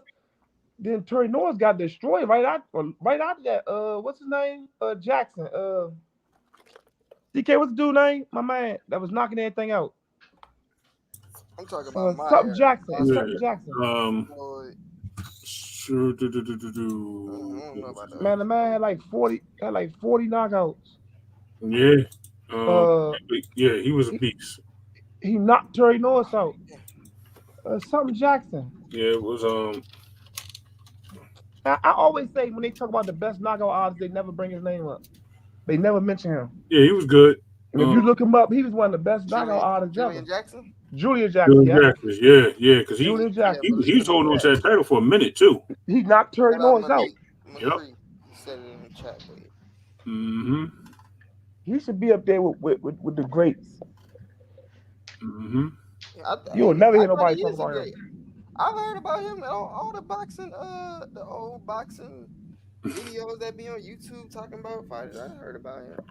Man, I'm talking about when you, but a lot of times, like he don't get like Well, like recognition, people like don't, just the rest. fans, yeah, facts. Right. I don't really talk about it unless they like historians or something. Even when they talk about best knockout artists, when they was talking about True. when they had Wilder and Tank, they was talking about like knockouts, best knockout artists in history. Do they fit in that category? I like They didn't even bring him up. Him, though. Mm. I like Julian Jackson. Julian Jackson was nice. They brought up the little what's his name? The little Mexican. Who Cesar Chavez?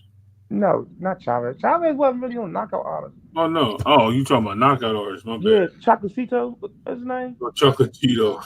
Yeah, they had him on there. They had the one that used to beat up his girl. Oh, the one that killed this girl and got locked up. Hey, Doug. ooh. What you? I thought you was talking about the dude, the Russian dude. He was Salvadorian. He beat his wife real bad and she died and then he hung himself. You talking about the dude from Argentina? Yeah, Argentina. What's his name? Not what's his name? Not Sergio Martinez, because he not Sergio Martinez. It was before him, way before him. Yeah. No, I know who you're talking about. Man, look him up. He was knocking everything out. Is it Chico? Carlos Montalvo? They say no, that ain't it. It's Edwin Valero. Yeah, there you go. Edwin Valero. That's him. Edwin Valero. Look him up. Shine. Man, I'm looking him up right now. He killed. He went in for killing his wife or whatever. Mm-hmm. But Mike Tyson said that was his best fighter. Like in the beginning of the movie, when they talk about his life, they show Mike Tyson like, man, his favorite fighter was Edwin Valero. He was like a lightweight. I'm gonna watch him when we get up. But hey, Doug, I got a question real quick. You ain't got to get into it too much because you already talked about it. But what's your thoughts on Shakur being mad about not being able to get the big fight? Not the big fights, just the title shot that Navarrete is getting. I just want to know what you feel about it. Man, I feel that he had.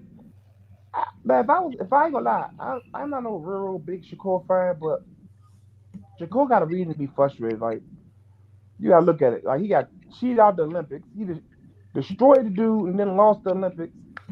You go to the pros, you get promised all this stuff. Bob Earn promised you all this stuff, and then you get to the pros and it's looking good at first, and then you get to like a brick wall, like where as though nobody won't take the fights. They say you're not exciting. This is how you this is your style though. This is how you know what I'm saying. You grew up fighting. Now you got a lot of fighters that they don't want to take the fight because they take it's a big risk of them taking the L and then not getting the money like that when they take the L. So it's like nobody wants to fight them really. So it's like it's frustrating, and you see it all your peers and the dudes you used to be around, eat with, spend out of the house. They getting these title fights, they surpassing you, and you feel like you're better than them, and you're not getting the fights. So I said all of this when I was on the phone with Fo and A-Side. I said all of the same things you saying too, but it's just that Fo lie on my name right now. Go ahead. So you said I didn't say that all of this stuff, bro. Fo playing A-Side. Yo. Did I not say did you hear what Dub just said, or do I need to repeat it? No, I heard what Dub said. Did I not say that same thing on the phone? With you on phone, yeah. No, yeah. Yeah, when you on phones on because them two was having the debate. Phone. Stop playing with me right now, bro. I'm not playing, bro. Face, bro. I'm not playing, bro. Go ahead and finish. I do not want to interrupt. Let me just turn my camera off. You're telling me that I didn't say he has the right to feel that way because he's not getting none of the big fights? Oh, nah. All right. Look, the problem, I'm going to tell you why. I'm gonna tell you why Bob didn't give him none of those fights. I said this. Hold on, wait. Hold on. All But hold on, Ray, because you said more stuff than that. Sean, you didn't just say that. Yeah. I thought you were just about to let that just be done. Because if I was about to say, if you saying what Dub just said, and you said that and that was it, that's not true. No, bro. Oh, okay. Literally almost everything Dub just said. I said he was an Olympian. He was being known that he was being put up on a pedestal as being one of the new best, greatest. He's finna be one of the greatest all times. He fought for, but he's a 3-division champion. It's not like he's not exciting. That's just a false narrative.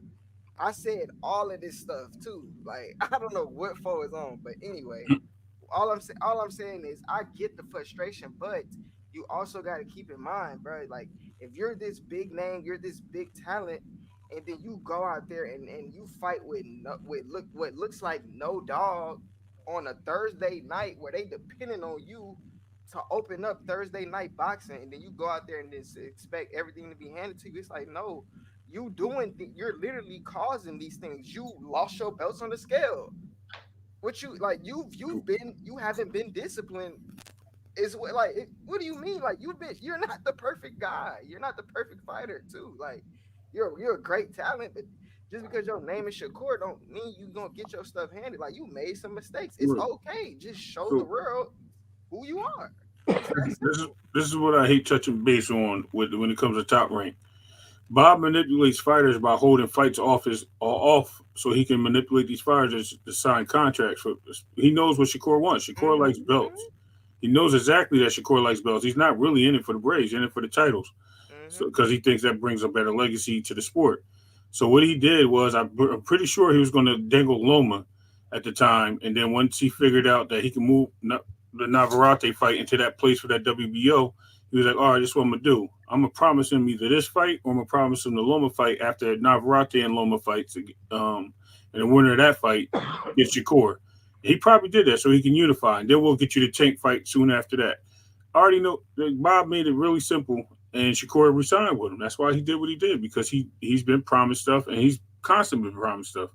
So at the end of the day, Shakur's only he's only complaining about his own things that he's signing up for. If he doesn't get what he wants, then that's for him to decide what he wants to do after that. But you know what I mean? Bob's a manipulator. He knows what he's doing. He's very good on strategy when it comes to business. That's what it is. And he was frustrated. He probably was promised that Navarrete fight for that WBO too. He was probably promised that with that last fight when it was on the same card. And him knowing that and putting up a bad performance, Bob was like, well, you talking about, I think somebody touched on it earlier, or you talking about you going to search and you going to look at, and talk to other teams, other promotional companies? Oh, no. We ain't giving you that fight now. We're going to give it to somebody else and show you where we stand at. You don't do that. You don't cut the head off the snake. You bugging. And that's what happened. For real. Yeah, I think, man, you just gotta put yourself in everybody's shoes. Like I think if with anybody, if we was in his shoes, like you'll be frustrated too. Like after losing the Olympics, when you know you're supposed to be won the gold medal, and then coming pros, and it feel like the same thing happened to you, like you coming up short. Like it's frustrating. I get it. The only one out of all of them that ain't really had like a big fight. He only had one big fight, in which was Valdez. Everybody else been having all these big fights. That's why he frustrated too. He ain't got to have no big fight yet. I mean, he hasn't. He beat the brakes off of Yoshino when nobody wanted to fight him, man. Exactly, facts. But I'm saying the nobody only even big thing on his resume is Valdez. And he's 26. I mean, or is it 25, 26. You're right. Or 20. Yeah, I think it's 26. Yeah, it's going to be 27 in July. Right. It's the time. Like he like, bro, where my big fight at? I feel you, but you gotta look at all them people, all them that came out his class, like his class of fighters, all them that came up in the amateurs at that time, like his class, all of them is like got the talent and they struggle for big fights. Like right. Him, Boots, Antoine Russell, like all them struggling for big fights, and they got the talent. Because it'll come. It will. You know what I mean? Everybody know they're the best. I think he should have moved up earlier. I ain't gonna lie to you. I think he should have kind of moved up out of the what was he 120 right when he started 126. 126. Mhm. All right, so he came in when Tank moved up. Then Tank moved to 130, and then he came in. I know they were close, Fight tank. right? And he moved up a little. I think he should have moved up earlier. He should have just took on that weight and moved up earlier. He probably had because you had Loma also in that division. You had a few people. You had I think he should have moved up from 30 earlier than he did to 35. He could have did that too. He definitely could have did Right. that, and he could have used the WBO to take a shot at the titles. Exactly. I mean, that would have That's been what I good. think he should have did. Instead of Yeah. fighting that last fight, he should have just moved up. Right. I think he should I'm move gonna from be honest with you. 126. I just think that would have made it. What would have made it simpler is if he would have took the offer that Devin gave him, fought for undisputed. If he would have beat Devin, then he wouldn't be having none of these problems None of these. because anybody that don't want to fight him, it don't matter. If they wanted the belt there, they had to go through him. He would have literally been the junction to every belt. And this is what the other side of not taking a deal and not taking a chance look like. Man.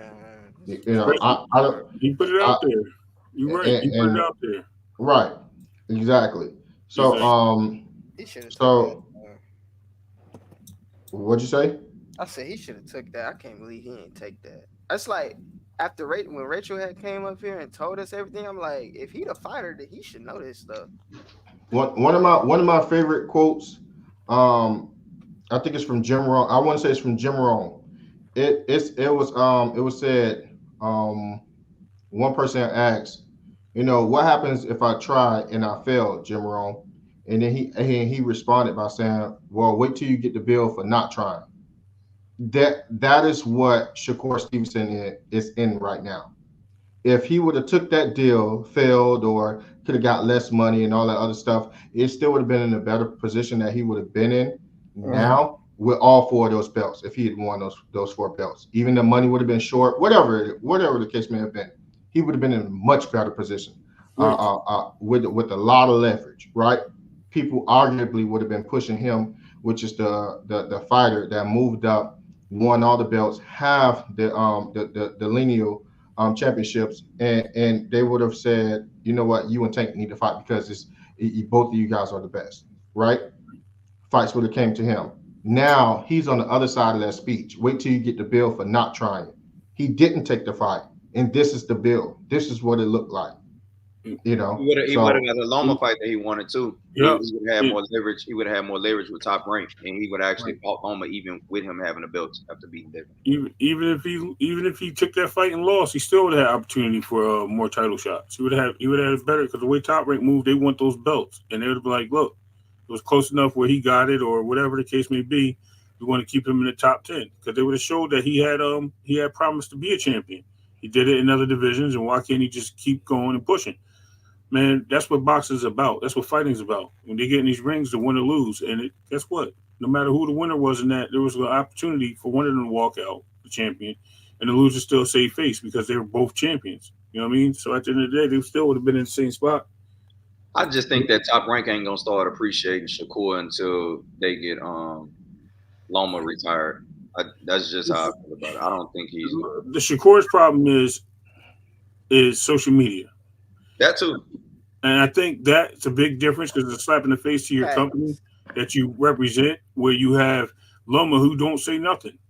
And what does he say? What does he do? You know what I mean? He just goes out there and fights. He's whatever you want to call it. I get it. It's a different lifestyle, different whatever it is. I mean, a guy talking about fighting for his country and stuff like that. Like that shows a more of a hero type person than somebody that Shakur is. Shakur talking about, you know what I mean? Send the bottle, sign the contract, do this, do that, calling people food and this. And then when things don't go his way, start whining about it. That hurts him. That doesn't help him. You know what I mean? I even sat there and sent stuff on Twitter like, yo, champ, calm down. You got an opportunity. Just chill out and let it come to you. You got time. You know what I mean? His time's running out now. I mean, in the next couple of years, not now. By the time he's 28, he only got a few years left. So he have to hunt down all those belts. Right. He have to beg for those fights from with Bob Arum now, because Bob Arum has positioned his fighter to acquire one of the belts. Then you got Lomachenko, who in my opinion, will be acquiring the other belt. And then he have Devontae Tank Davis, who no one can negotiate nothing with. You see what I'm saying? So it's he's in a far worse position, just a far worse position. And I've said this many times, and I'll say it again. I think that the Devin Haney offer was one of the best offers in boxing, and would be, in my opinion, one of the best offers in his career, because it was all in one shot. It was against a guy who could not make that weight division anymore, healthy at least. It was against a guy who you said that you can beat easy. And if you beat him easy in sparring, that means you beating him at his healthiest, right? It was against a guy that had all of the belts, and it was for your second fight in the division. This is a deal that no one else have gotten, and it wasn't a deal of 2 million or something, some flat fee. No, it's for 25%. 25%. And that would have been a big fight too. That would have made money. That would have been a great fight, and I believe that Shakur Stevenson have all the ability to beat Devin, just the same I believe as Devin have all the ability to beat Shakur. Right. It would take one of them to beat each other, and if he felt that strongly about Devin, he should have taken that deal. Right. Period. Point blank. Which speaks for his character a little bit behind the scenes. Right. So yeah, just off Shakur. You know what? I've seen some rumors about Shakur allegedly wanting to make a deal with Teofimo Lopez. I think that will be at 140. Like I don't see Teo going down. It don't make sense for Teo to go down, because I don't think that's Teo going to fight him. What does Shakur have that will make Teofimo? Huh? Is Shakur the A side in that? No, hell no. And Teo and Teo and Shakur fight? No. Teo can offer Shakur what? 30%? No, Teo can offer Shakur 30. I don't know about that. I gotta check. No, Teofimo will definitely be the A side. He will be the A side. I don't see Shakur being the A side over Teofimo in that fight. Right. Going into the negotiations, that is a 70-30 deal TOA. Right. So that's just what I see. I mean, I could be wrong, but I don't see. 70-30. Mm-hmm.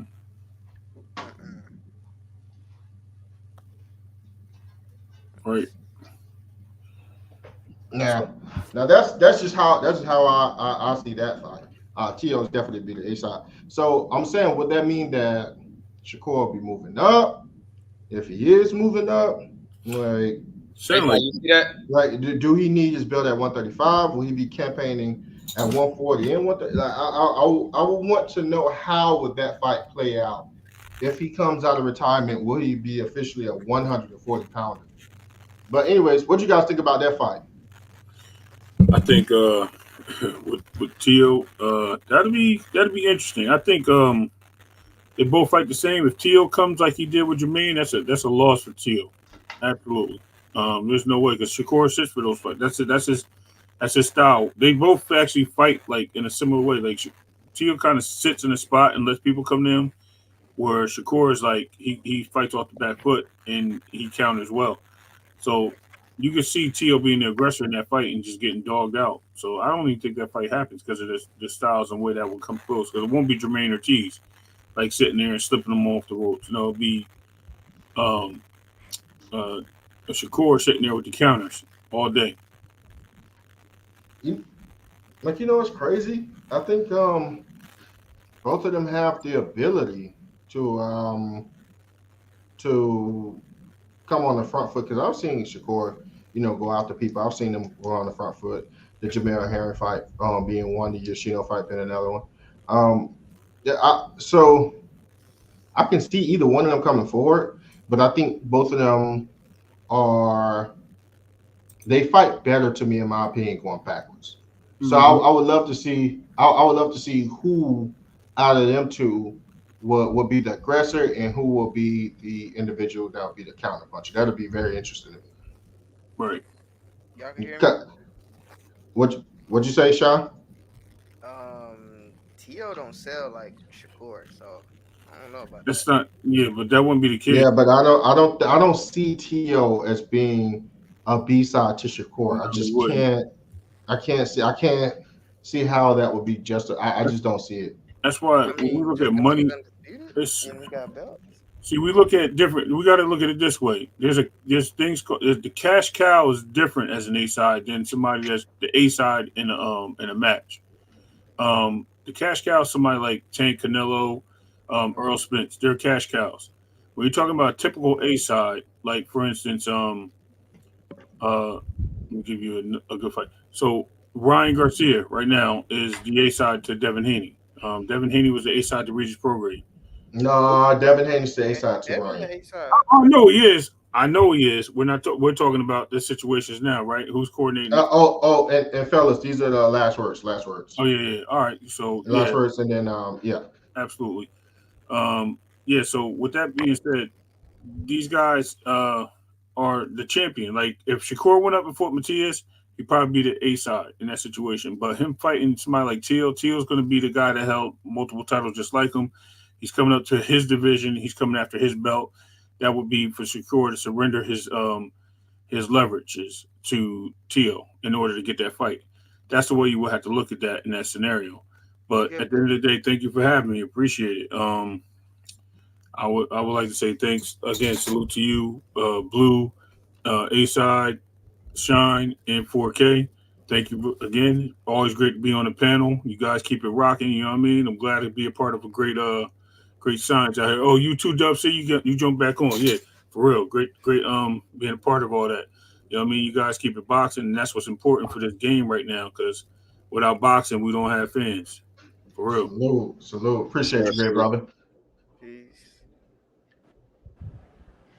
These closing statements. Closing. Yeah. All right. I don't really have nothing. I think I said everything. So I'm just say shit. Follow our channels. Keep coming, supporting, showing out for us. We appreciate it. Stop cursing every other sentence. God, dog, you don't even hear yourself. Just every other sentence. Stop. Yeah, there we go. We're trying to keep it clean, even though it is out there. Appreciate y'all coming through, supporting us, being in the chat. The chat look kind of slow. I don't know if none of y'all noticed, but our chat been kind of slow lately. I don't know what's going on, man. I mean, dude, it's 3 in the morning. I don't know if it's y'all. I don't know if it's YouTube, man. But y'all gotta, show us something, man. It's 3 o'clock. It's 3 o'clock in the morning. No, I'm saying it's 3 o'clock in the morning. People are like laying down. Oh, it was moving slow way earlier, 2 hours ago. Oh, really? Yes, it's been moving slow for the last 2 hours. You can go back and read the link's still on there. You know, the link will never. Hold on, wait, y'all, hold on, wait 1 second. The greediest dude. It's because it's a platform that's for family-oriented platform. So don't be retarded. If I'm asking someone not to do something, it's so that it can stay inside of the algorithm, so that fans like yourself and your children can watch it. That's why. No, these dudes. You gotta watch the R. You gotta watch the R word. You say what now? You gotta watch the R word, brother. Nah, but retarded.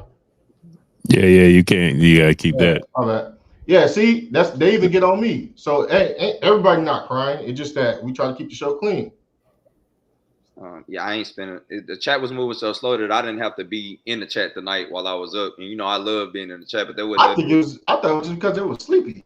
The last couple of nights, our chat has been really, really slow. I picked up on it. I've been meaning to mention it to Blue. The chat's been really slow. Yeah, super slow. They ain't sending out the notifications. It's wow. That's weird. Yeah. It's weird that the chat is low. That's just weird. Like normally everybody's buzzing. Like that's not normal. But I said, shout out to Blue for always having us here. Follow our channels, support all of us. We here every night doing this for y'all, and because we love the sport of boxing. And also, I just want to remind the chat that we all brothers. Like the debates situation, we be way worse off this platform. We get on each other like real bad, and we go in for 3-4 hours off here. So when we get on, it's just regurgitated information that we done already got on each other about, and we do this for y'all. We do this to bring y'all content. None of this would be possible without Blue. So just keep supporting him. Stay in the chat. Let us know y'all here. Keep hitting that like button. Keep supporting all our pages if y'all can, and that's it. Appreciate y'all having me up here tonight, and I'll catch y'all later. I'm gonna hit up YouTube after this. This is crazy, man. Yes, sir. Yeah, in my mind, I swear I was like, hey, I'm tired. Yeah, Bro, I was like, yeah, probably sleepy. Bro, it first of all, it took us an hour to get 80 people. Is ridiculous. Yeah. You know what I'm saying? It's just utterly ridiculous. It's disgusting, man. But go ahead, y'all.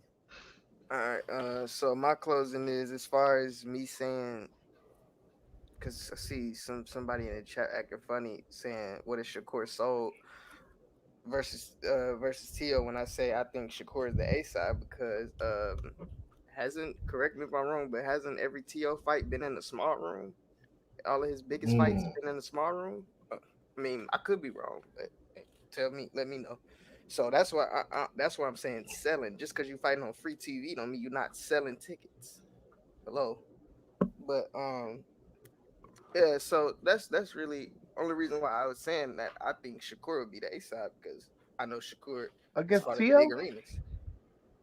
Yeah, that's what I'm saying. That's what I thought. A side is Nah, about who I sold the don't think most Shakur will tickets. be the A side against Tio. Correct me if I'm wrong, but I'm saying Nah, Shakur not gonna be the A side against Tio. I'm telling y'all what I've learned. I'm saying that I thought that it goes based off what you sell. That's why I said that.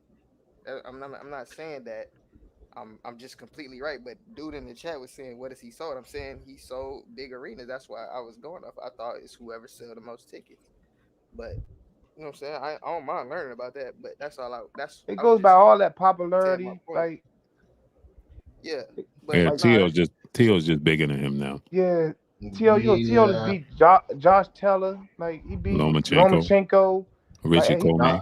Yeah, so I think Teofimo just an anomaly in that situation with Shakur, where that's the only time that rule is kind of, it's almost like it's bent a little bit in favor of Tio. You gotta explain that to me another time because I don't get. Yeah, it's usually the person that brings in the most money, most butts and seats is the A side, who have to and if it's nobody who sells more than it's like a pedigree, who's champion, who's not, things of that nature. But in that case with Tio, it's weird. It's like Tio is a bigger star than Shakur, even though Shakur may put more butts and seats when you're talking about arenas. See, Shakur sells. He sold out at Newark, in his hometown. But yeah, that is true. Tio is taking his act on the road. So I mean, it's not overwhelming, but Tio is just the biggest superstar. He's beat better opposition. Nah, but that's it. Y'all make sure y'all subscribe, like, love the family. I'll tell you what, though, Sean, you put Tio versus Shakur in New York. Yeah. Show. Put it at Madison Square Garden. You probably could put it anywhere around there, Blue, Connecticut. Yeah, but just put it at Madison Square Garden because Newark is is 15 minutes away. Yeah. I think any like the tri-state areas, like anywhere up there, I think if they fought in Pennsylvania, if they fought in Philly, it'll probably do numbers. Mm-hmm. But you put it at Madison Square Garden in a big arena. Newark is 15 minutes away. That's probably the best place to put it, actually. Oh, for sure. For sure. Brooklyn is 15 minutes away. What about the Barclays Center? Nah. I mean, it's still selling the Barclays Center, but I don't know, man. Barclays just seem to be out the business of boxing right now. I don't know what's going on with the Barclays. And, Tyrank got a deal with Madison Square Garden anyway. Okay. But yeah, all right, y'all. I like y'all love. Peace. All right, Sean. Peace.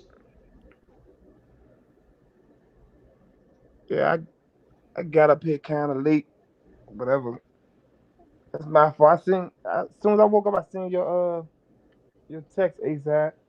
Yeah, I made sure I answered that to you. Like I said, I've been ripping and running, man. I've been trying to get this business together, man.